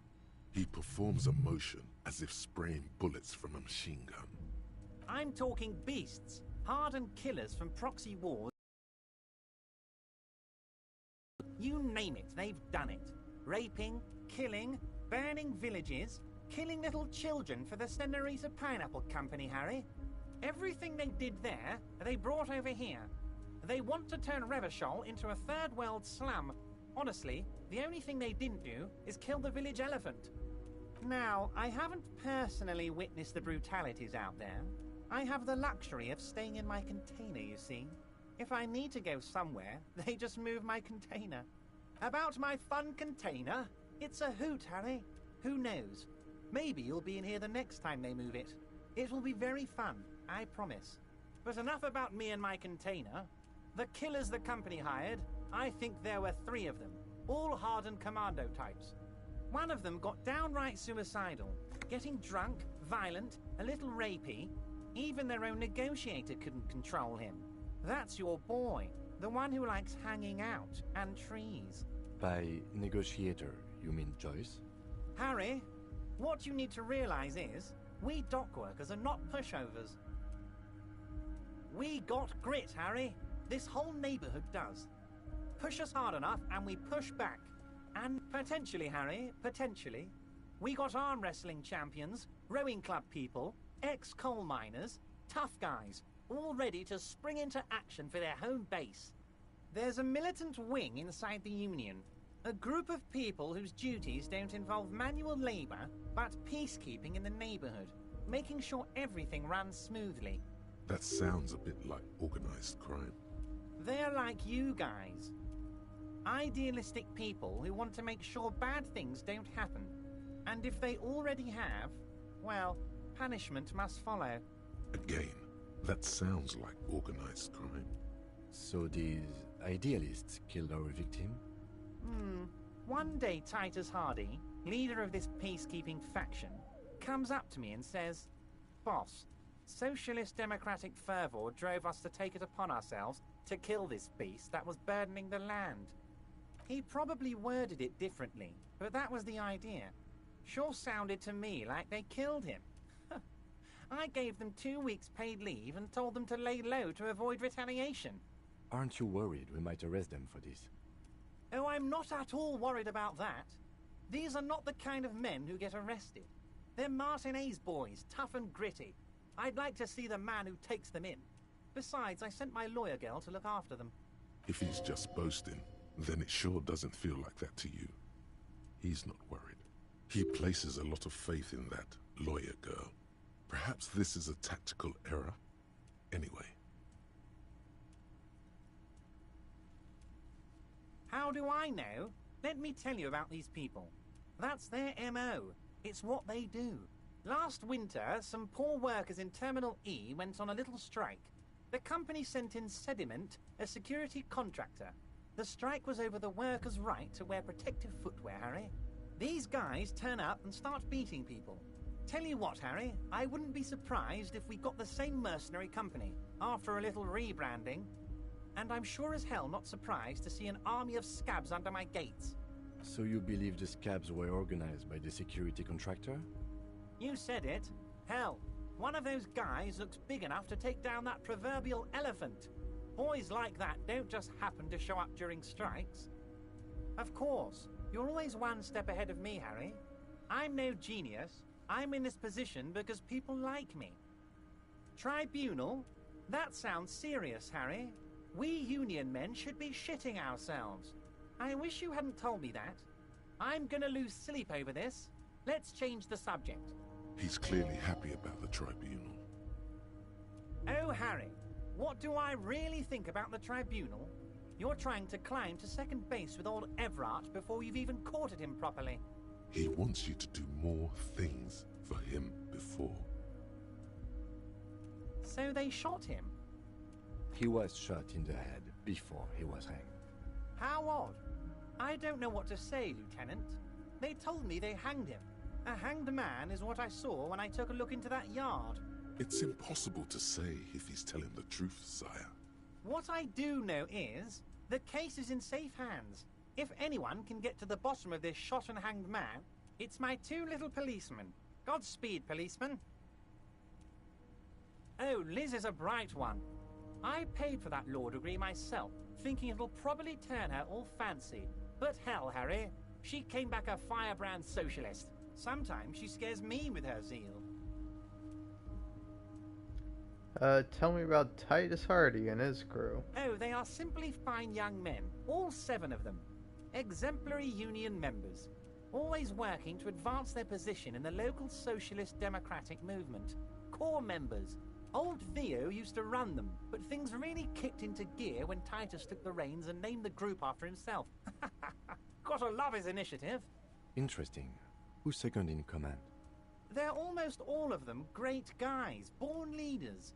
Whatever happened, I'm sure they only had the best interests of Martinez and Revachol in mind. Work with them. Hell, interview them. But don't fight them. They really are just like you. Men who like beer, women, and some order on the streets. But of course, it's the least I can do for my good friend Harry. I'll do it right after we've concluded this talk. You can now go and tell Titus about this. See what he has to say. Also, Harry, here's 5 real. The lieutenant watches you pocket the banknote. He looks a little puzzled. Good boy. A real team player. Now, do you have any more questions? Was it a good talk? I'm not sure we made much headway here. I was hoping we'd bust the case wide open. Heck, I even wanted to tell you what I really want to achieve with the strike. I don't know what happened, Harry. I wanted you to feel like Mr. Martinez. And of course, I also wanted you to find your gun. But it's like I can't completely trust you. Yet. Yes, Harry. It's like I can't fully trust you if you're not a man of the left. I want to, but I just can't. A man of the left? So you have to be a social democrat? He's been hurt too much in the past by men who aren't social democrats. You're saying it, but I don't believe you. You know how it is, company snitches, agent provocateurs everywhere. I'm barricaded in this fortress of mine, and I need to get a message out. Will you help me? And what would this entail? Once again, I require nothing unethical or illegal of you. You just need to get 2 little signatures on this piece of paper, and then mail it to my accountant in La Delta. It depends. I don't think what we just got from Mr. Clare was very useful. As I said, it weighs on me heavily. But once we get really talking, well, I'm gonna hand you the keys to Martin A's, and maybe even help you figure out who's behind this killing. He's saying as little as possible, as vaguely as he can, deliberately omitting things. I'm glad you asked, Harry. The Union is going to build a modern youth centre in Martin A's. It will be righteous. We're gonna get those teenagers off drugs and on roller skates. There's a nameless little street on the coast with some old houses around it. Most people have already signed. I just need 2 more signatures to get this mission off the ground, Harry. On the coast, Harry, across the canal. There's a cul-de-sac there, a little village they're calling it. A gloomy place. You'll find it. I trust your detective skills, Harry. You're already pretty deep into this. What's a little more? No one can see you here in Martinez. They are just gonna have to deal with the construction noise for 6 months, and then they'll be living like kings. Right next to a fancy new youth centre, designed by the best architects from Stella Marie.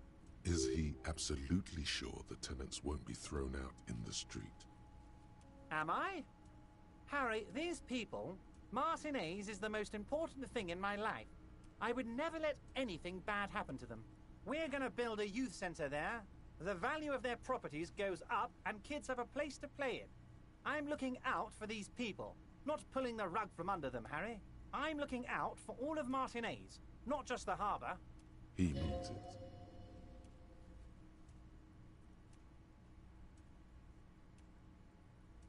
You bring joy to my heart, Harry. Such a pleasure to be working with you.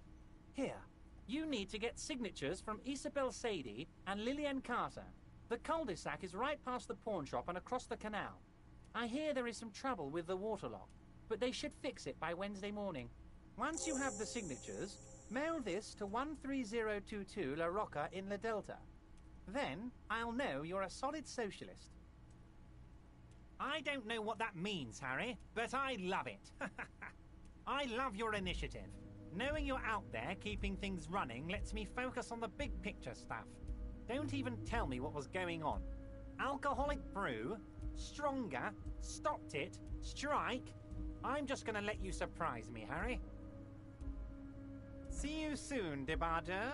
Just kidding, but not too much.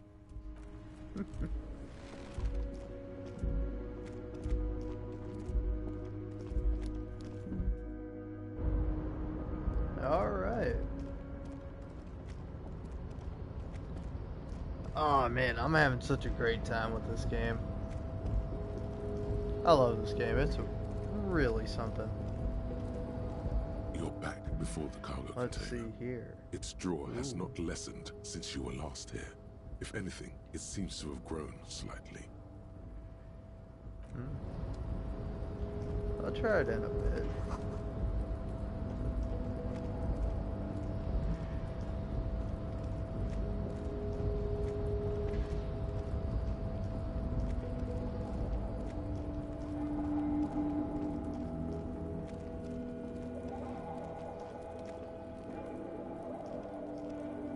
This is the night.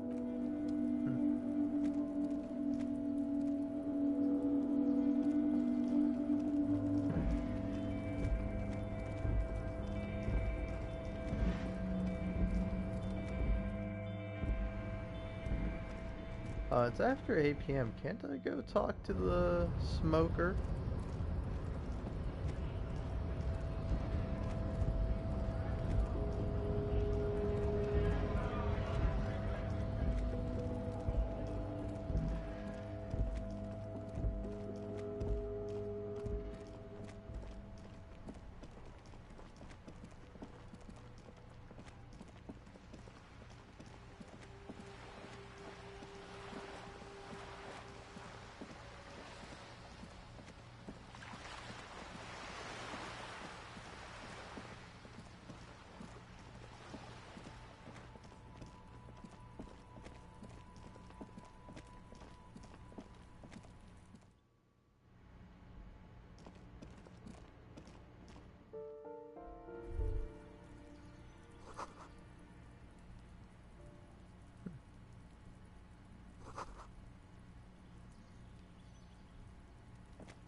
Oh yeah, Rochelle is great.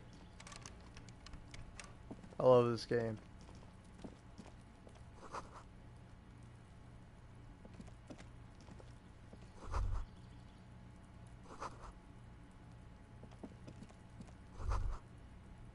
Hmm?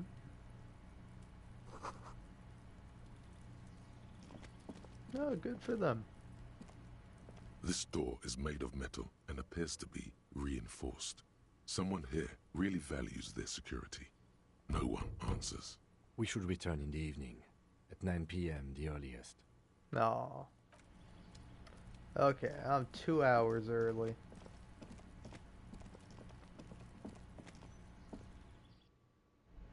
But I'll be back.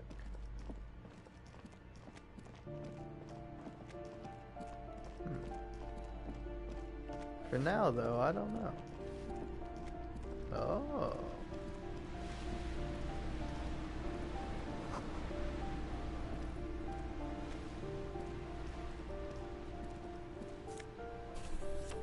Hey.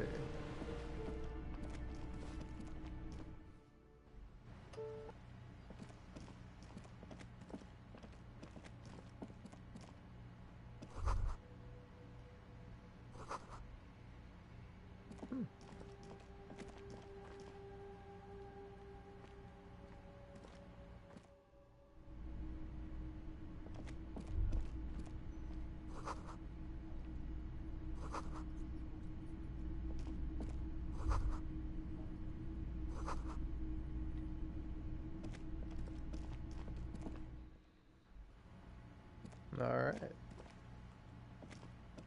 Hello again, officers. Have you come to admire my mural? Oh wait. No, I should Hello ask her again, about the bed. officers. Have you come to admire my mural? Ooh. Not only have you found my address, you've discovered my biggest secret. I'm a coal miner. She does have eyes that seem to be smeared with coal. Yes. I keep hoping a shaft will collapse on me, but somehow it never happens. Does anyone in a city like this? It doesn't have to do anything at all. Nothing does. Like me. Right now, I'm doing nothing at all. The inspiration will come to her once hell is set loose on the streets. It's too calm right now. Shoot, Piggy. It's what you do, isn't it?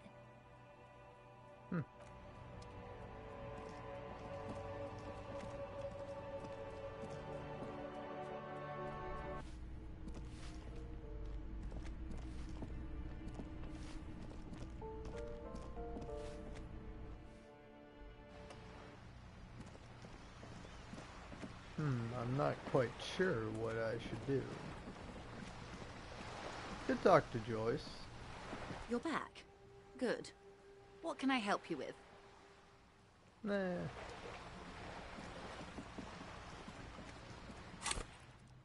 Oh, let's see. I got 2 right now. And that I have 1. Don't really have anything else. Could try it. You're back. Good. What can I help you with? More lessons in basic reality? My favorite part of the day. Go ahead, ask me anything. It remains a mystery what you mean by this something close. This isn't about you. It's about reality. Glad to have been of assistance. The little that I know.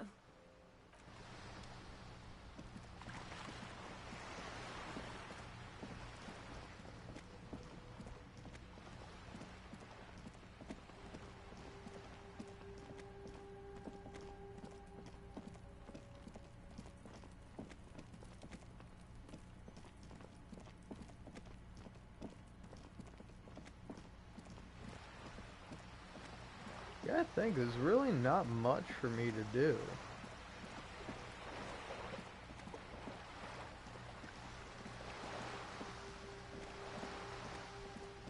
I I suppose I could start to investigate the doomed commercial district. Oh. Son. A disgrace. But Coach Physical Instrument is going to get you back in prime condition. Even if it takes 1,000,000 push-ups. Coach Physical Instrument? Does that mean you'll call me a maggot and a Nancy boy to motivate me? Does a master swordsman insult his own blade? No.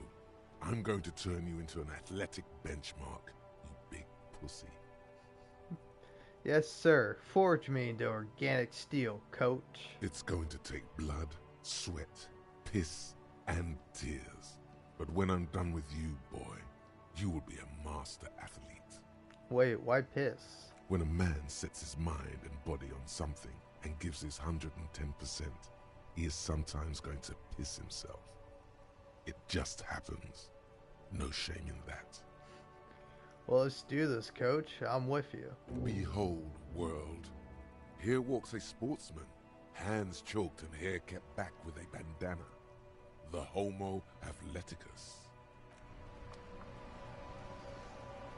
All right.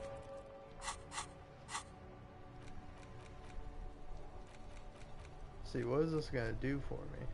Ooh, -2 encyclopedia. I don't know about that. I'm a smart boy.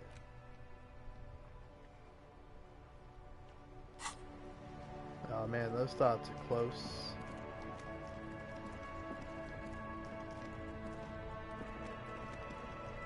Who knows? I think I should do this actually.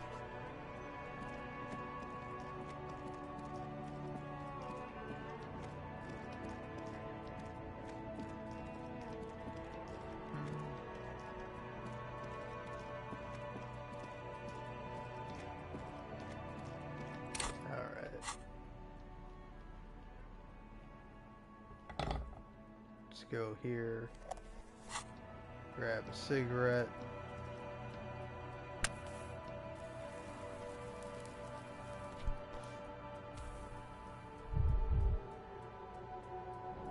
Oh. Damn. Not doing so great.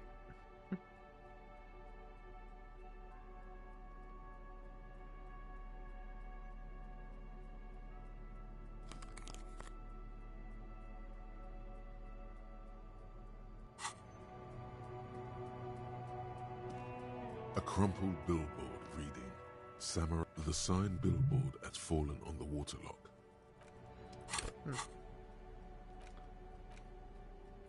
Hold on, if we go here. Alright, where is it? Visual calculus. A crumpled billboard reading, Samaran butter soaks in the canal. 2 ugly lines mar the bright countenance of the blonde boy depicted. The sign billboard has fallen on the waterlock, keeping it open, and thus out of order. Judging by the size of the impact and the parallel lines of burnt rubber, the cause was probably a motor vehicle. These look like the same tire tracks I saw earlier, in front of the whirling rags. Side slip marks indicated that the vehicle was traveling up the crater at 35 kilometers an hour. The black marks on the roof indicate that the vehicle vaulted from the crater to the roof of the shack. The panel served as a takeoff ramp. The vehicle soared through the air, hitting the billboard and upsetting the posts. Then it continued its flight, taking the billboard with it. The sign broke the vehicle's fall into the canal.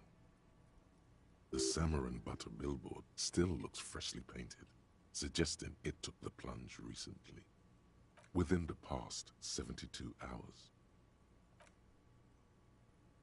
Still speeding, the vehicle made a loop and vanished into the fog along the coast. There are 2 good candidates, the Caprice 40 and the Linéaire G22. It's about the right size, and the tire marks look like they came from the skinny tires frequently found on that motor carriage.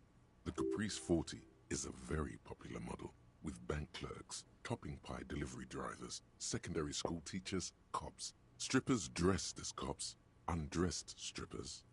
Very sturdy but light motor carriage. More likely than most to survive that jump. The Linear G22 is not a particularly popular model due to its peculiar proportions, which the manufacturer's design team probably thought about for too long. You'd have to follow the tracks to be sure. The lieutenant looks on, waiting for you to wrap up your analysis. Any theories about what happened here? What kind of car do you think it was? That's quite likely, from what I can tell. Oh.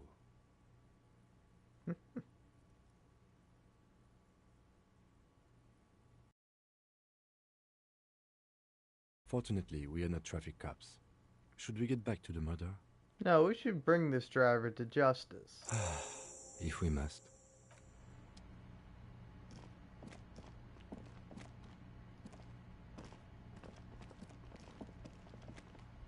Evening, officers.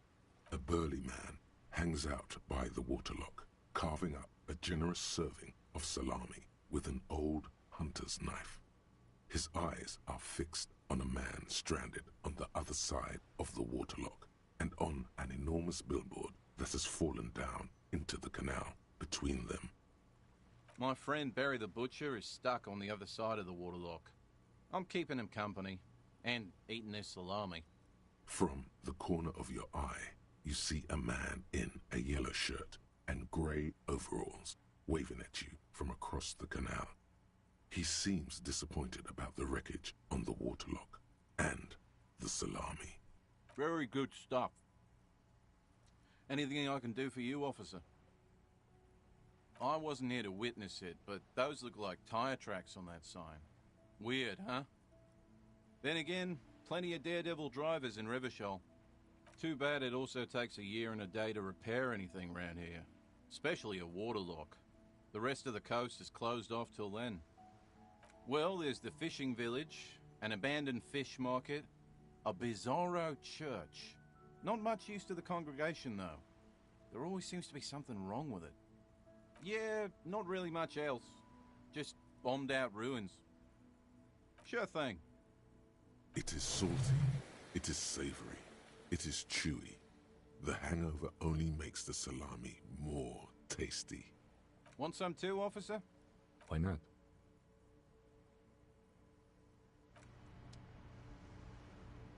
Wow, that's cool.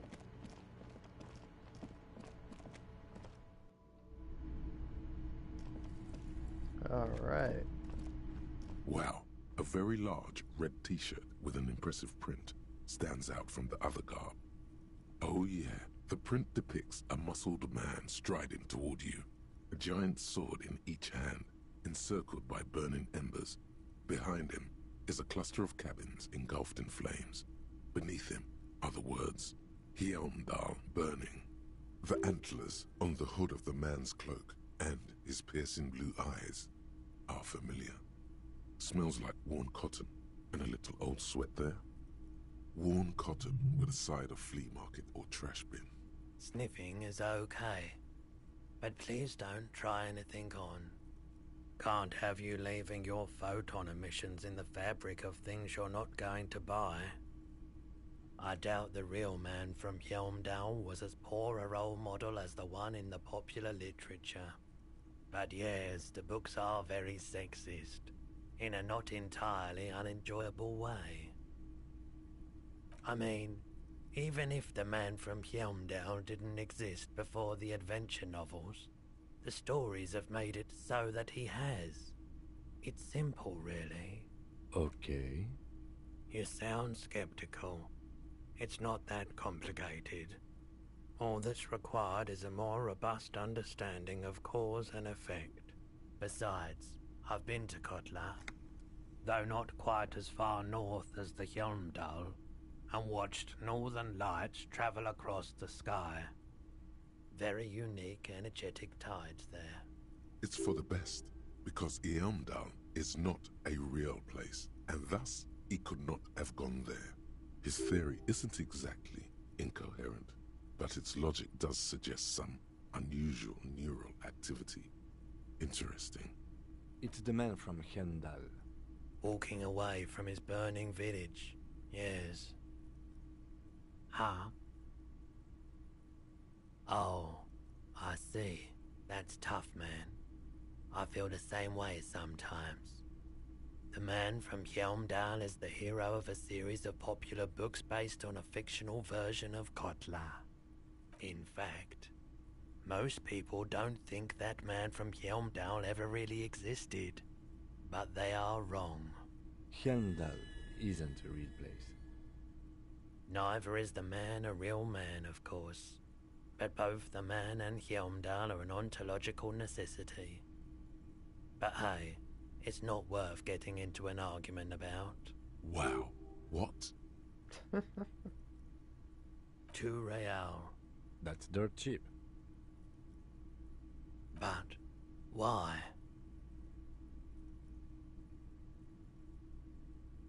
I sympathize, I do. But this is a for-profit enterprise. Welcome to Hjelmdal, officer. Seems like a good investment. Caustic Echo.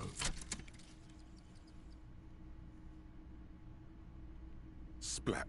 Splatity splat, Harry. You know what that means? It means the shit has fallen off the stick, and it's bad again. You lost something, and it's not your gun. It's not your badge. It's not your uniform. You can find all of those things.